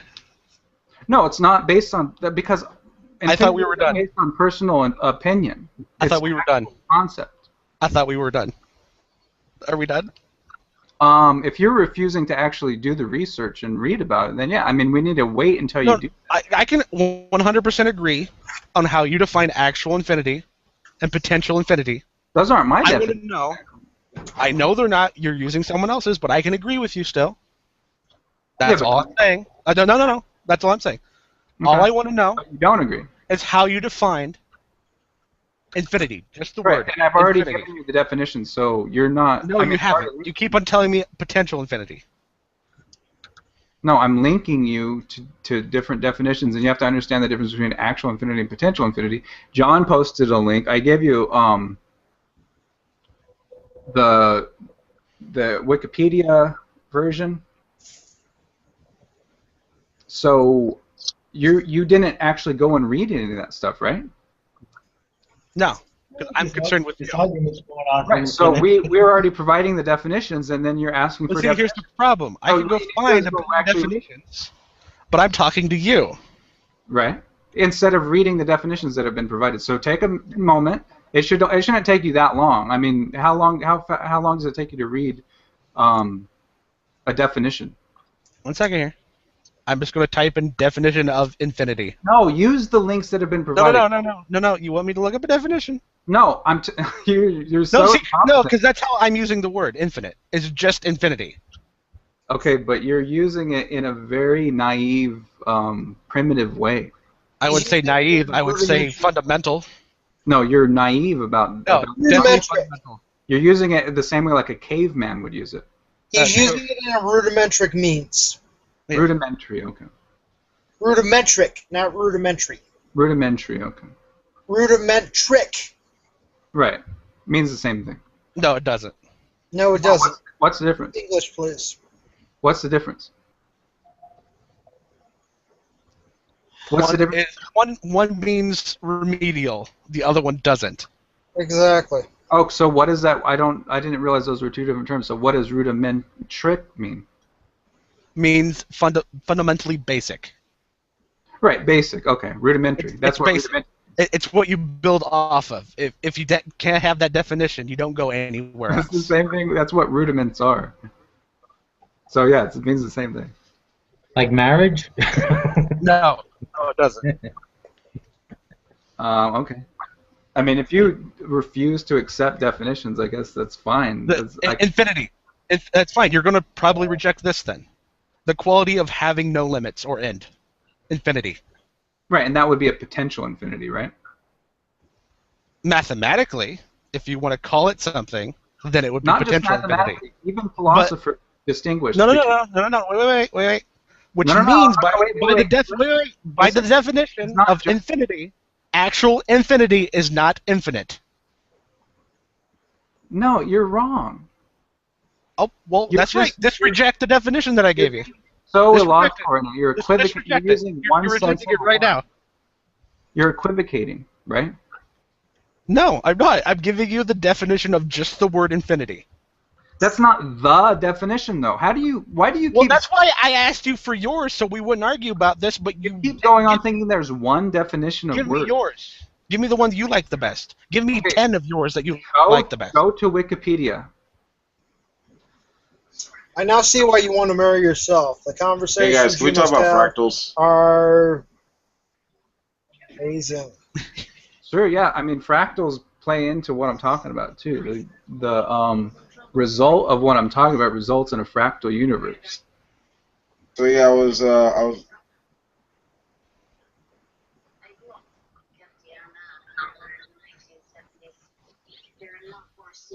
I mean, yeah, shapes that could that are similar, that could replicate themselves, that could propel themselves, that could develop complex structures. I mean, you could look at the universe and take that with the laws of physics and billions of years, where you can produce like diverse things like the evolution of life or the universe itself. I mean, it's okay. I mean, it's sort of like recognizing the measurements and things actually done with that book. What were you saying, Cerberus? Admittedly, I stopped at the first sentence, but let me read this to you. Infinity is an abstract concept described. I can't even say it now. Something without any limit, and is relevant in a number of fields, predominantly mathematics and physics. But the English word infinity derives from the Latin infinitus, meaning beginning without finish. Infinitus, meaning beginning without finish, which can be translated as unboundless. So it has no end. That's the definition of infinity. That's the etymological root of it. Yeah, you're right. That's fine. But that's what I'm saying. Actual infinities aren't infinite. No, that's not defining an actual infinity. Those are all definitions of potential. That's fine. I know it's not, but that's why actual infinity isn't infinite. No, you're fucking stupid. You're reading the definition of what is potential infinity. And then you're equivocating. You're saying, "Oh, well, actual infinity is just because they describe the same thing." I mean, it's like I don't know. It's like potential infinity. Potential infinity, as the mathematical term, is actually infinite.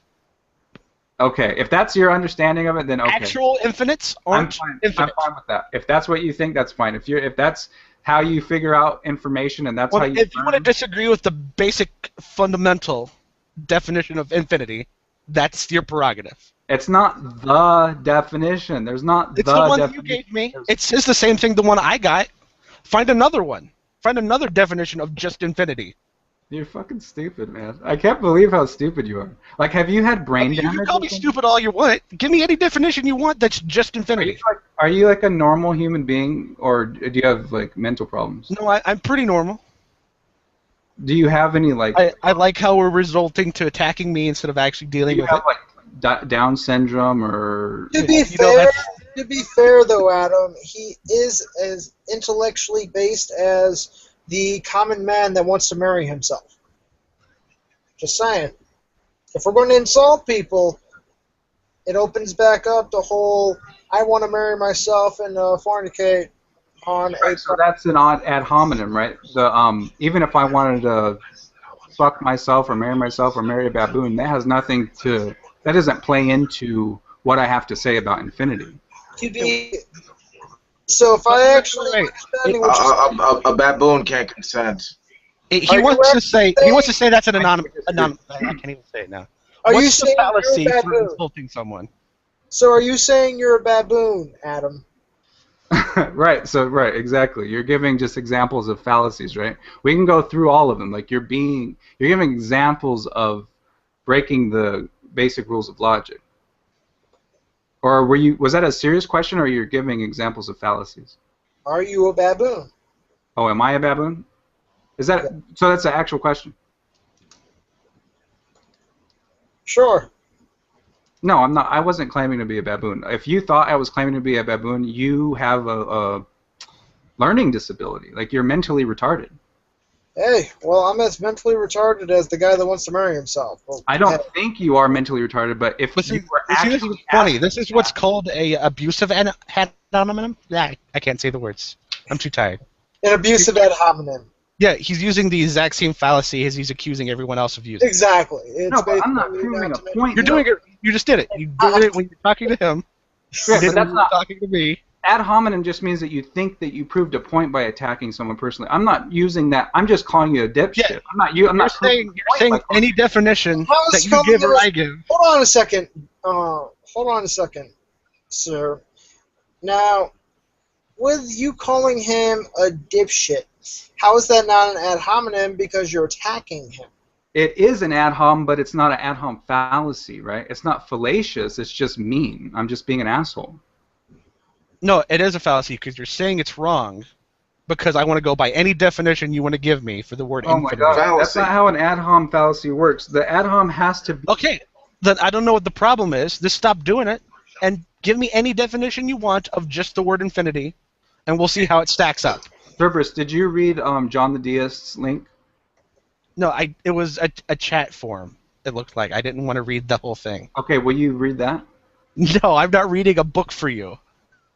Okay, well then, did you read the Wikipedia page or Yes. the links? I read the very first sentence, which is where the definition of Okay, infinity listen, is. listen more closely to what I'm saying. Go to the Wikipedia page. Actually, I'll link this to you because you're not going to be able to do this yourself. You're not able to follow simple tasks. Like I said earlier, there's a page for actual infinity, and there's a page for potential That's the infinity. page I went to. Definition for infinity. No. There's a page. No, because I'm not talking about the mathematical terms. I know you keep on wanting me to talk about it, but that's not what I'm saying. No, you're not listening to what I'm saying. I don't care about the mathematical terms. Not the infinity page. Go to actual infinity and potential infinity. Why don't you go to the infinity page? Right, so go to the infinity page, and then I am. within that page you will find you'll find a part where they're talking about the difference between actual and potential infinity. It's a very important concept that you need to learn when you're discussing infinity. Otherwise, you're constantly equivocating between the two. But you don't see how actual infinities in mathematics aren't actually infinite. I can't believe you don't see that. Like, all right, say that again. How do you not see that actual infinities in mathematics aren't actually infinite? I don't know how you don't see that. It slaps you in the face. Well, you haven't actually read about the concept. This is an ancient concept, and you're unfamiliar. It doesn't matter how old it is. You're unqualified to Logic talk doesn't care how old it is. You're unqualified to disprove what I'm saying if you don't know anything about it.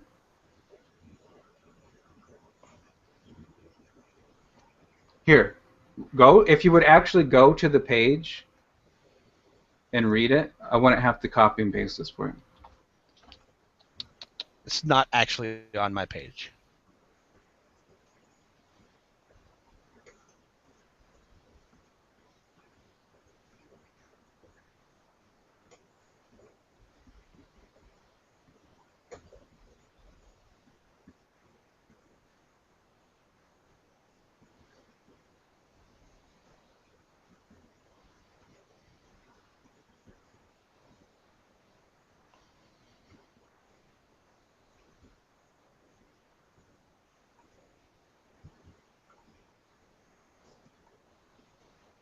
Okay, so did you read it? Yeah, and it actually says that pi, in that case, is an actual infinity. Pi According to is this a definition. finite number, Cerberus. Yeah, but by this definition, it's an actual infinity. No, it's not. It has an infinite number of entries. Oh my god. Does it not? Am I wrong? Okay, so, Cerberus, is pi finite or infinite? It has an infinite number of entries, but it's not an Okay. infinite number. Okay, right. So that's what I'm saying. It's not. Yeah, and that's why I'm saying actual infinity isn't infinite. No. This is okay. This is how it works. Pi, the value pi is a finite number. The digits have a potentially infinite sequence. But that's where you're not making the distinction. It's What do the you mean? infinite entries that make it an actual infinity. No, the no, number no. itself isn't actually infinite. You're mixed, right? You're mixing the terms up. When you say actually infinite, you mean potentially infinite. You mean the accepted definition of potentially, and then you have a curious way of switching the two, right? You have like your own personal definition. Well, no, because mathematically, potential infinite is the same thing as just the basic definition of infinite. No, it's not anymore. I mean, maybe thousands of years ago it was. A number without end. Is There's that more not to what potential infinite is? Just read, like I said, here. I'll link you to, because you like. I mean, you can copy that or link that, but let's deal with this first. That the number that has infinite entries isn't infinite. You just said it's finite, which makes it not infinite. But do you realize how you're just saying infinite? You're not distinguishing between potential and actual. So I don't know. No, I am. When you say I am. Okay, so when you say did it 10 times in a row. When you say infinite, which type of infinity are you talking about? Are you talking about regular infinity? Are you talking about which in mathematics you would call potential? In mathematics you would call it potential. Everyone else would just call it infinite. You do realize that infinity is a mathematical concept, right? Yeah. Okay, so that's the realm where infinity lives. It is a mathematical concept. Well, no, I mean it's not a quantifiable number. So technically it's not mathematical, but a triangle is a mathematical object. It's not a number. It's still mathematical.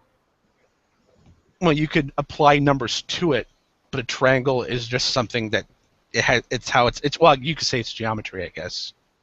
I guess. Yeah, you could. I guess. But you could do it without numbers. You could have a triangle without assigning numbers to it, which makes it not a mathematical concept. Okay. If that's how you think about things, that's fine. I totally disagree, and I think that's a I don't know how you can't divert them in your mind. Useless way of thinking of the world, but that's fine if you think that. I disagree. Well, I don't go around the world saying, "Oh, that's a triangle. It doesn't have numbers, so there, it's not mathematical." But I don't understand how you can't do that. Surely your brain can do that. The idea of a triangle without numbers is meaningless. If it doesn't have 3 points and 3 sides, it's not a triangle. Yeah, that's what makes it a triangle. So how can you have triangle without 3? Well, I'm talking about length and angles. There's always going to be 3 vertices, right? Yeah, but you don't actually have to assign it to it. You can have a pyramid. You can have a triangle and have it not be a mathematical expression. No, you can't. Yeah, you can. It's a geometrical object. It's mathematical. No, it's just a damn symbol. It's still mathematical, though. You can't. Only when you use it for mathematical things. You can't divorce. I can write down a pyramid. I can write down a triangle, and say that's a word, and then it's not a mathematical concept anymore. A triangle is always mathematical, no matter what you try to do. Only when you're doing maths with it. Math isn't everything, dude. I'm sorry. So a $5 bill, the 5 on the $5 bill is not mathematical. It is if you're trying to compute it in some mathematical way. Five If you're is trying always if you're trying to count out to 5, it is. Sorry, man, but 5 is always the 5 itself isn't. The 5 isn't mathematical? What? The 5 itself, write down a 5. It's just a symbol. Okay. You're talking about the numeral. That's my whole point. The triangle doesn't have to. It can just be a symbol. It doesn't have to be a mathematical concept. It exists outside of that. Okay, but the triangle itself is geometrical. Like my symbol, Yeah.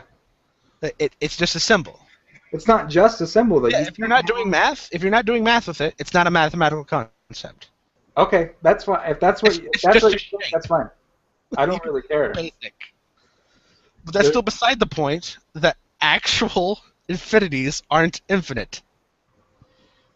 If you think so, right. So the way that you use the terms, I would agree with you. For you to be consistent with the way you use the terminology, I agree. I disagree with your terminology, but within your own peculiar version of language, as a subgroup of American English.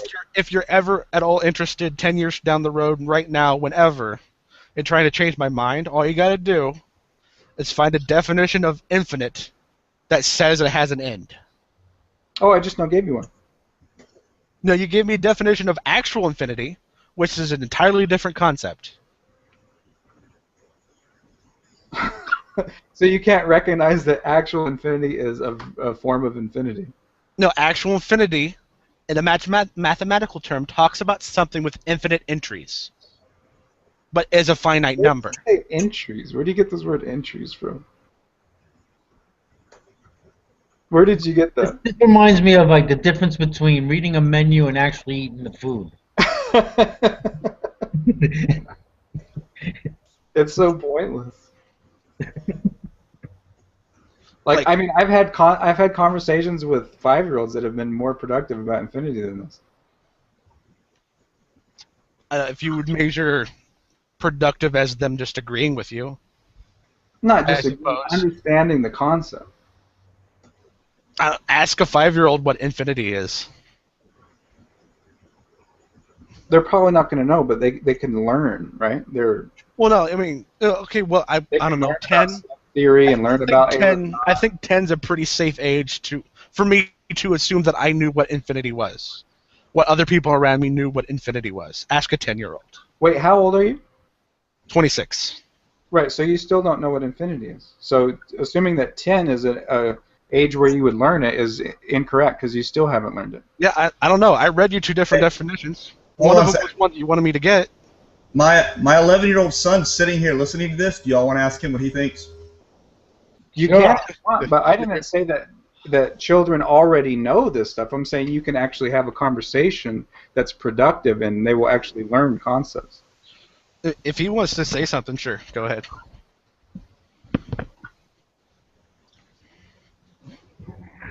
This is being broadcast, by the way. I don't know if that matters to you.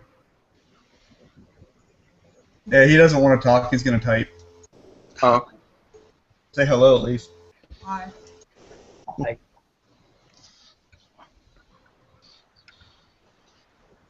So, I'm trying to see how this is going to work. You agree that pi is a finite number, right? No, I had to tell you that it is. That's fine. I'll take I'll take whatever provision you want to throw on it. Okay, so I don't agree that pi is an actual finite number. I believe it's a potential number itself. Pi doesn't actually ever get to the end. It's never the value it's pretending to be. But in theory, it does. No. Okay, no. No, that's not it. Okay. I don't know how I can explain the simple concept to you Because then. the digits of pi are potentially infinite. They're not actually infinite. Hey, So I might guys. I got a question. It's sort of like shifting from like a physics question to a biological question. Basically, in a post-apocalyptic world where human civilization has overall crumbled and been destroyed, but like the human species still exists, what would be one of the three things you do first? Like set up a stable government, try to store whatever available knowledge you have for society to begin again, or focus on reproduction. Or option D, marry yourself. Yeah. I don't think we have babies fast enough for just reproduction being a survival strategy. I don't like the choices. I think I would just say food, water, shelter. I think I would try to do all three at the same time. How many people are actually still around? It's sort of like I mean, people are still around, but like it'll probably be enough for like villages or some shit. So it's basically pockets of civilization are still on the planet, but it's basically a post-apocalyptic world, and you're looking at the only way you're going to be able to repopulate is if you only have one focus at a time, correct? Yeah, basically, it's like what will be the mechanisms? What will be the first moves you do? What's the options again? Okay, there are three options basically to do first. Like you can either A, set up a stable government, 2, store whatever empirical knowledge you have of what remains of the previous society, or 3, focus on sexual reproduction. And I have to choose one of them? No, nobody's worried about food? I would actually set up a stabilized government so that it would actually be able to mandate the distribution of food and just supplies that are at our disposal. Be able to actually set up and monitor repopulation and such. Stabilized government could actually oversee all 3, so I would actually say stabilized government for the win. You guys go do that. I'm going to make sure that the power plant doesn't explode, because that still needs Exactly. But the stabilized government can distribute that job to the person that has that skill set. I actually That would guy say... sounds like a cop. Let's get him.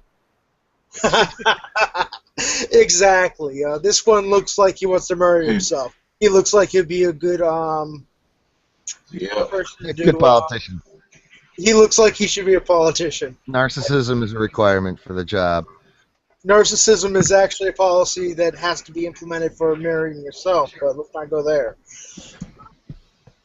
I think I preserve knowledge first. I would have to go with stabilized government to actually distribute provisions and such. Again, you guys work on all that. I'm going to go find a plow, and then find a it's going to take you guys years Now, are you to talking figure about that out. plow We're all for, gonna, now, are you talking about plow for farming or plow for option 3? for farming. I thought you were talking about repopulation. First thing that you work on, how are we going to generate food on a long-term scale? That was a good joke, Mike. And I'll need the knowledge. And I'll set up stabilized government. And in this stabilized government, anyone that wants to marry themselves has to become a eunuch. Can we watch movies? Not already. What was that? I said, how do you know I'm not already a eunuch? No, Adam, I wasn't talking about your self-gratification techniques. I'm talking about what John was saying. Self-gratification. Yeah, I've had a vasectomy and everything, so I can't contribute to the repopulation. Okay, well, you're getting empirical knowledge. Just make sure religion isn't in there. Oh, you would try to wipe out religion? Hey, Post-apocalyptic world. God's already made his choice. That's hateful. If the Bible doesn't make it, I'm sorry, God, but you no longer make post-apocalyptic world. You don't make the cut if your Bible doesn't exist. Yeah, I think by definition, apocalypse means that all religious bets are off because God has already taken everybody that's worthwhile and left us to figure it all out for ourselves. So people have been raptured, planes are crashing, and you got like zombie apocalypse. Great, I'm in. I would love to stay behind. Dude, you would pitch a fit after a half hour of no internet. Why would you need the internet though if everyone? I would. That would be a pain in the ass. Things would be boring though.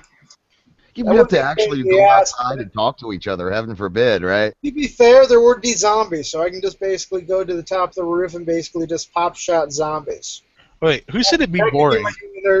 Guys will not survive in the 80s. That could be my new entertainment extracurricular activity, popping zombies off from the roof. Sniper zombies for the win. It'd be the new video game of the century.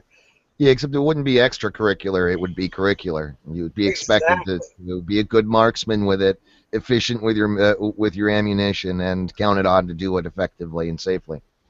Exactly. So work on that. That'll be your homework. Popping off zombies? Don't we need zombies first? Because if you just pop off regular people, that's against the law. Killing's only legal if they're already dead. or if it's legal, which if you're setting up the government, it could be legal. Exactly. I'm going to make one of the policies we would set up in our Unitarian government is, for one, eunuchs are the only people that can marry themselves. Popping off zombies is only legal if they're already dead, and no cure is in sight. Because if there's a cure, then you lace a sniper rifle with darts that are laced with the treatment cure. I don't care. Wait, how many? They can be cured. How many people? Sounds like a cop to me. I still think we should get them. Dude, I'm saying if they can be cured. I'm being humanistic in this. I mean, if we can save the bastards, let's save these brain-eating zombies. I mean, there's one zombie movie that I've watched on Netflix that Returning Dead or something like that, where it's a zombie apocalyptic world, but they can cure the zombies, but the cure for the zombies is there's an over-demand for it, and they don't have enough in stock, so you do have to kill some zombies. Very good movie.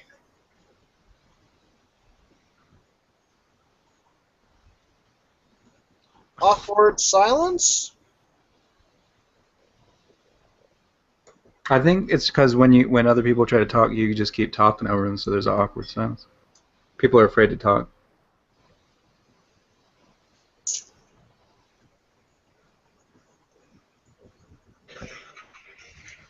Yeah, basically make Democratic government try to have more people like put in their like stock so that we can actually survive and maintain that society. You know, that's like two of the biggest amplifiers of like species. Like if you have like the species organized, then you know more people trying to hunt food and you know sustain more knowledge, and like the rest of it will follow so long as like everyone is like participating actually working to maintain it.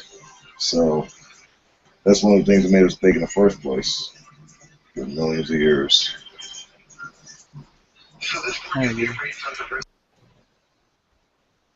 Wolf, how many people did you say would survive this thing? It would be enough.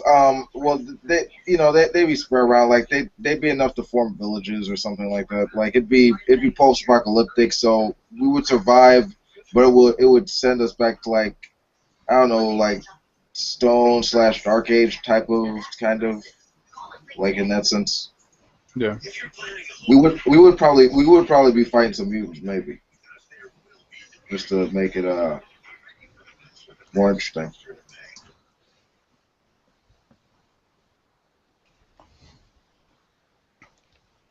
what would you do? I like your idea. I think you should just try to get people together, make a society, get it more civilized, and I think that the benefits from that will satisfy the other needs of the other categories that you mentioned. Like you're going to be in a group, so you're going to find a partner more easily. You're going to be gathering food together, so there will be an abundance of resources, and different skill sets can work on different things and specialize in different fields.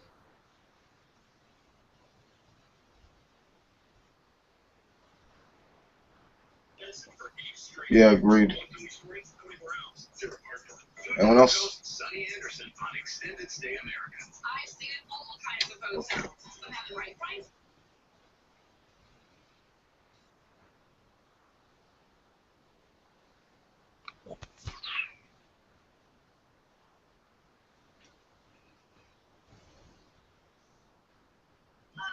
Okay, switching loops. Anyone have an opinion on Iraq?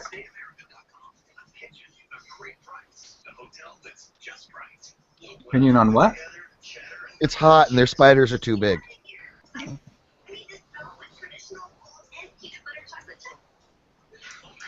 Anything I know of outside of that is mere conjecture. Their bathing habits are atrocious.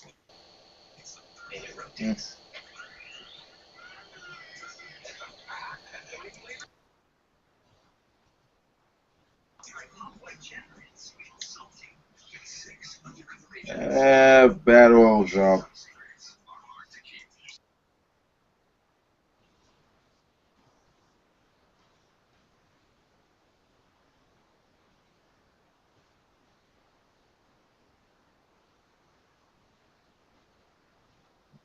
Should the two 12-year-old girls who stabbed their friend because they wanted to impress Slender Man be tried as adults rather than children?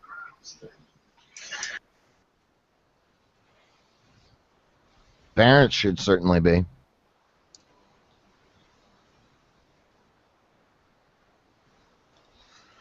Hey. Wait, how old were they? 12 years old. From Wisconsin.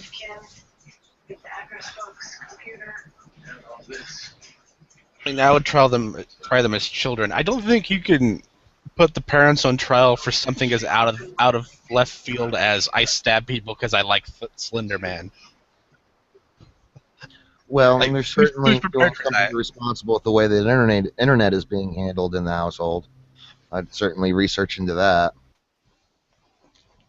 We had a policy with my little girl. It was very, very strict in that the only computer she could use was one that was in a common family area where it was easily to monitor her safety and activity.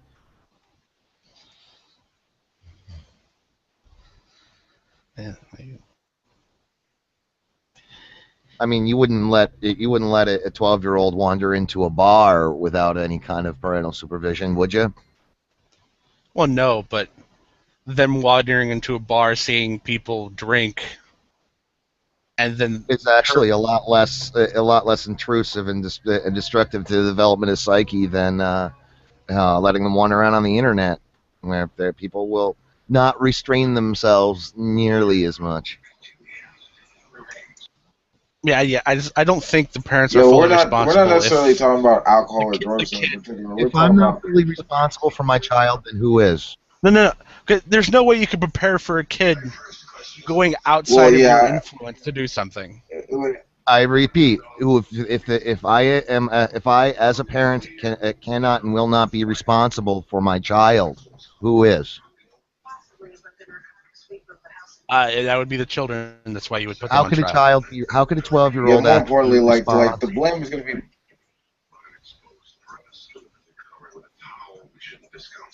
The what? I mean, it's like they're looking at this whole Slender Man thing like it's evil, it's satanic and stuff. But the reality is if like the parents are watching the kids, are watching them and what they're looking at and saying, oh, look at this tall guy, look at it in the suit, like I want to impress him by killing someone. if they're not watching them, yeah, they'll do crazy batshit stuff. They said the same thing about television. They said the same thing about. They have the It all potential comes to. down to, you know, that the parents allow them to use the computer. I wasn't allowed to do certain things when I was 12 years old because I was 12 years old. I mean, I couldn't leave the house without them knowing where I was going, making sure that I got there and that there was an adult making sure that they were responsible for what I was doing. If adults had been involved with this 12-year-old's life in the way that they should have been, this would have never have happened. It did happen though, right? So So if they're going to be punished, obviously, why does it matter whether they're children or adults? If the punishment is death penalty, why does it matter if they're 12 or 22 or? because they're not adults, that's why we have the issue of whether or not they should be tried as adults. Because a 12-year-old does not have an understanding of moral conduct like a parent should. Right, but if let's say it was a 32-year-old that did something crazy It like that. wasn't. It was a No, no, no. 12-year-old. No, no, A but look. 32-year-old would know better. No, but look, let's say know okay, better. let's compare it to a 32-year-old doing the same thing. Why would we punish them? Why would we put them through jail or death penalty or all these things? Why would we do that? What would be Because the they're an adult who should be responsible for themselves. Nobody else is responsible for them. What would be the use of either putting them in jail or killing them? What would be the why would we do that? What do we want from doing that? To prevent further violence and harm to come from other to come to other innocent people. Okay, so if we want to prevent violence from coming from other people, why shouldn't we put some insane 12-year-olds who will go crazy and stab people or whatever the fuck they did? We still want to prevent society from being killed by these lunatics, so let's jail them or kill them or whatever, even though they're 12. They're still just the same risk, right? That's the same mentality that puts a 5-year-old on a sex offenders list for the rest of his life because he peed out in a bush. You're not dealing with a human being who thinks critically. A 12-year-old still has difficulty negotiating when you turn down right to go down one hallway and then left. They still struggle coming back, making the reverse turns and get lost. These are people who these are not full-fledged adults with psychological development of things like theory of mind, human empathy. These are not concepts that develop until later in adolescence. This is a person who does not have any concept of sexuality. You are not thinking like an adult at 12 years old. I don't know, man. When I was 12 years old, I watched Howard the Duck 17 times in a row because I was 12. I was retarded. I didn't understand that it was a bad film and why it was a bad film and why it drove everybody who was over the age of 18 nuts. So what did my parents do? They started to regulate how often I watched things like that and things with mature themes. So I didn't call all my friends' dads jerk-offs because I didn't know that it was an offensive word. I needed to come to understand these things. If these two children had gone to a friend's house where there was a parent who was responsible, how would they have been able to execute this crazy, crazy murder? You're saying if, though, it has happened and we have to deal with the consequences. And right, we do. The consequences that bad parenting is a very, very real problem. When you start trying children as adults, it lets all parents off the hook. So then maybe they have like a 5-year-old who sees that, doesn't see that this action that his older brother or sister committed is a crime, only sees that he got caught doing something fun. So he doesn't learn killing is wrong. He only knows getting caught is wrong because nobody's teaching this child within the realm of context, at least, that this behavior is horrible. It's awful. So you can teach people these things. They're crazy. Do you have kids? I need to know this because you need a common point of reference, or we're not going to cover ground in this discussion. I'm going to have to table it. So you believe that you have to teach children that... Do you have kids? Please answer my question, because I can't carry this discussion any further until I know that fact. I think it's irrelevant. Then the answer is obviously no. I'm tabling this discussion. Moving on. Right, so you're rage quitting, so I'm going to give my... No, I'm acknowledging that we are at an impasse because we do not have a frame of reference for this discussion. I do look after children, though. I mean, Are you responsible for children? yes. Are you responsible for your own children? No, I'm not. I don't have Then children. you don't have the same frame of Right, reference. but I know that you don't have You're to. not the one when children one of these children wakes up in the middle of the night because there's a monster. Whose bed do these children run to? Who consoles them at like 2 a.m? You? Well, I have family no, members that I look after, and if they yes or no, please. That was a simple yes or no question, and I require a simple yes yeah, or no. but you're presupposing simple that, yes or dude, shut the fuck up. Listen, if you're presupposing that if a child gets up and is crying because of a monster in his bed, he's gonna get in bed with somebody instead of just be told to go back to bed.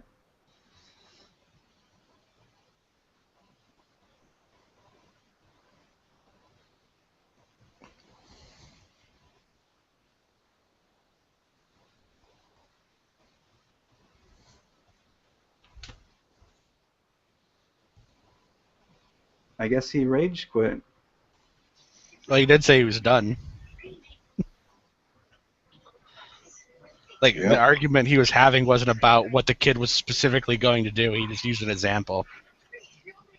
The argument was that you have a different frame of reference, and he didn't believe that you could actually come to any common ground, so the argument was useless. Okay, but he didn't bring up the topic, right? Wasn't it Wolf that brought up the topic?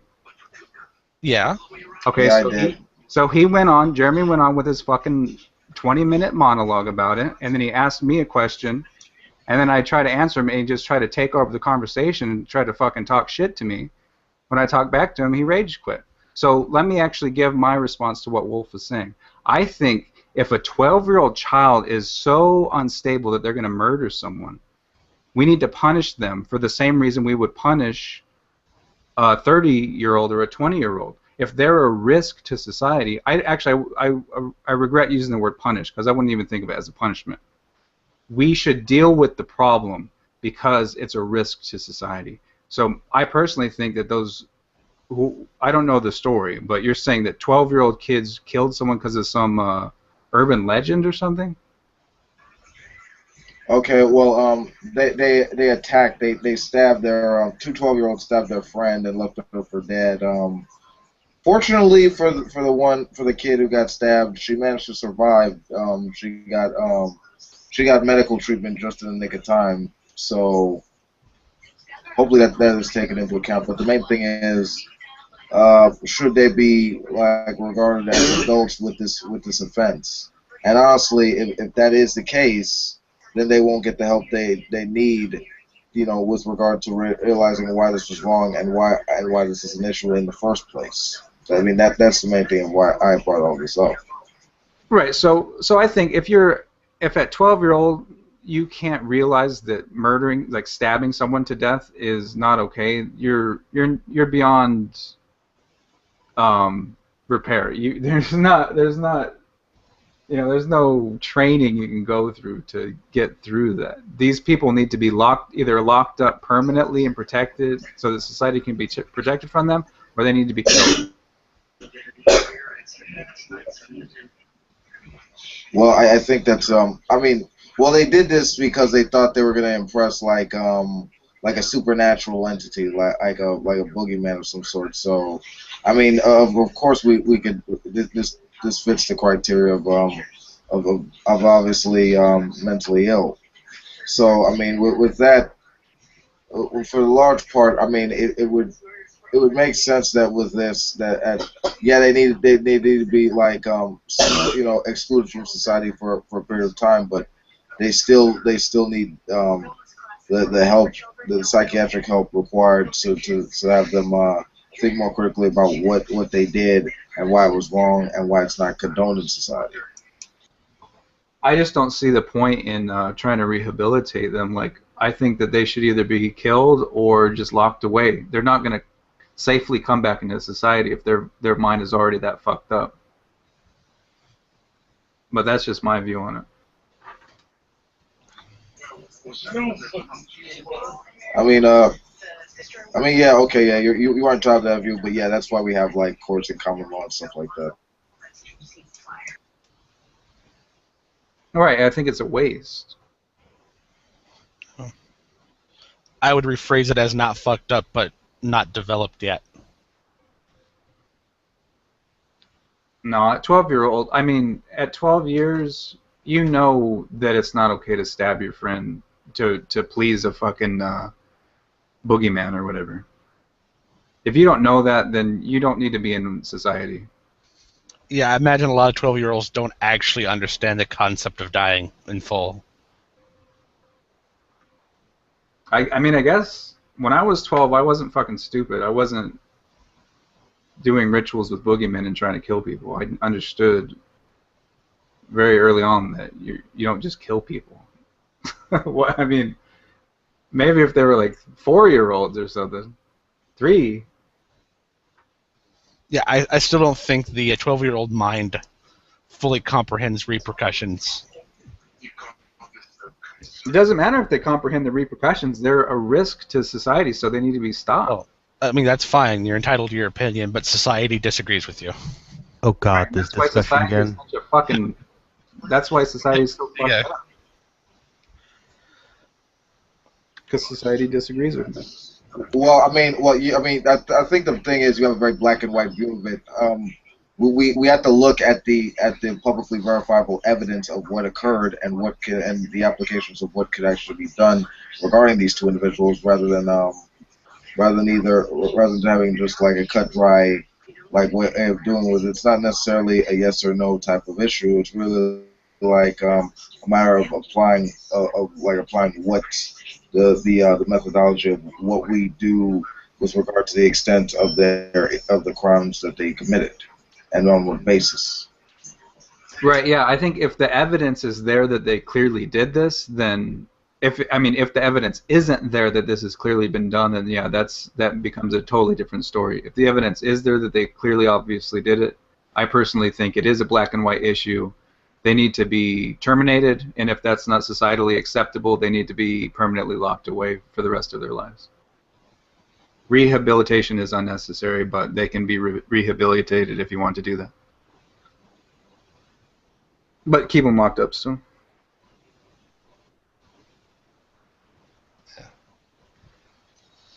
The magnitude of which I disagree with that is I would let someone kill you before I would let them kill the 12-year-old. That's fine. But I just think that I don't want someone who murdered someone in my neighborhood or in my town. So I don't think that. I think once you murder someone, you shouldn't be. You should either be killed or you should be locked up. Well, they didn't. Okay. They did stab her, but she wasn't murdered. Okay, it was an attempt, but she's still alive. Oh, okay. That's still kind of beside the point. Adam believes that children are fully responsible for their actions. Well, some children are. A 12-year-old is. I don't think that like a 3-year-old is. There's a scale to it. It's a gradient. How do you draw the line with like a 12-year-old and a 3-year-old? Because like a 3-year-old isn't really much of a threat. Well, a 3-year-old is still capable of stabbing someone, right? Or pulling a trigger on a gun. They don't know what they're doing necessarily.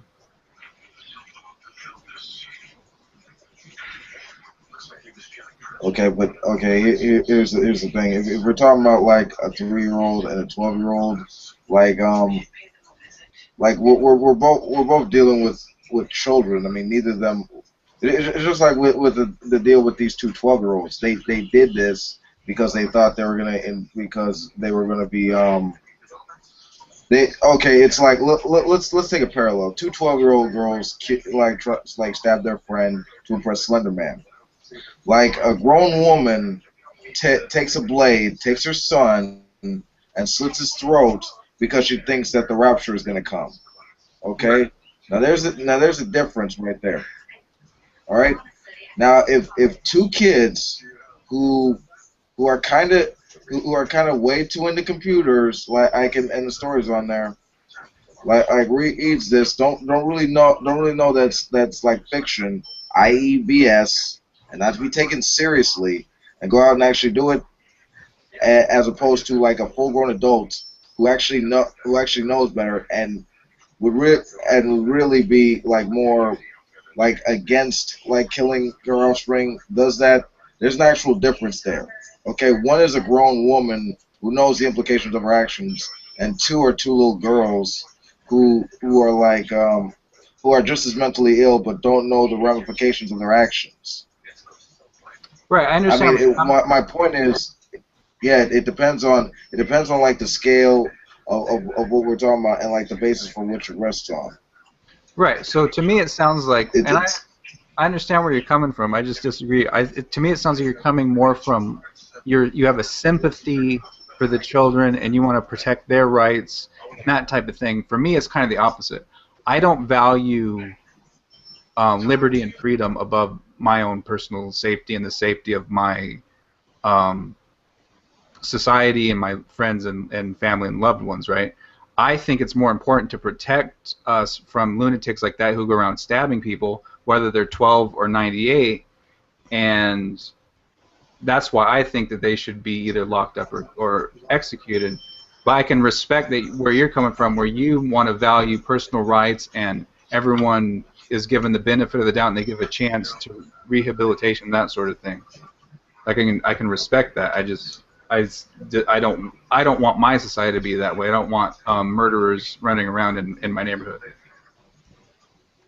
I mean, I'm not saying that your point isn't validated either. It doesn't have any validation either. I'm just saying like yeah, if they did this to like the best thing of course is to have them excluded from society until further notice, until we could get the process that I mentioned like underway, in which we could actually like because the thing is like throwing the baby out with the bathwater is like it's a bit like what's the move for? It's counterproductive. Like how we actually deal with like individuals such as this. Like if there is still a way to ensure that they can become productive members of society, it's best to give them that chance. Of course, social exclusion until that time being, but still we have to apply certain measures before doing anything like completely rash. And hey, Carlton. Hey, good morning. Hi, Carlton. Hey, Adam. Oh God, it's that early. Carlson's awake. Oh, shut up. Not really. I'm not. No. Well, look who it is. It's Carlton. Oh my God! Could we all say it together? 1, 2, 3. Good morning, Carlton. Thank you. All right. Good morning. Good morning, Mr. Camerade. Yep. Good morning, class. All right. Somebody go stand in the corner, please. Is your middle name spelled with a K as well? Because that No. would. Gee, there's something I've never heard before. No, it's not. Thank you. All right. The one favor my parents did for me. Okay. Carlton, you don't know all the fun you've been missing all these past wee hours. I don't even. I don't actually. That's fine. I'll take have fun in any form, even if it's me. That's fine. I was just listening. Somebody posted. Veckel posted a post this morning about some guy that says. I'm sorry. Did he call it evidence for God? I think he did. Or he says today is proof of God. That's what it was called. Today is proof of God. And I don't think it's him. I think it's somebody else on there. But they're trying to say, well, because this is a stupid line. Because there's an infinite number of days. If the universe existed forever, then there's an infinite number of days. If there's an infinite number of days, then we never could have gotten to today. Therefore, the fact that we got to today proves that the universe is not eternal. And then we jump straight to Kalam. Therefore, it had a beginning. Therefore, it had an artificer, therefore God. Anyway, so I see the arguments haven't gotten any better this morning. That's a good argument, though. For what? Well, it's an argument if people do accept that definition of infinity, that if there were an infinite amount of days that it couldn't have gotten to this day. I disagree with that premise, but if you were to accept that premise, then it's logically sound, right? It would follow that. Is it? Well, because here's my question, right? Forget about today, for example. Let's say there's an infinite number of days. Well, then by that definition, it means you couldn't have gotten to any day. I disagree, though. I think that there have been an infinite amount of days, and we are to today. Wait a minute, you just told me if I accepted that premise, then it was a good argument. No, I'm saying if you accept the premise that if there's an infinite amount of days, then you couldn't have gotten to today. Okay, I'm sorry. I believe that you can get to today, but I still believe that there have been an infinite amount of days. That's interesting. How would you have gotten to today? How would you have gotten to it? Yeah. So if there's an infinite number, how would you ever arrive at today? Because there would be an infinite number prior to today, which means today would be the end point, sort of, or at least a point on that line. Right, but so that's because there's been an infinite amount of time before that for it to get here. If there was only a finite amount of time for it to get here, then that would be a problem. But since there's been an infinite amount of time for it to get here, that infinite amount of time has happened, therefore we're to today. Just like Achilles and the tortoise. Oh, right? I like that. Yeah, exactly. Yeah, Zeno's Just paradox. Like, yeah. We were actually just talking about infinity, where you have a convergence of an infinite series can have a finite sum, right? Yeah. So in that same way, even though it has to do an infinity amount of times, yeah, it will still converge on a specific point, right? Well, that actually makes sense, right? I guess it really does, right? So there's an infinite number of decimal places between 1 and 2, but you can still arrive at 2. So, by traversing those. Yeah, good. That's a good point. I hadn't even thought of that. See, no coffee. I'm not awake. I need you. Yeah, I think though that if you do accept an infinity, that would disprove God, or at least disprove the need for a creation event. Like it doesn't seem to make sense that you would have a beginning or a starting. I guess that's their point, though, right? They're saying there needs to be a starting point. Well, that's my question there too. Is we always seem to talk about time, we talk space time, but we talk about time in a linear sense. What if time has shape? What if time, in fact, is circular or repeats, and there is nothing but a single loop of time? That would also sort of preclude the need for a beginning, would it not? Definitely. In fact, we were just talking about this, Carlton. I believe that time is a loop. I just believe that it's an uncurved loop. That's the thing. An uncurved loop. Like, you know how if a circle gets larger and larger, it gets flatter? Sure. Well, yes. Okay. So an infinitely large circle is indistinguishable from a straight line. An infinitely straight line. But it's not indistinguishable in the sense that if you keep going far and long enough, you would eventually go back to arrive at your starting place, would you not? Right, exactly. So it's the same is true of an infinite line. An infinite line has to be connected to it. Circle makes any coherent sense. What's that? I'm sorry, what's that, Seth? I'm not sure. Wait, doesn't time run at the same speed? Sense. Oh, I'm sorry. Wait a minute. Okay, Wolf and Seth, one of you go. I'm not sure that infinitely large circle makes any coherent sense. Sure, it does. How? Okay, I'm not convinced. Okay, here. Do you want a link? Doesn't time go at the same speed though?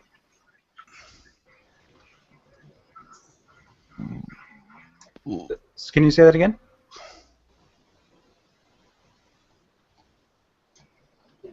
Like he said doesn't time go at the same speed? But that question doesn't make sense to me because the word speed implies a measurement of time. I mean, right. the speed of light is the same. That's what I mean. Right, yeah. So light travels one Planck unit of space, like in quantum mechanics, the smallest amount of space, right, in the smallest amount of time. So you have light speed is something traveling the smallest amount of space in the smallest amount of time. But even though that's finite, if it's done that finite interval an infinite amount of times in the past, then it will arrive at an infinite number because it's been doing it for an infinite amount of times. Even though they're finite intervals, it's an infinite amount of finite intervals. Well, this is one of those concepts that it's. I don't want to say this. I think it's interesting to explore. But I'm not sure how much weight you can really put on something that's that far beyond our ability to experience it. I don't know. I was thinking this morning. I was thinking, okay, what's the nature of reality? And I was, that's my before coffee. I do the easy stuff before my coffee. So, but I was thinking about, we always have this conversation about what is natural versus what is supernatural, and I was like, well, okay, what's natural? And then I sort of got stuck, and I said, well, wait a minute. There's two kinds of natural and it just came out sort of in trying to word the syntax of the sentence. In that, are we talking about when we talk about natural? Are we talking about a thing which has existence, or are we talking about an event, an action which takes place, right? So there is a difference between a ball that it exists and a cue ball hitting another cue ball, which is an action or an event. But then the more I thought about it, I said, well, really, there is no difference. Because the event, the action, is nothing more than a sequential set of states of existence separated by a temporal link between them. So it is an infinite or maybe finite series of snapshots. Each snapshot has physical existence in a physical place that's different from the one prior and maybe the one next to it. So maybe the whole word of action doesn't matter. I don't know, in terms of natural. Maybe we were just talking about existence. So you mean like the distinction between something potentially occurring and something that physically exists? Well, I don't know that we can say that statistical probability. I don't think you can reify that. I don't think that is a thing which has. I want to be real careful here because language fails here. I don't know that a statistical probability is something which has physical reality. Right. I agree.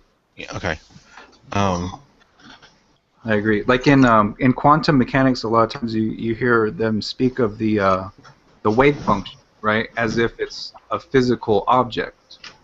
Like, to me, that's kind of like what you're saying. Like, it's a potential thing or a mathematical concept or something, but it's not physically there. I mean, I guess your interpretation could be that it is, in fact, physically there, but to me, that's an example of... Yeah, I think to some extent, and it's too early for me to... Yeah, same way. Oh, I'm sorry, so who said something? Seth, who spoke up? Come on now. I think it might have just been background noise. Okay, maybe it was. But yeah, I mean, it's a little bit too early to get my head all around this. I just woke up. But yeah, I mean, I think it's an interesting area to explore. I think part of the problem, at least for me, is that I don't have vocabulary that's specific enough to be able to accurately say what I think I want to say. Does that make sense? Yeah. So I get into trouble no matter which way I word it. There's something that I included that I didn't mean to, or something I excluded that I didn't mean to. But this goes back to the whole. I'm not sure if I'm taking the conversation or some other direction, but this gets back to this whole thing about natural versus supernatural. And Shanna was on the other night, and she was making some comments to somebody else, and she was saying, well, to JD, I think, and she was saying, well, you're not being fair because you're defining supernatural out of existence. Knows your definition of natural precludes ever experiencing something that's supernatural. And I'm like, well, yeah, but how would you? I don't care what definition we use, right? But we have to agree on a definition before we can start putting things in buckets. And if you can't distinguish between the two, then it is absurd to talk about them as two different things, right? So if I tell you that light can come from two different sources, light can come from radiation from a body that's being heated up or excited, or I could say that light could also come from a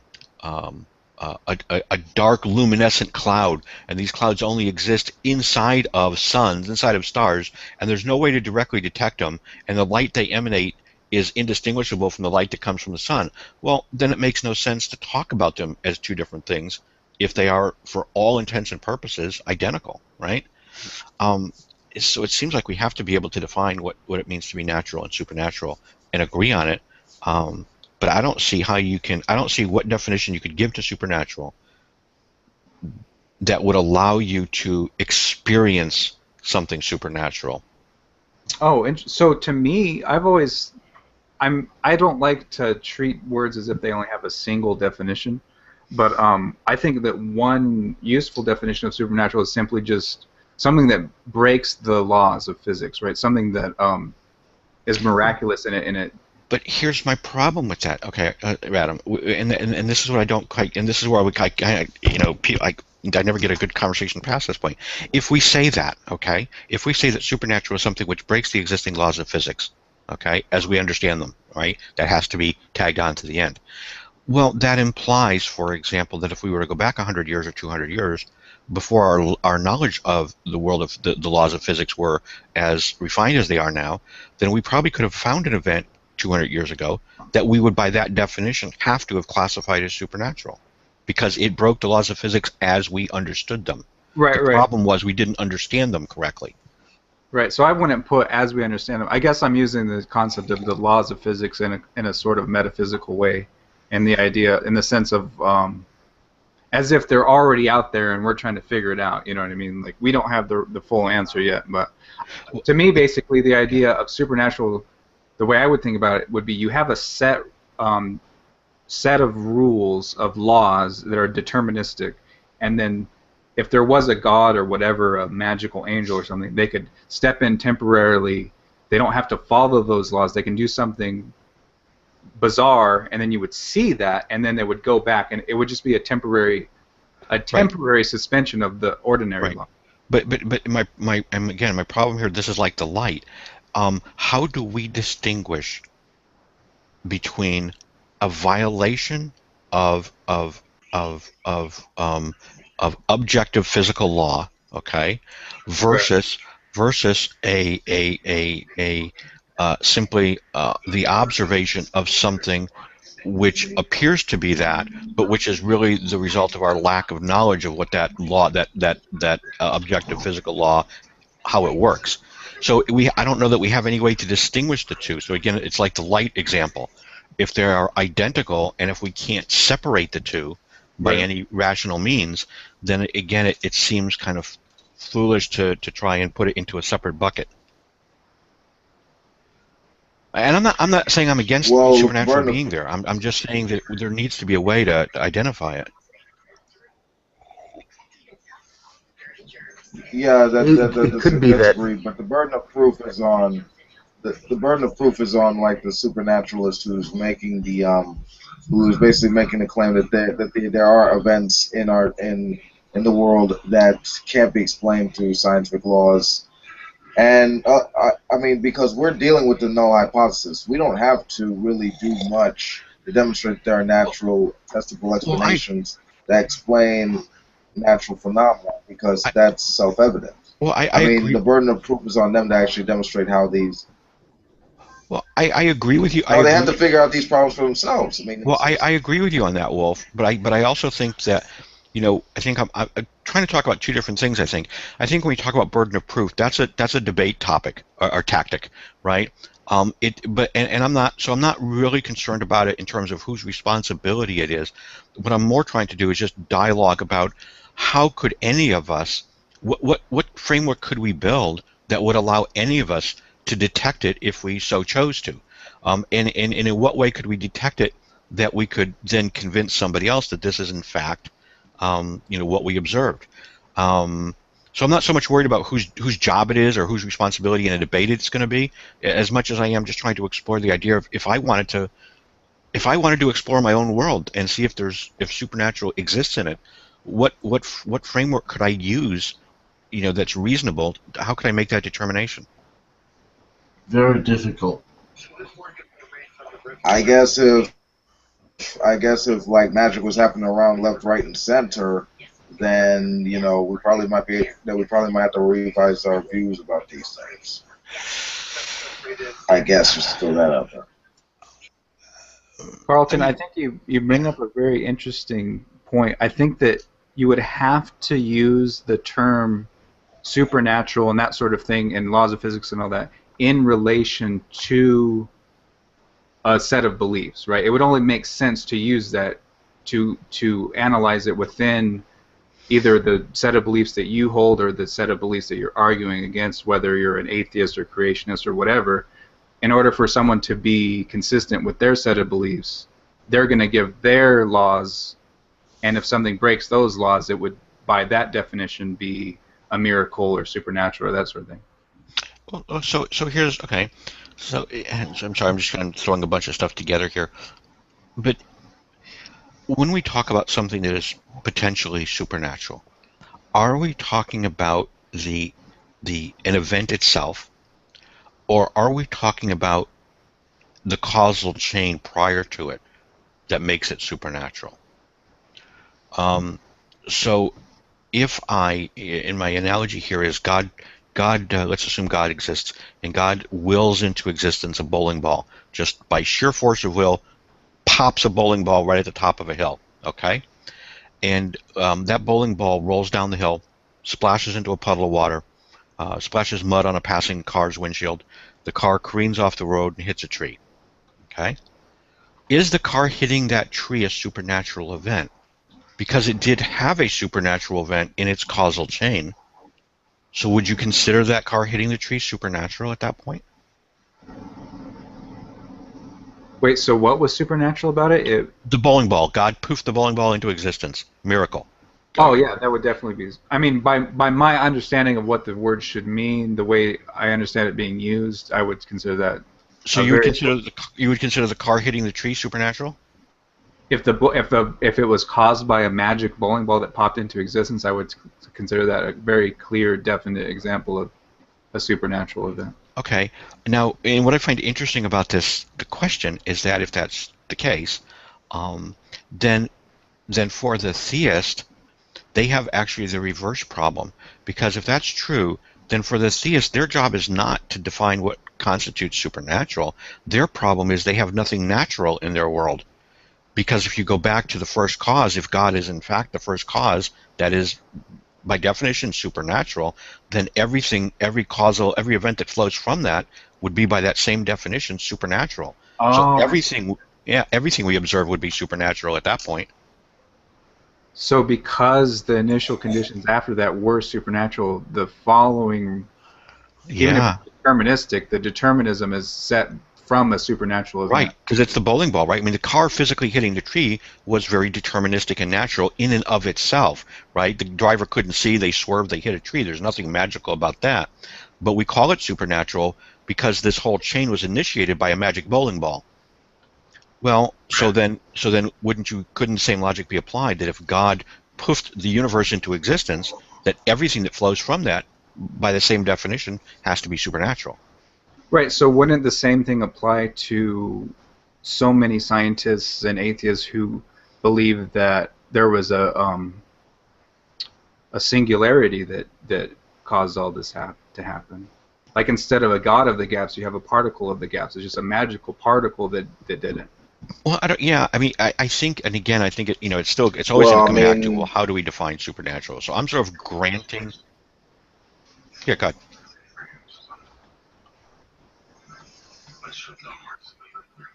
Okay. Well, I was just saying.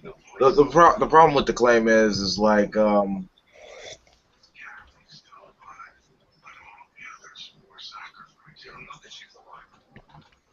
basically the issue is like what if the thieves can prove without resorting to the whole time thing about like an eternal entity that apparently exists like in a time before time began. If they can't really figure out anything beyond this, then we're more justified in saying that just as justified in saying that the cosmos was as ever will be. So it's not really much of a particle of the big apps, but just choosing your positions. Well, I think what I was trying to get at, and I'm kind of building this argument as I go here, so bear with me a little bit. I think what I was trying to get at was that if we say that if there's anything supernatural in the causal chain, then the result is supernatural. Fine. Then, like I said, we have to, I think, then admit that if God did start everything off, then literally everything that we see, everything we experience, is by definition supernatural.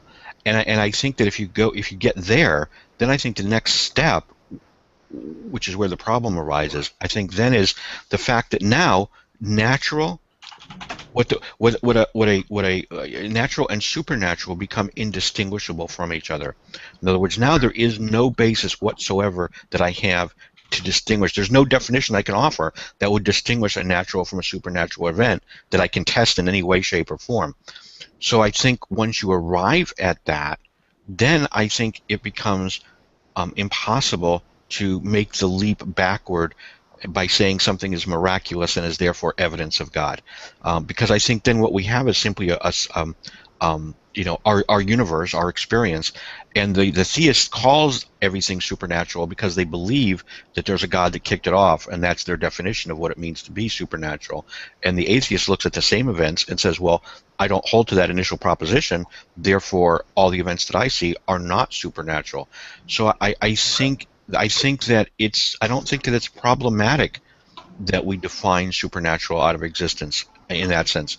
And I hope I'm not painting myself into a corner here, but it seems like it all does hinge on your worldview, if you will, in terms of sort of this a priori acceptance of the fact that there is a supernatural being. But I don't think that you can logically use the events that we see and propagate and go backward from them to prove that something is supernatural or not supernatural. I think it seems to me that the events end up being neutral regardless of what side of the fence you're on. I see what you're saying. I'm glad somebody does, because I'm not sure I do, Adam, but but I do, but I'm just I'm doing this on the fly here a little bit. So yeah. To me, I feel like the definition of what a word really means, to me that doesn't really matter. As long as you establish, like you were talking about Shannon, right? Is that her? Shanna. Oh, Shanna, sorry. So as long as her definition is made clear of what she means when she uses the term, if you're dealing with that argument, that's all that really matters in that context. Well, as long as that's consistent. I think her, and I don't want to put words in her mouth, but I believe what she was trying to say was that she was saying that we experience various things, and we classify them all as natural simply because we produce a definition which encapsulates all of our experience. We basically say that which we experience as natural. Well, yes, then by definition, I couldn't experience anything that's supernatural.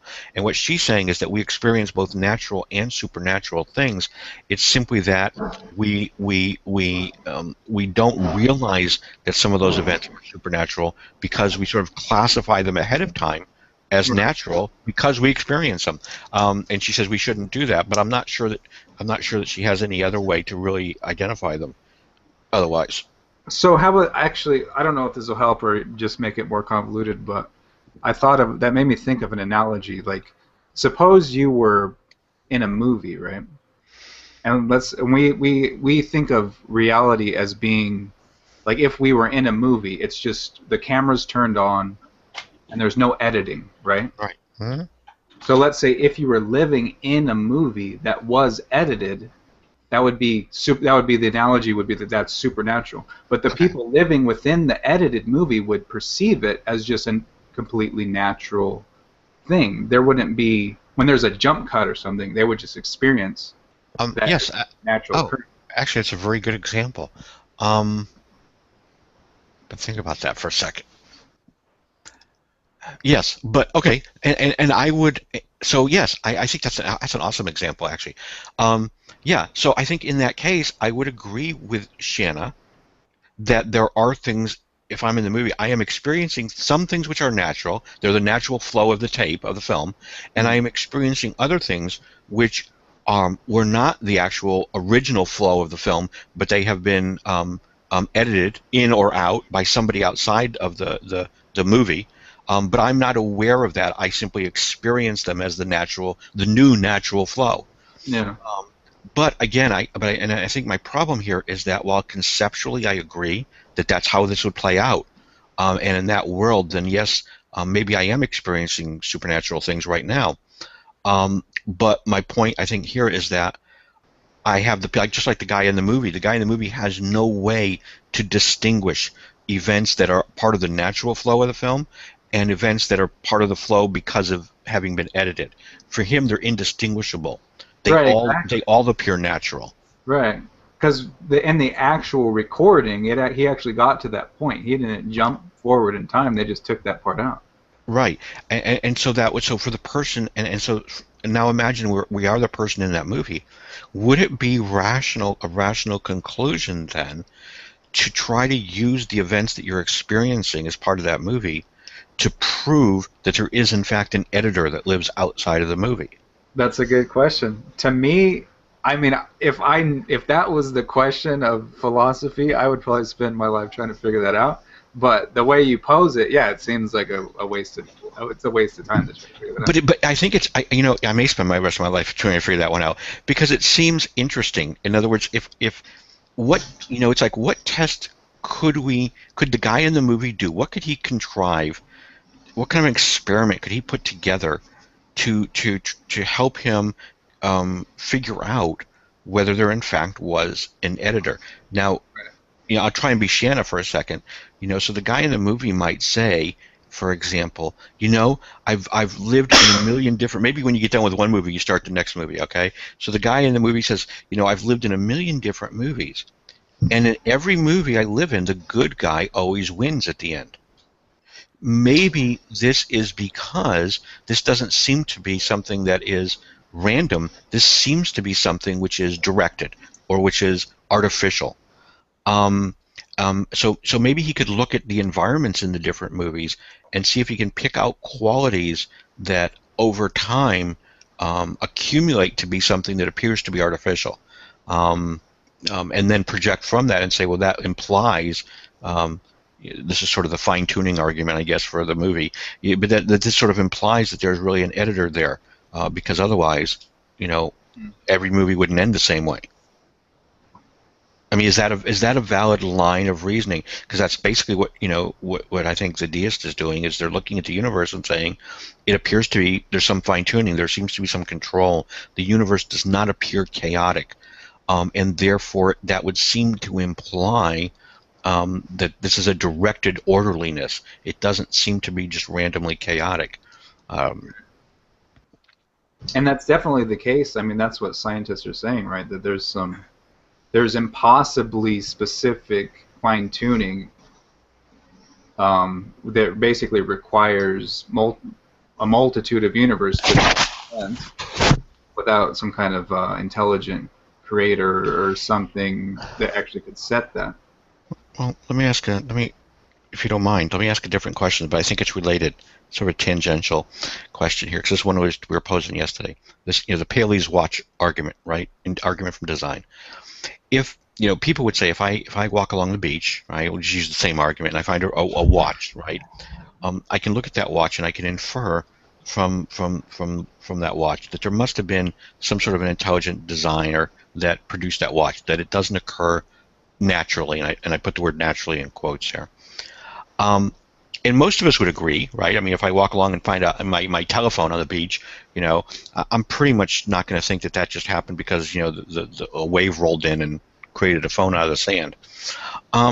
But here's and this may take a little bit, but here's my sort of argument to that. I think we are misusing the word intelligent, or not misusing it, but I think it's carrying extra baggage that it really doesn't own.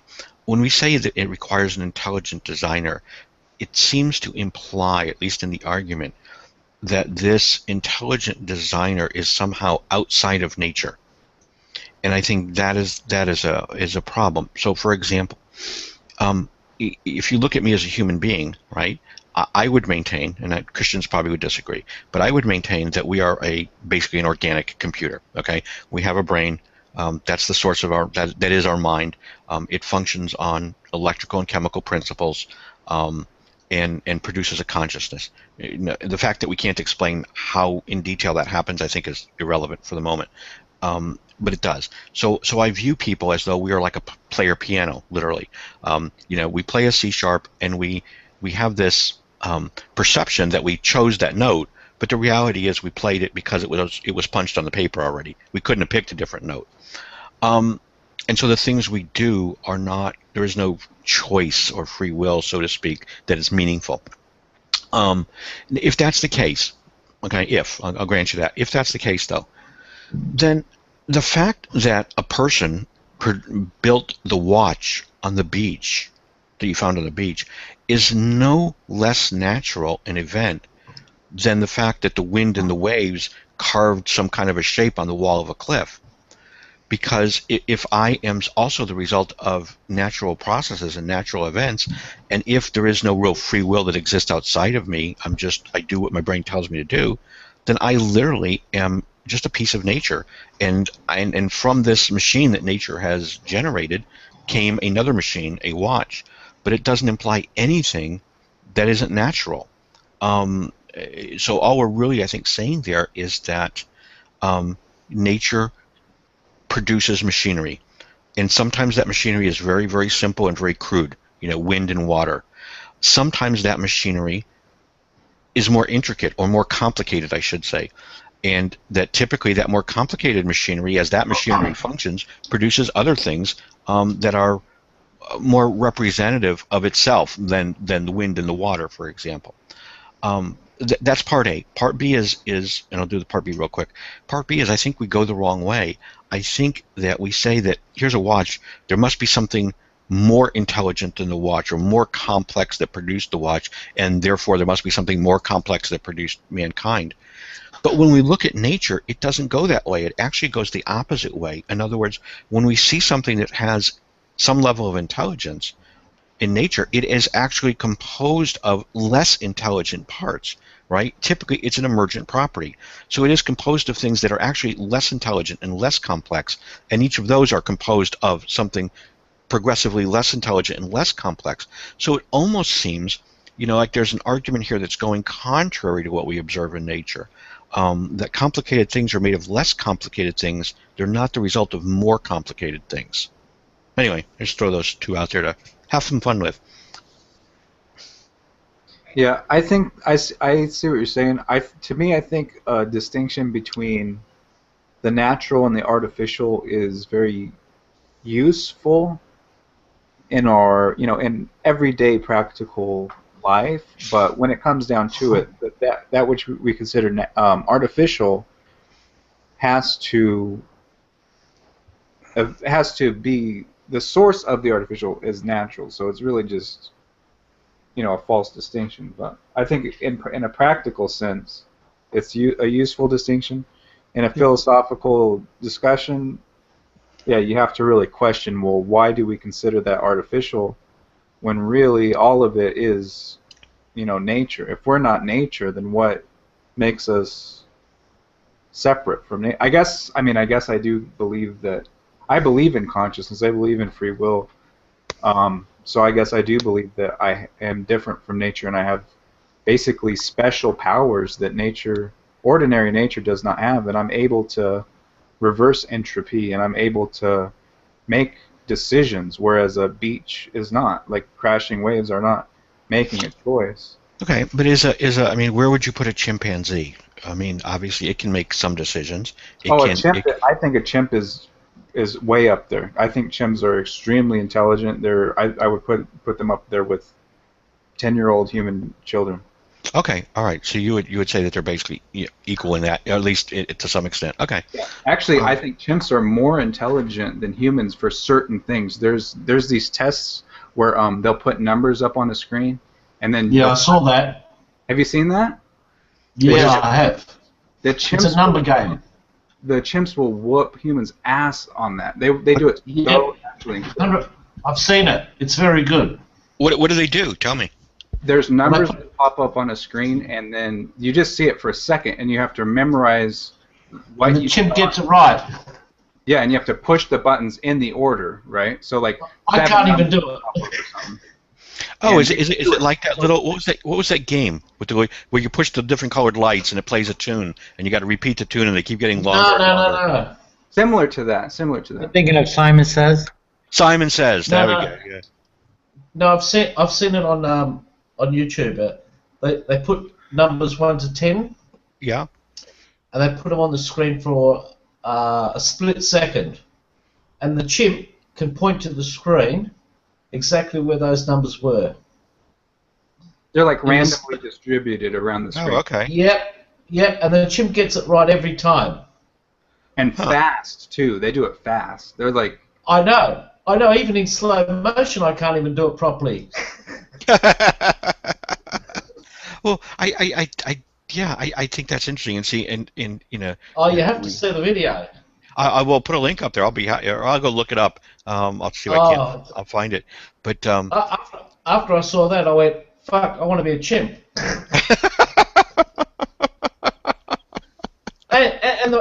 and when you see it, the chimp's not even looking at the screen properly. Yeah, it's like, how the fuck are you doing that? Thanks, Adam. It's very casual. Oh my God. Oh yeah, it's like child's play. That's funny. And he gets the reward of a peanut.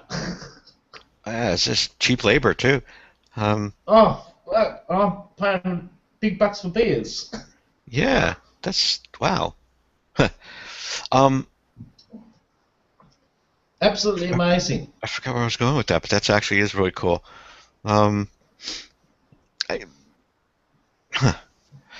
anyway, I was just like, okay. I just think that I think the whole. I guess what I'm trying to get down to from my own mind is, it just seems to me that all of these God arguments, without trying to dismiss it out of hand, but it seems like all of them are sort of fatally flawed to begin with. That there is no way to make this connection that is rational. I mean, almost granting you anything you want, it seems like there is no way to make that last leap to God that makes any kind of sense if you're not, a precept and you're saying, well, I just believe he's there, period, and there we go. I think the only arguments I've ever heard that I could kind of stretch my mind around, is sort of this idea like the movie maker, where people say, well, it's not any one given piece of evidence, but when it's looking at the whole of the universe and all the things that happen, that there seems to be some type of order. There seems to be some type of something there that seems to defy, how we understand, for example, maybe how it should have rolled out. But even if that's true. Again, I am inclined to think that is more the result of our lack of understanding than it is. There's another video. It's called We're all living in a 3D hologram. Yeah, it's that one I've seen. Yes. And I'm a skeptic, but I watch lots and lots of videos, and I go, well, that's got a better chance than the God. Well, and I think Eve brought up a really good point last night, and I agree with her, and that is that she takes a different approach than I do, and I think that's fine. But I'm sort of like, I want you to prove to me the starting point, because if you can't prove the starting point, nothing else matters after that. So we can talk about the Bible until we're blue in the face. It doesn't mean anything if you can't establish that there's a God there. So. But she takes a different tact, which is interesting. She grants them first cause. She says, I'm going to become a deist. She says, I'll grant you that there is a being there that created the universe. Now get from there to the Christian God for me. You're right. And she's like, now make that leap. And she considers that leap to be more difficult actually than the first one. She considers the first one to be at least reasonable, that you could hypothesize that, and it's not that far out there to think that. But she says, but the second leap just has no foundation at all. So an interesting way to approach it. Yeah, that's a good way to approach it. Christopher Hitchens has approached it that way before in some of his debates. Has he? Yeah, he has. And I don't know. I'm going to try that. I think next time I get online with Nate or somebody, because I'm curious. I mean, the only evidence I could see that they could bring to bear would have to be to assume that this God intervenes, and to assume that he tried to communicate with us. I mean, that seems to, if you don't have those two things, you're not going to go anywhere. So, and I guess then you'd have to say that. So if we assume he intervenes and we assume he's trying to communicate with us, then it would seem, I guess the next step would say then we should look at all of the purported communiques from God and try and establish which one is most consistent or most logical, and then we should take that and run with it, I guess. Yeah, he's not a very good. He didn't go to he's not a very good communicator. I mean, for somebody that's omnipotent, right? You think this wouldn't be, such a challenge. I mean, I'll chip you a piece of piss. It's like we should all chip in and send God to a Dale Carnegie course because he's not very good at communicating with people. Carlton, to me, when I used to believe in God, I never really believed that God intervened or communicated, but I always, when I was a believer, I believed that we as humans could tap into God. Like we could like tap into that consciousness somehow. Like we could learn from God if we seek that out, but not necessarily that God is gonna do anything looking for us. Okay. Yeah. Well, here's if we all live in Oakland, California, okay, let's suppose, and God is in San Francisco, okay, and God wants us to come visit Him in San Francisco, all right, but He only wants us to get there a certain way. So He wants us to all come via the Golden Gate Bridge, okay? Okay. All right. Okay, hang on. Bear with me. So, but that's if you don't come there by the Golden Gate Bridge, He's going to send you back to Oakland, okay? So, would it make any sense in that scenario for God to also build the Bay Bridge right alongside the Golden Gate Bridge? Oh, definitely, yeah. Well, no, I mean, right? Wouldn't. I mean, why would He build the Bay Bridge? I think it would make sense. Why? Why would you only build the one path directly to God? You would build the whole universe. Well, but if He, okay, let me maybe the analogy's faulty. Let me skip the analogy part. So the Bible says that God wants us to come to Him by faith. Okay, the fact that He says that implies, at least to me, that faith is somehow distinguishable from evidence. They're not the same thing. Okay. Yeah, but I don't think that when the Bible uses the word faith, it's not really the way that scientists and atheists and YouTubers use the word faith. They use it more meaning a very strong trust in something. No, I understand that, but when I'm talking about the way Christians use it, so when Christians use faith, right, it is something that is opposed to or different from evidence. Right, so so God's not saying look at all these proofs and I can prove that I exist and therefore you should believe in me. God's saying that you should come in spite of the signs and the wonders and whatever that you need to come based on faith. So if that's the case, right, and that's how God wants us to understand Him or come to Him, then it seems to me that He is working at counter purposes to Himself to leave evidence strewn around the universe that points directly back to Him. Because if He doesn't want us to use evidence to believe in Him, then why in the world would He leave evidence strewn everywhere? It would seem like He would make it so that the only method of coming to Him was faith, and there would literally, on purpose, be no evidence that pointed to Him. So you would have to take that path, so to speak, unless the only explanation I can come with here is unless God is God just wants to mess with our minds, and fuck with us a little bit, or he just doesn't understand. He's confused about His own purpose and what He really wants. I mean, it seems like those are the only two logical reasons for leaving the universe strewn about with evidence if He doesn't want us to use it. And all of that to say, then I find it ironic that Christians are constantly trying to amass evidence for their beliefs, because it seems to me that if they really believe that God wants them to come by faith, then it would seem logical to presume that God didn't leave any evidence lying around that points to Him, because again, that would be running against His own purpose. Yeah, I think I would agree with your conclusion, but I think that the premise that Christians actually believe that faith means the same thing that like Christopher Hitchens and Richard Dawkins use it. I don't think that that's how they use the word faith. They mean something very different. They mean having a very profound spiritual trust in something that they see evidence in everything for. They see The drop of dew on a leaf is evidence. I mean, everything is evidence of God. Well, but and that's my and again, I guess this is part of my problem in my discussions is that it seems that any definition that they propose for faith seems to me to be contrary to what faith means. I mean, faith. I think we have to distinguish faith from evidence. I don't think they're the same thing. To me, if they're the same, because when you look at the New Testament, they were constantly juxtaposed. We constantly had faith versus, performing miracles, or faith versus, the Greeks seek for a sign, and so forth and so on. We have all these verses in the New Testament that juxtapose faith from evidence. So it seems to me that that's what God was pushing for, that he wanted you to come on what we would call blind faith. Evidence aside, he just wanted you to believe because he told you to believe.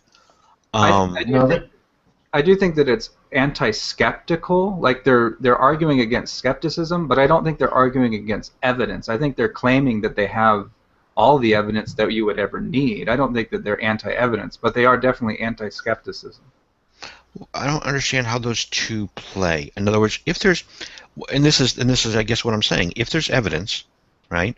Well, again, evidence we have to define, I guess, the word, but it has to mean something. If there's evidence, then there should be no faith required, right? I don't require that kind of faith, for example, to believe there's a coffee mug in front of me. I have evidence. It requires no faith on my part. And so I can demonstrate, right? I can take a hammer and break it. Now I have pieces of a cup, so there was obviously a cup there. But their faith is their evidence.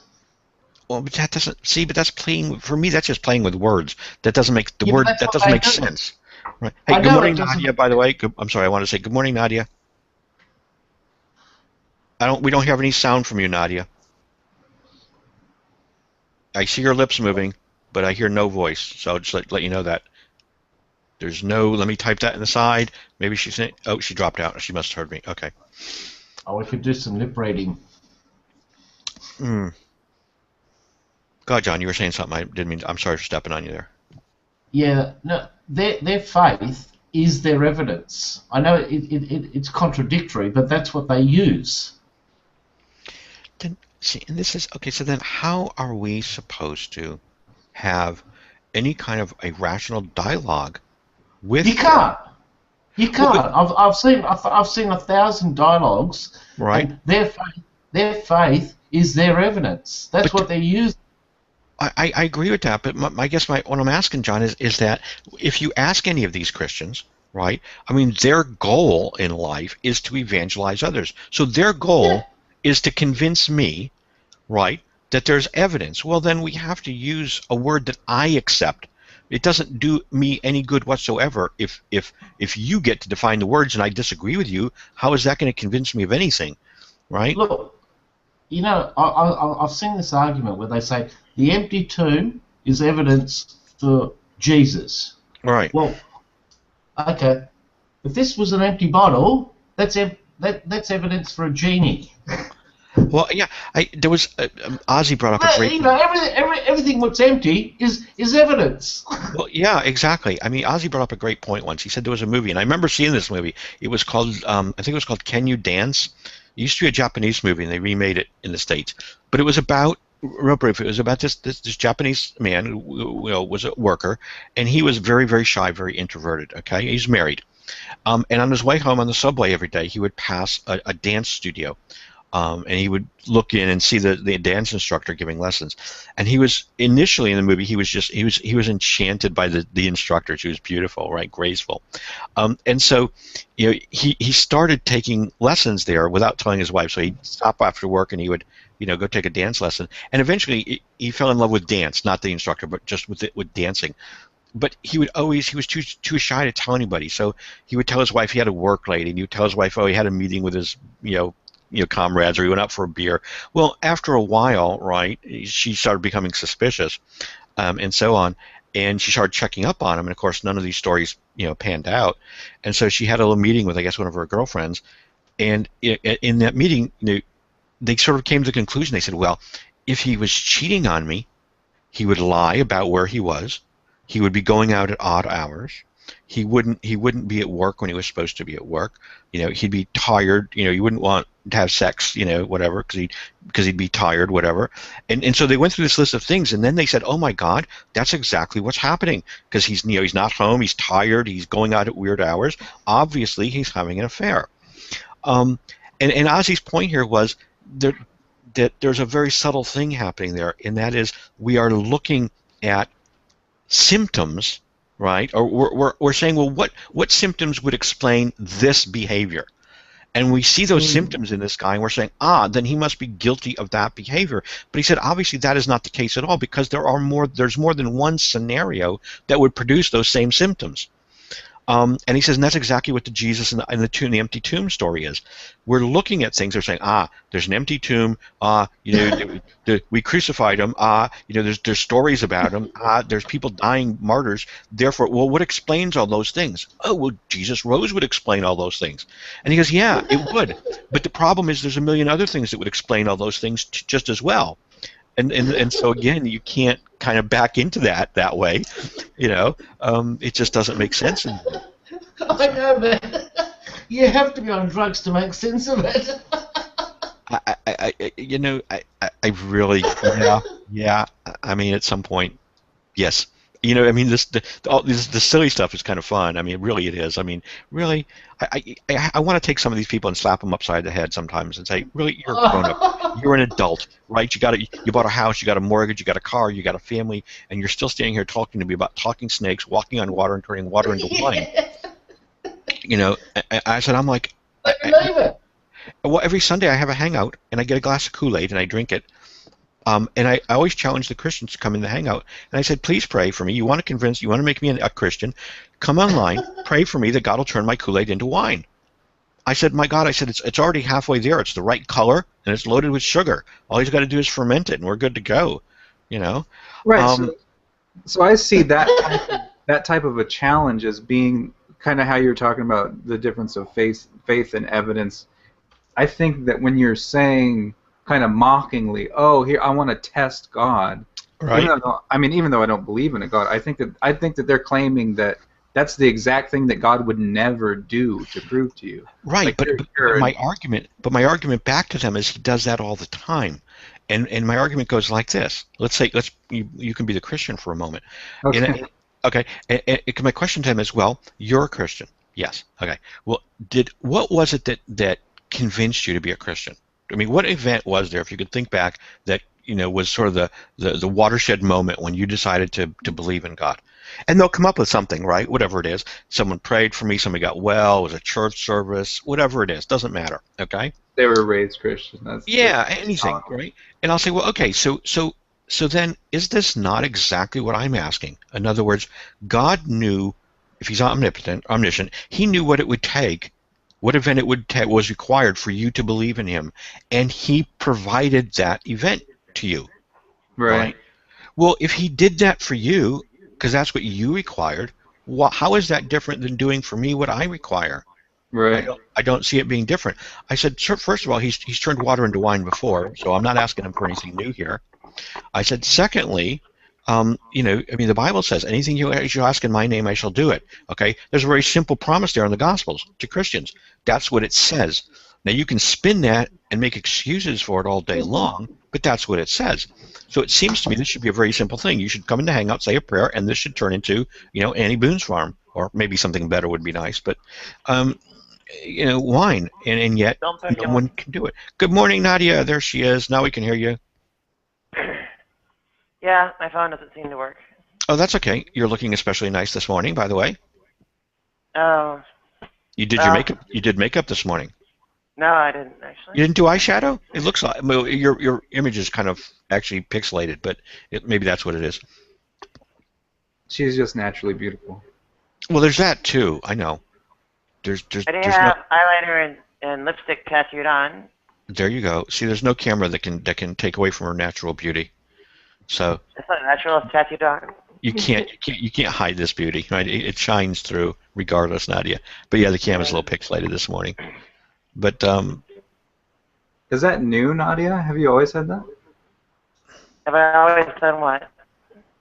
Tattooed makeup or that sort of thing? It's been on since 2007. In 2012, I got a refresh early in the year. I didn't know they could actually do that. I had a job. Well, yeah.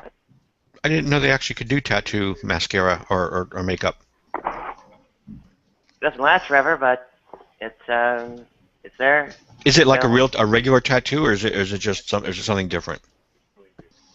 They use a much finer needle for the process. They also it's also a different needle. Like I think the tattoo guns have like a single shot, whatever, and the ones they use for this are like almost like a Gatling gun or something. Ouch. Ouch. Well, nonetheless, I think it looks nice. I think it looks nice. I'm a wuss when it I'm comes not sure to you can actually tell it's there. well, maybe not, but it seems it could just be the pixelation this morning. It really is pixelated. I don't know why it is, but it really is. No, I mean it's like let me describe it for you so you know what it looks like. It's like you just put something in your mouth. I'm assuming that's a cigarette, but all I could really tell was it was something dark. So it's that pixelated. So it's kind of large pixel. I'll try boosting my video quality.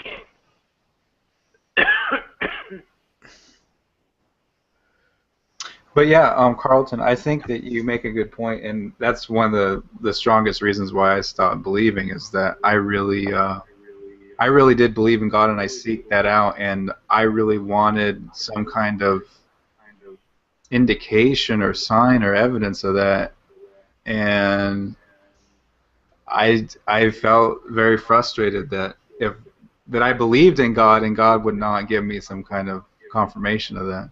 Yeah, no, I can understand that. I think, and this is where it gets hard in Hangouts, right? Because I'm generally a nice guy, but it does seem to me that Christians in general are I don't want to say dishonest, disingenuous in when they have conversations. You know, the typical example, right, is the person that used to be a Christian and is not.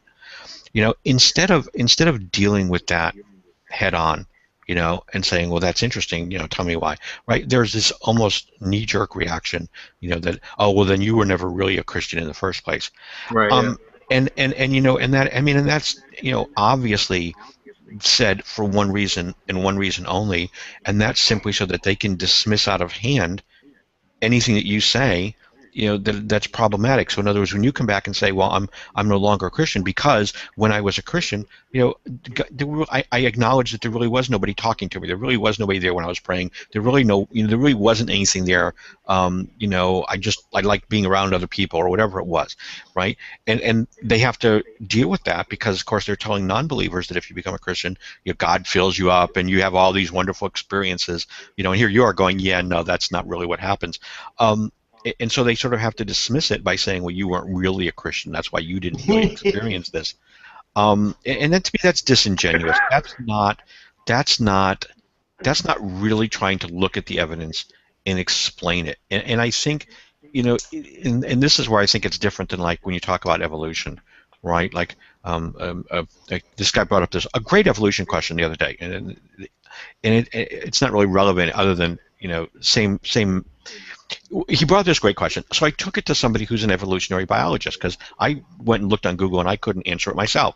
So I took it to this person and they said, you know what? They said, that is a very good question. He says, it's one of the things that evolutionary theory is still dealing with and we don't have a good answer for it yet. And I'm like, you know, see, there's honesty, right? So there's something they can't deal with. They don't understand it yet. But they say that. They say we don't understand it yet, and we're going to continue to research it until we figure it out, but we really don't know. Whereas the Christian just says, oh, well, you weren't really a Christian. That's why. That explains, you know, all these things that these thousands of people are saying, you know, because they're all lying about. Yeah, they're like all lying about being Christians. And I'm like, and I get offended when they say that. I do. I get offended because I'm like, how can you say I wasn't a Christian? You're basically calling me a liar, and you don't even know me. If I tell you I was a Christian and I tell you I went through all the things the Bible says that I need to do to become a Christian, then how can you stand there, you know, you don't even know my name for God's sake, and tell me that I was never really a Christian? That is just incredible hubris. Yeah, I know. And of course they fall back on the Bible. They say, "Well, I'm not saying it. That's what the Bible says," as though that somehow makes it different. Easy there, Nadia. Easy, girl. I think it goes other ways too, though. Like I'm constantly accused of not being a real atheist because of certain. I'm actually a Christian in disguise, and Yeah. Yes. You are like, I feel bad, but you're like Shanna, right? Because Shanna's a deist, and Shanna is like, when there's like 5 atheists and Shanna and 1 theist, then the atheist claims Shanna as being one of their own, right? But then when there's 5 theists and 1 atheist and Shanna, then the atheist says Shanna's really a theist like the other guys. We got to pick on her now. We throw her in the other camp. It's like a football team, and you change sides, and they go, "Oh, you weren't even a Redskin. You were shit." Yeah, exactly. Yeah. I don't know. I think I might have some hubris myself. I think in my case, my sort of emphasis on like the mind-body issues and so on comes from maybe the deity sort of part of it all being so so implausible in my mind that I sort of can't take it even seriously enough to even answer it. Well, I don't blame you on that, Nadia. I mean, I think, I get accused of that sometimes too, because people say, well, you're just saying we're stupid or we're wrong, and you won't even acknowledge the arguments. I'm like, that's not it at all. It's that I've been acknowledging those same arguments for 30 years, and they haven't changed in 30 years, and they were answered 30 years ago. Why do I need to keep reinventing going through the grind here, the gauntlet, every time I meet a new Christian? It's the same arguments. They've been answered. Move on. I'm like, it's like, just because you think a new person spouts the same argument, that means that all the atheists have to stop in their tracks and readdress it again. They're saying like, well, you don't have evidence. I'm like, no, I don't remember this shit because I looked it up 30 years ago. But I remember at the time, it seemed like a pretty conclusive argument, so I'm sticking with it. That's my story. Seen the video with Ken Hogan when he said, nobody knows the speed of light, and we can't know it. Oh God, no! And it was like pleading, like, no, we can't know the speed of light because that'll give it away that the universe is 16.7 billion years old. And I was going, he's seriously demented. You know what? And I know there's probably some logical argument here or fallacy I'm committing here, right? But it's like, if you're not a working scientist, I take anything you say about scientific fact with a grain of fucking salt, okay? And I think that's perfectly appropriate, right? It's like, I'm a computer programmer, and it's not to say that somebody can't tell me something about my trade, but if you don't even know what a freaking computer looks like, okay?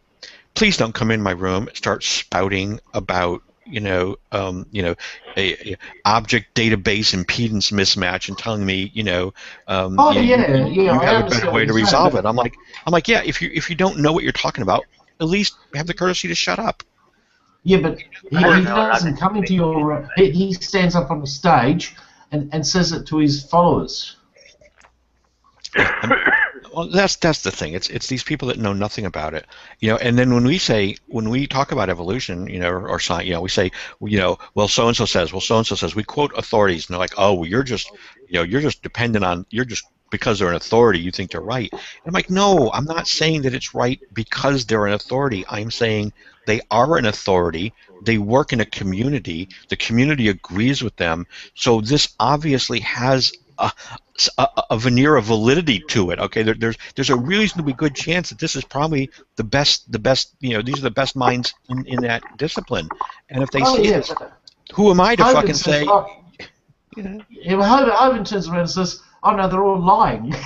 It's a worldwide conspiracy. Oh God, that is the most absurd. I know. I just fucking go nuts on that. I'm like, really?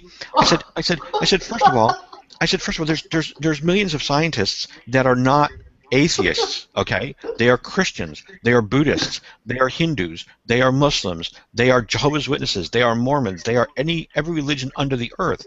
And so what motivation would they have for Oh, they're all conspiring being corrupted. against their own religion? I'm like, give me a fucking break here. But they all call each other up at night and go to the local pub and have a pint and say, you know, Exactly. what are we gonna put out tomorrow, guys? You know. Yeah, that's exactly what I'm trying to say. It's like, is it a fucking worldwide conspiracy that they're all going to the local pub and say, hey, let's say the fucking world's fucking 13.7 billion years old just to fuck them all up. Right. Yeah. It's like nobody else will know the difference, so we can we can build a whole industry for ourselves and get paid. And what a great job, Mike. This is lunacy. This is like, right. I mean, first of all, this is like government conspiracies. I'm sorry, the government that at least I'm familiar with doesn't have that level of intelligence and coordination to create a conspiracy like that in the first place. Okay, that requires intelligence to be to have a conspiracy like that. Right, and it's amazing because it's like they magically must induct babies into their fold because, we graduate thousands of new scientists every year around the world, and none of them seem to be able to see through this veil except for you. Wow, what a genius you must be, or what a moron, one of the two, whichever one. Anyway, I gotta go, guys. I gotta go get some breakfast and actually do some work today, I'm afraid. It was nice chatting with you. It was always nice chatting with you too, Adam. Everybody else too. Nadia, have a lovely day, my dear. Yeah, Carson, slide me down. I think my phone's on for today, so. All right. Well, stay on and stay in touch as long as you can, would you? Please.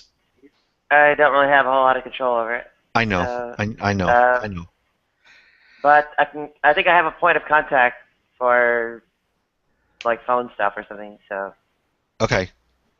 I'll get that to you later. Let me know. Okay. Thank you very much. Catch you guys later. Bye.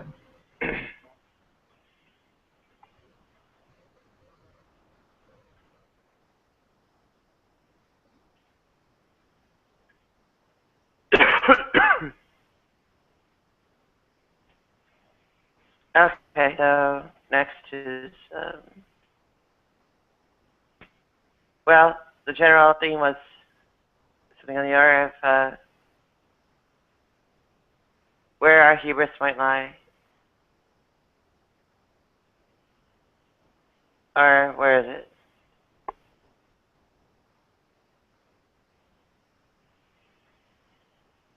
Am I still here? Yeah, you're still here. Okay. I'm the only one with a camera on, so I have no idea if anyone else is there. I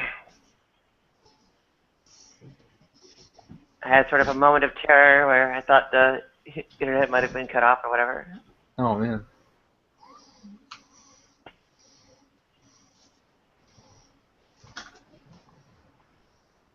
So are you losing your phone soon? Yep. Or the internet? Well, they're the same thing. Yeah. So.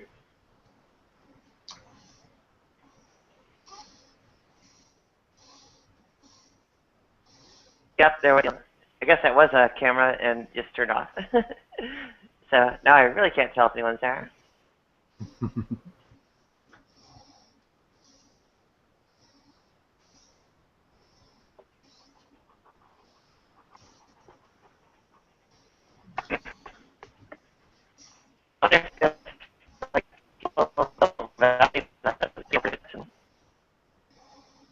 You're breaking up. I don't know, I thought it was meaningful. Oh. Well, I can't do much about it.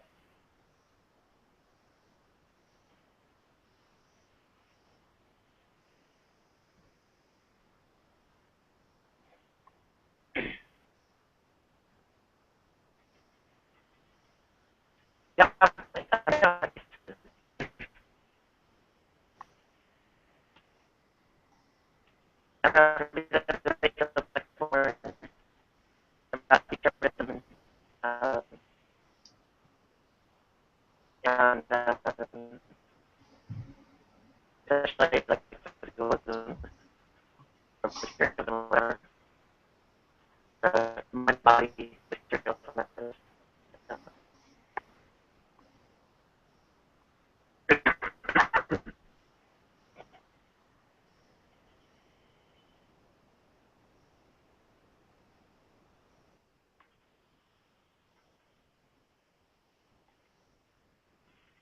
Is that dismissive or?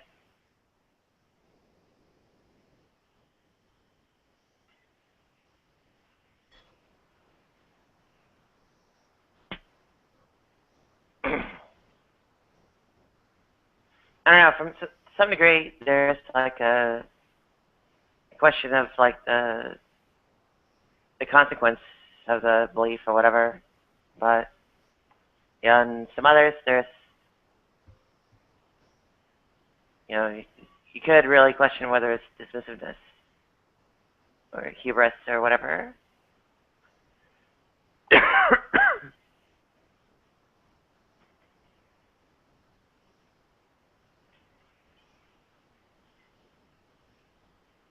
I've got like 4 or 5 bars, whatever the max is.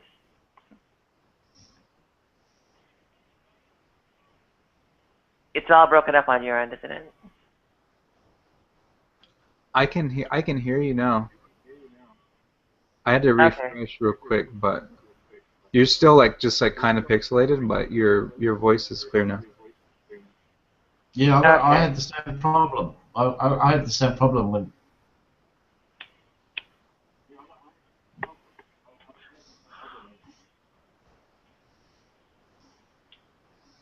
Oh, you take a similar tack, or how does it work for you?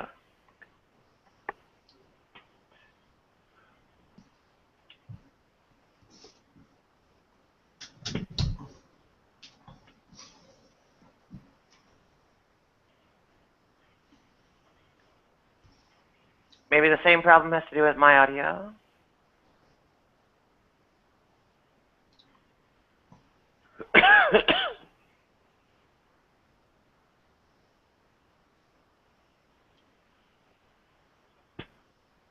Yeah, you're breaking up.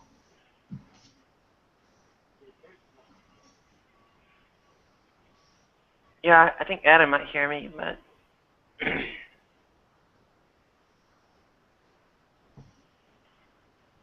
I've got 5 bars. What can I do?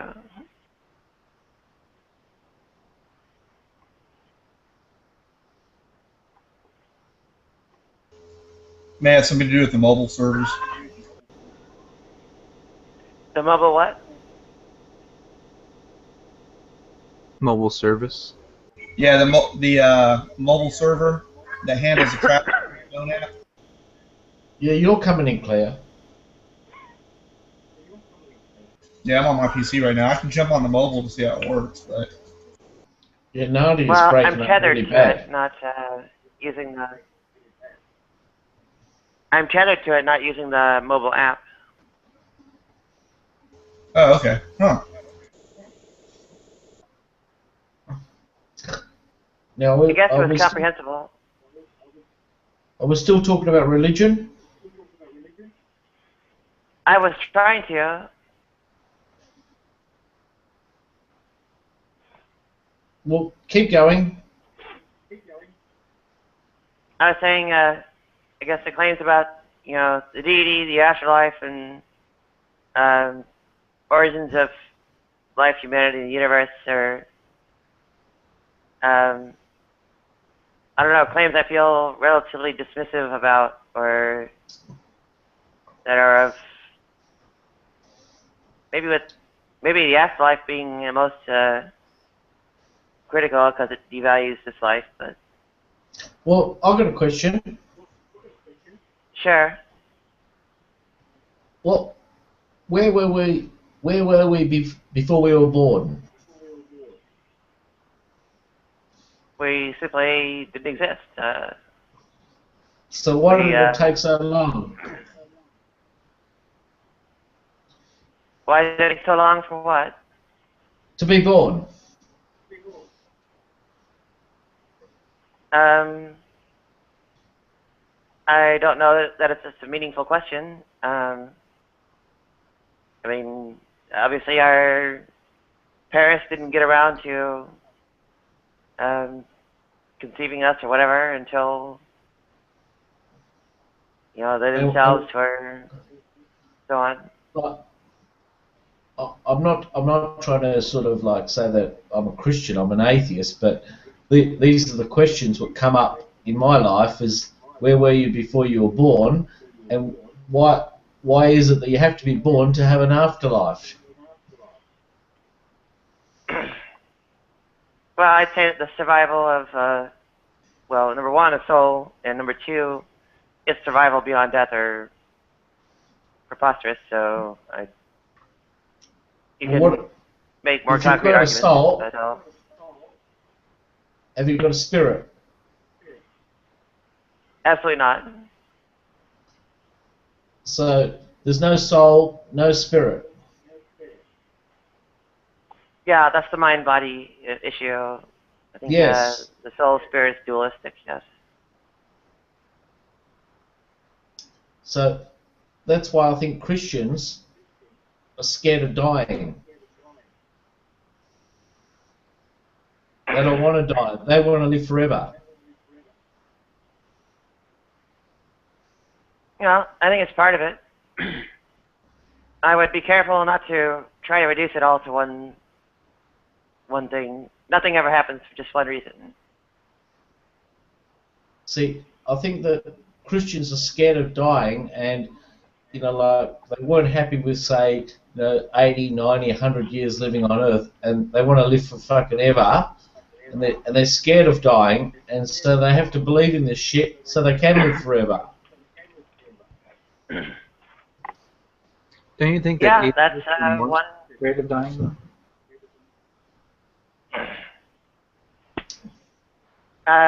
Probably not.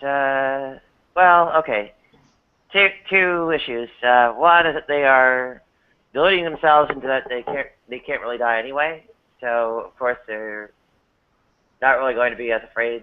And number two, at least we acknowledge it and are honest about it instead of deluding ourselves with some immortal spirit that goes on, has an afterlife. I don't know. I when I became an atheist, I became much more fearful of death.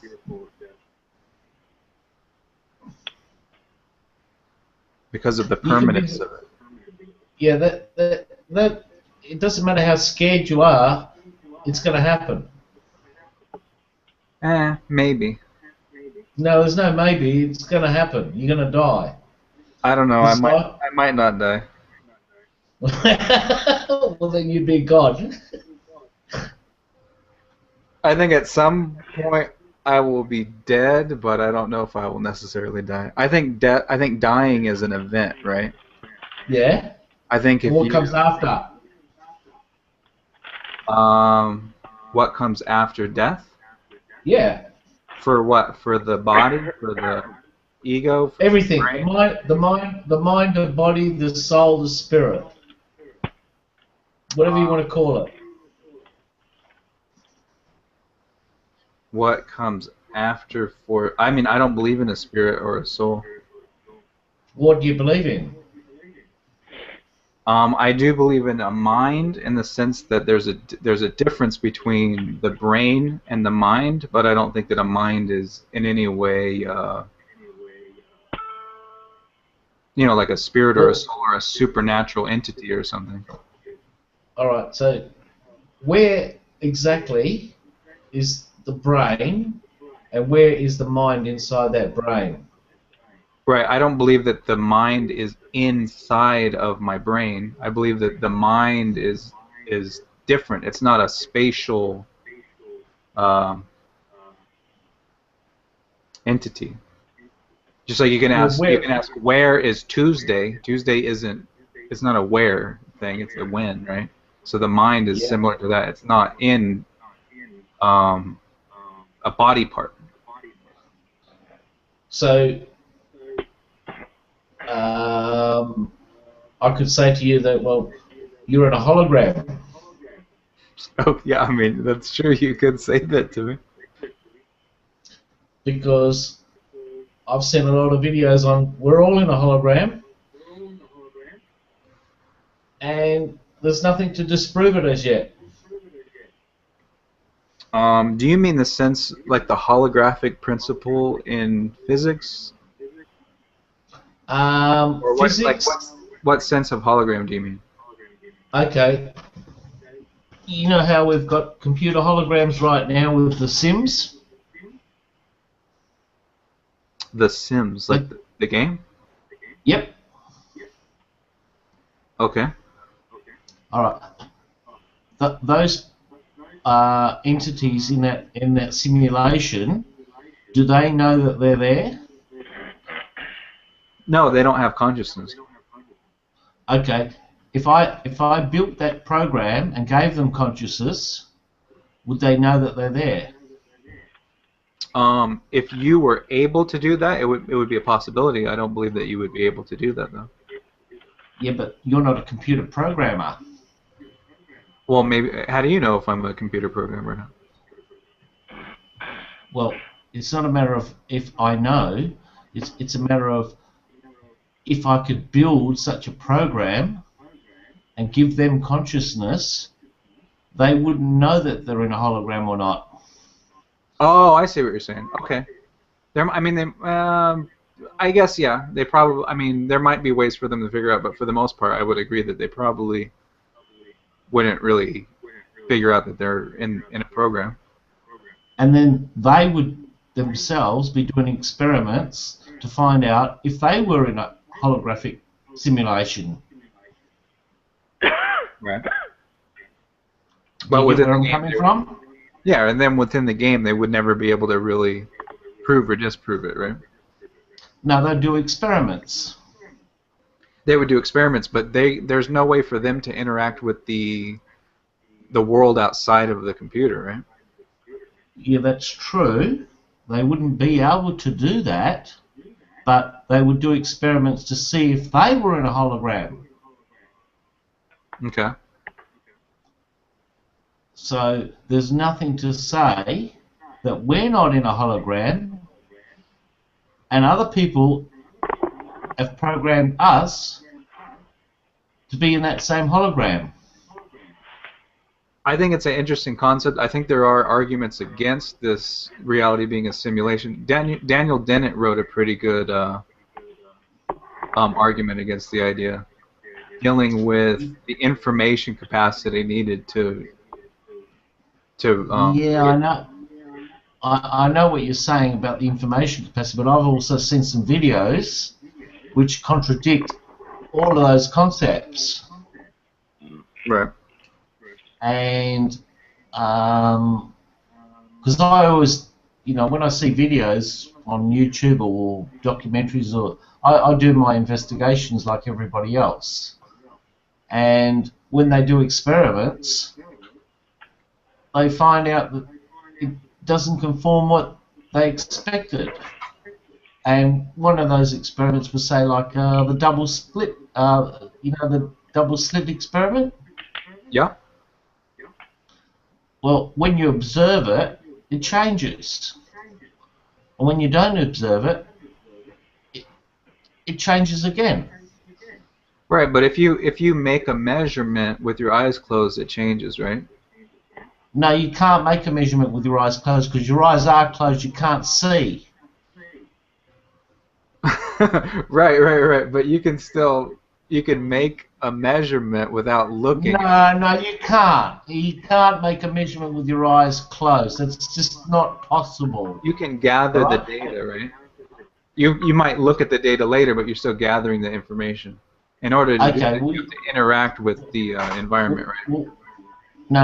Yeah, interacting with the environment. And that's exactly what the experiment was about.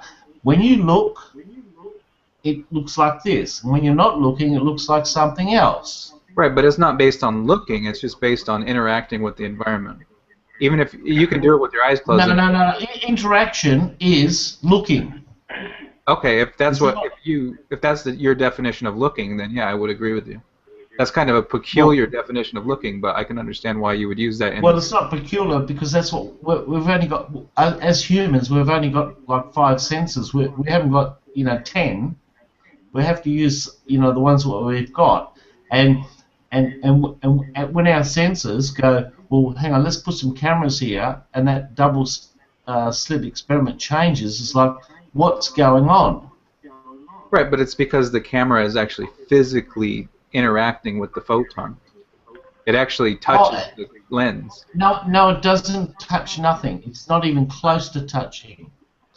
It physically affects the. Oh, okay. Well, if it does physically affect it, can you write in and tell them what's going on and its effect and what the effect is by looking? It's not looking though. That's the thing. It is. A camera looks. It's not. It doesn't have to be looking though. You can. But it is. You could have a ball bouncing around in the room and have no one in the room, and if the ball goes near what's going on, it's going to have an effect on it, right? It's going to change which No, part. but we're not talking. We're not talking about bouncing balls. We're talking about photons getting fired through a cannon, and the camera is focused on those slits. Right. And when it's looking, it goes into 2 slits. When you're not looking, it goes into 5 or 6 things on the background. Right, but it's not because you're looking. It's because you have a camera in the room. A camera. Oh, okay. So, if I replace the camera off, it'll do the same thing. Okay, so if I replace the camera with a tennis ball, yeah, is it gonna go back to the camera results? It will have a very similar result. I mean, the shape and the size and that sort of thing might have an effect on it. Well, because you know the answer, put your name down for a Nobel Prize, because you're the only one I've heard who's got an answer. Huh? Do you read much just like popular science books or watch like? I'm terrible at reading books, but I'm very good at looking at videos. Yeah. And if I don't understand it, I'll go to another video and another and another and another. Yeah. And what science tells me is, if they don't know, and someone on the internet says, "Yeah, I know," you know what I say? Go. You shouldn't listen to me. Put your name down for the Nobel Prize, and I'll tell you what, you'll be in the contention for the winner.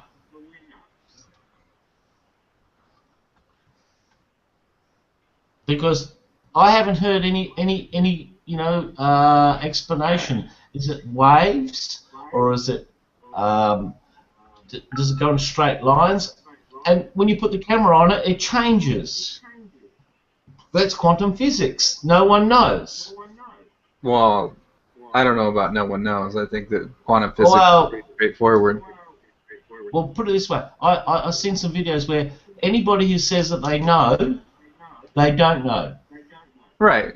And you believe that as gospel, right? Like they said that quote and Richard. No, I don't call it gospel because I don't believe in the gospel, right? I just believe it because they don't know. It's the uncertainty principle. Well, right. If they said no one can understand quantum physics, then they must be right, right? Just the same way. No. Well, if I say I don't know, that's not an understanding. That's like saying that's an admission of, well, I don't know. Well, it's not a question of knowledge. I claim to understand quantum physics, and I think Richard Feynman was full of shit when he said that. Well, okay.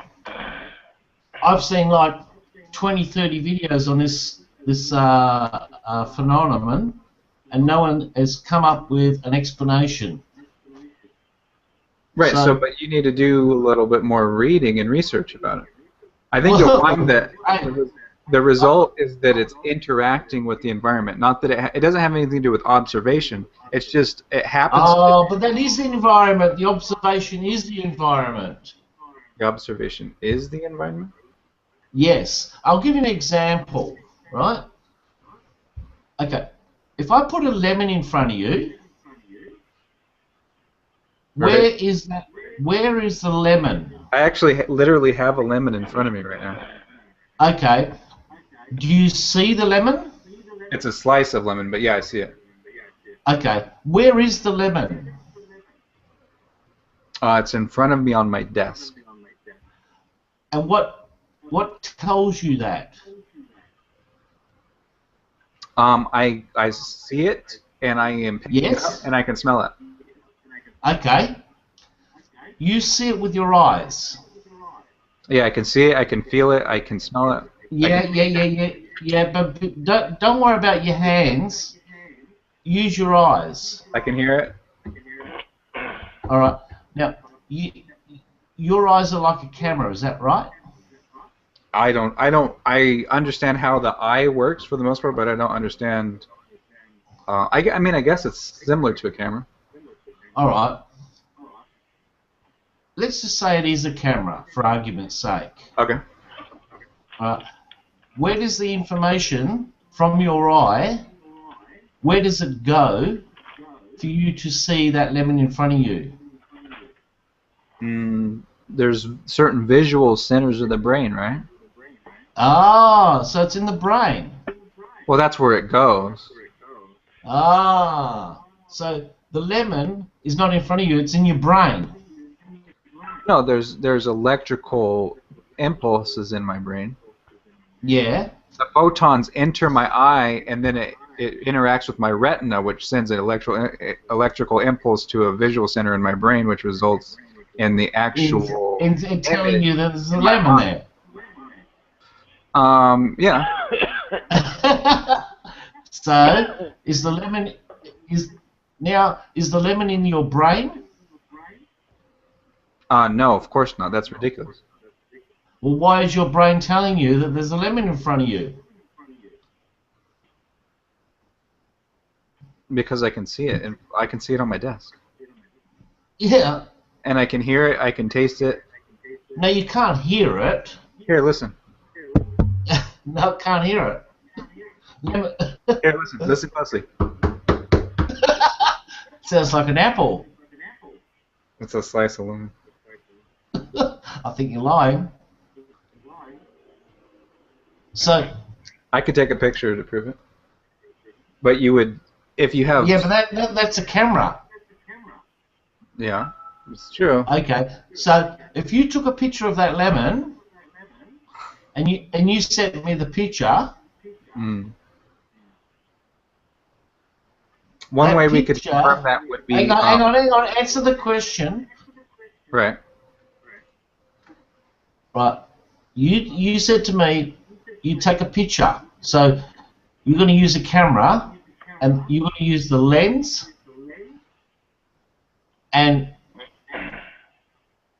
that thing what you said that you saw in front of you is going to go back inside the camera, and you're going to pull out a piece of paper No, with the a picture of a lemon lemon. doesn't go into the camera.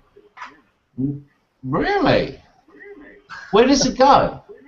If it doesn't go into the camera, where does it go? It doesn't go anywhere. It's still there. There's just photons bouncing off of it.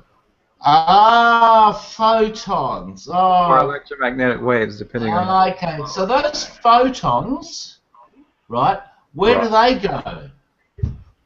Through the eye of the camera into the back of your brain. So you see a picture in your brain of a lemon. And that's what a camera does, takes a picture of the photons. Right, something like... It's on a emulsion film, right? Or a traditional camera. I don't understand how a digital camera would work. Well, it's really irrelevant because they all work in the same way. So photons go inside, and then the picture is recorded inside the brain. Okay. What's the point? I mean, what's the point? Well, what's to say that we're not living in a 3D universe? Wait, you're saying what's to say we're not in a 3D universe? Because that's exactly how a 3D universe would work. Well, this is 3D, right? Yeah, but a simulated universe. Oh, right.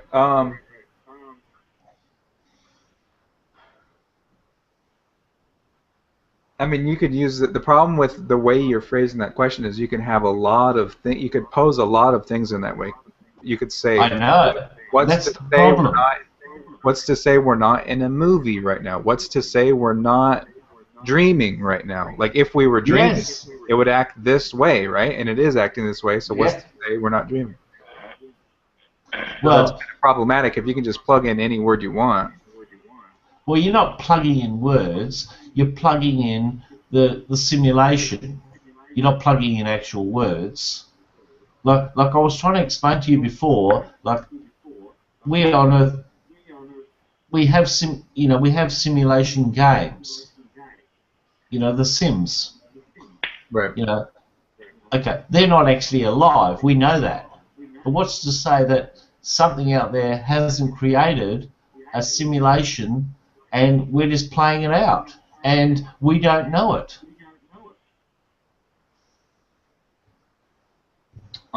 What's to say? So yeah, there are a lot of arguments against that.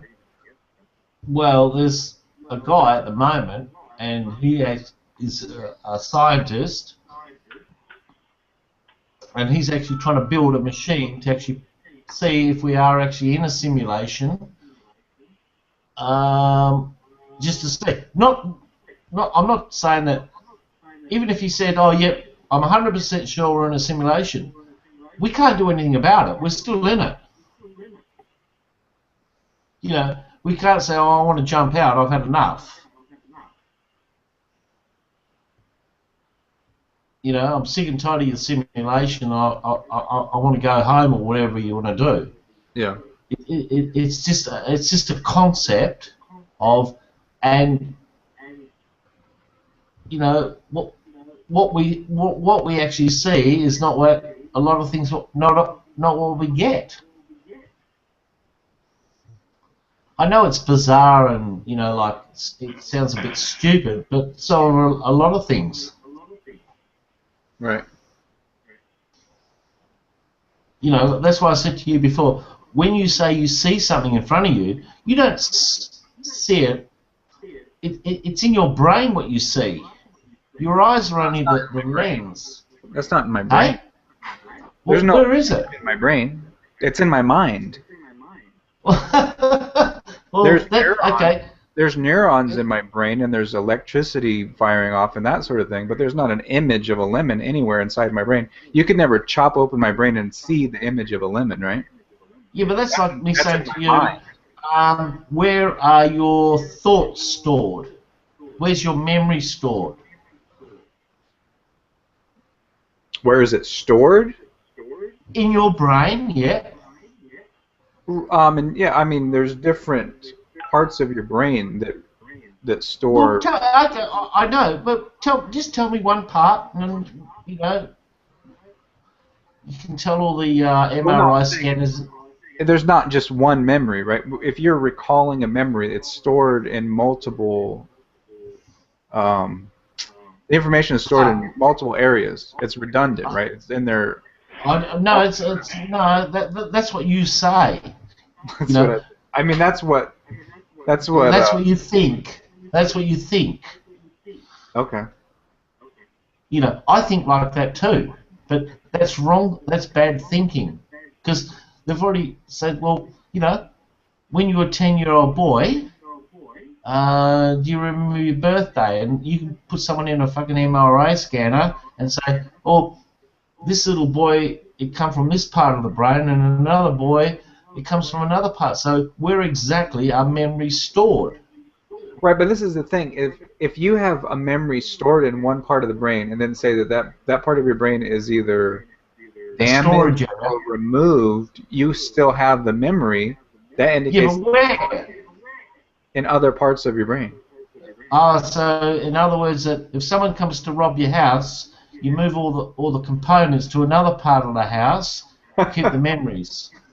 Well, it's more like if you have a lot of money and it's located in different areas, and then when they come to your house, they stole $5, but you still have at least some money.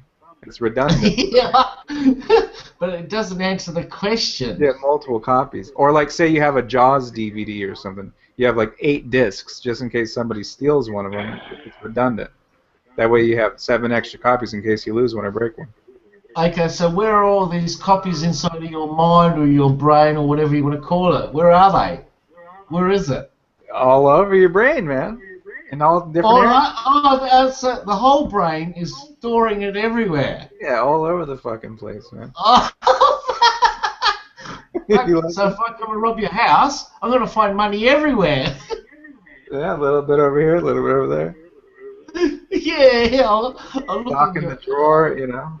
Yeah, the toilet. I'm going to find money. Yeah. That's what I said to you before. You know, I've done a lot of research, and I'm thinking, hey, who's to say we're not living in a 3D, not a 3D, a simulation. Right. Yeah, I think you might be interested to read. I'll try to remember what, or actually, I'll try to look it up. Like I said, Daniel Dennett wrote about this. Yes, I know Daniel Dennett. Yeah. In the book Consciousness Explained. Yeah. He deals with this question of whether or not we're living in a simulation. It's been a while since I've read his argument against it, but it seemed to me it sounded pretty convincing. I don't think it's fully convincing, but it was a good argument against it. I don't think he fully refuted it or anything, but it was a good stab at it. I saw a video today, and I looked for it for a while, and I actually found it, right?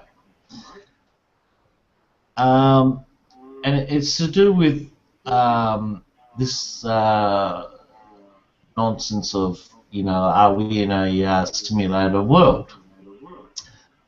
And they've done an experiment, right? And I actually saw the video today, actually, and I was looking for it for a while, and I actually found it. And the experiment was, right, and this is what blew me away. They put someone in an MIR scanner.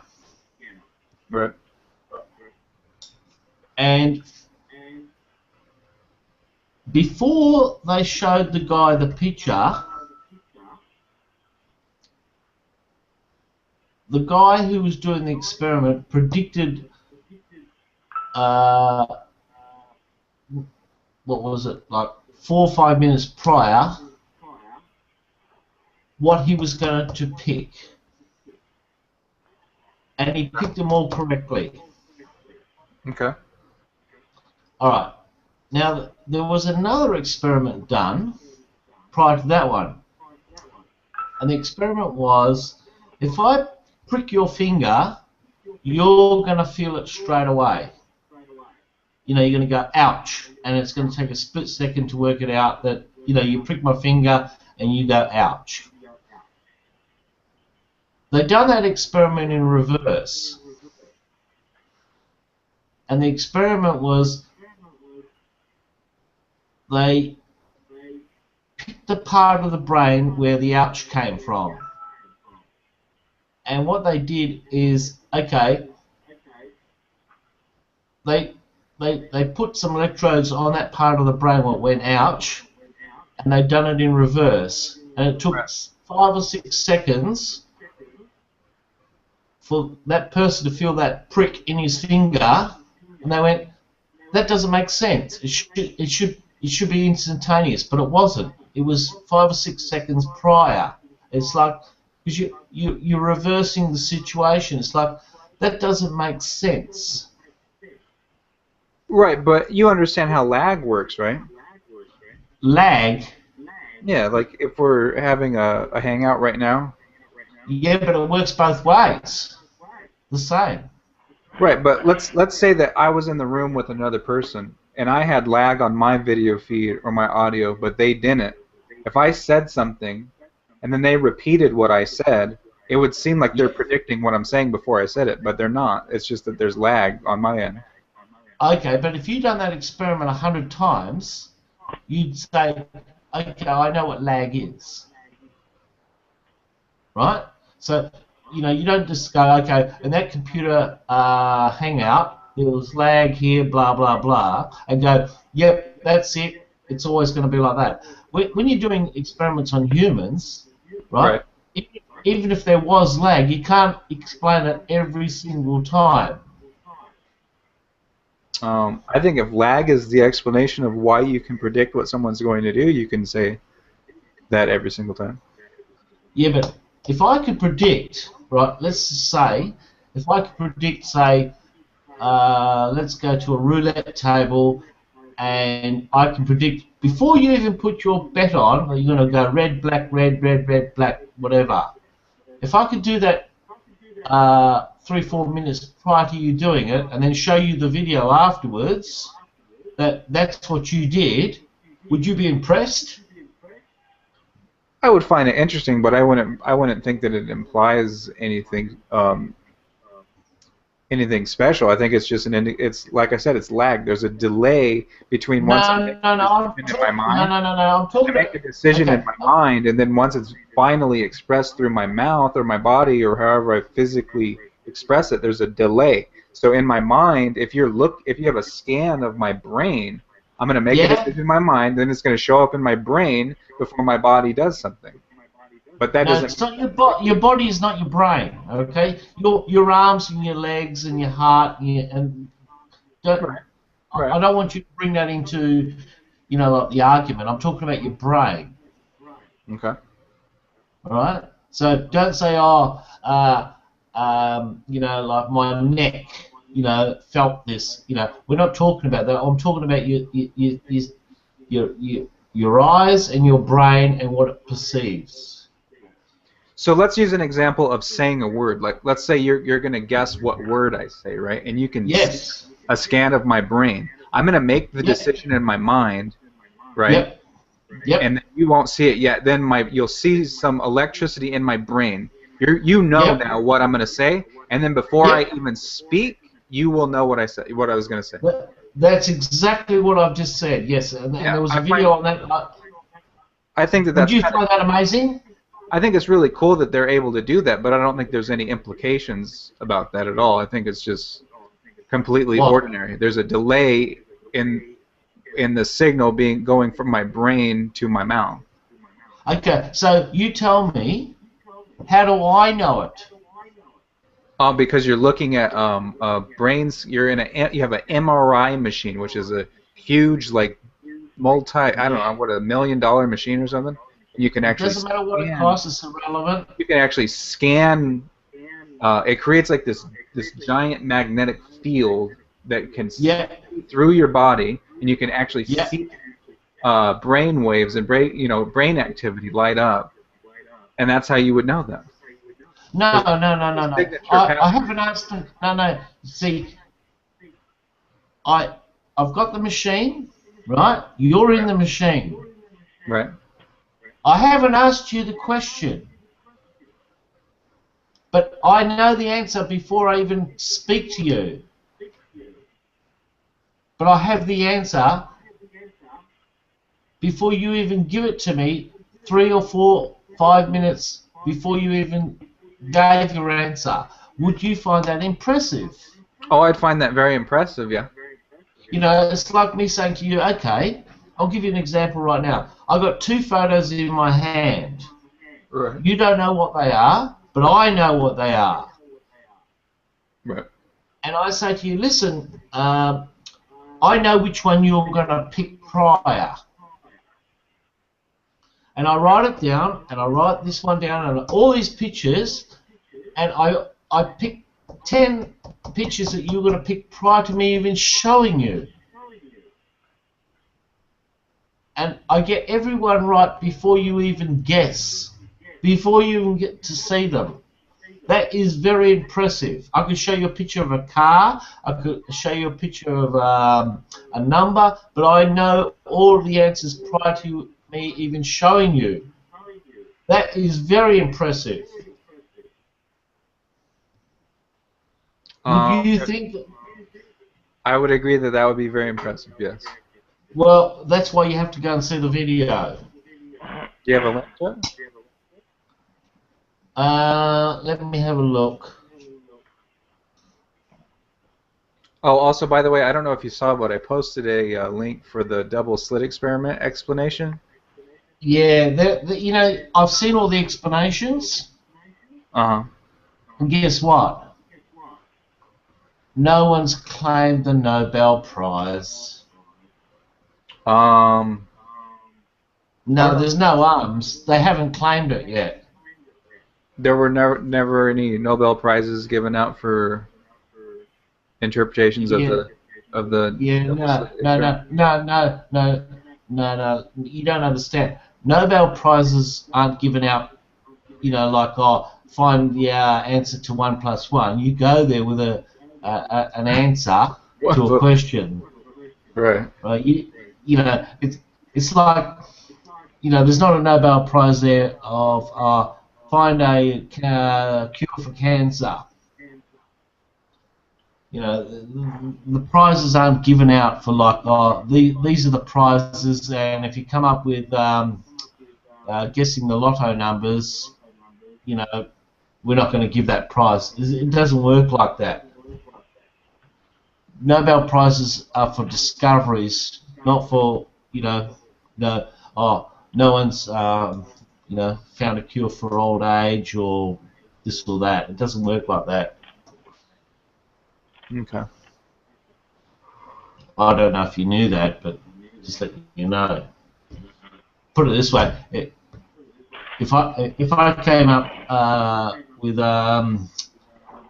space travel or the speed of light, you know, the Nobel Committee doesn't say, oh, whoever comes up with it, I come up with it, and they go, you beauty, let's fucking get on board and give him his money. That's what they do.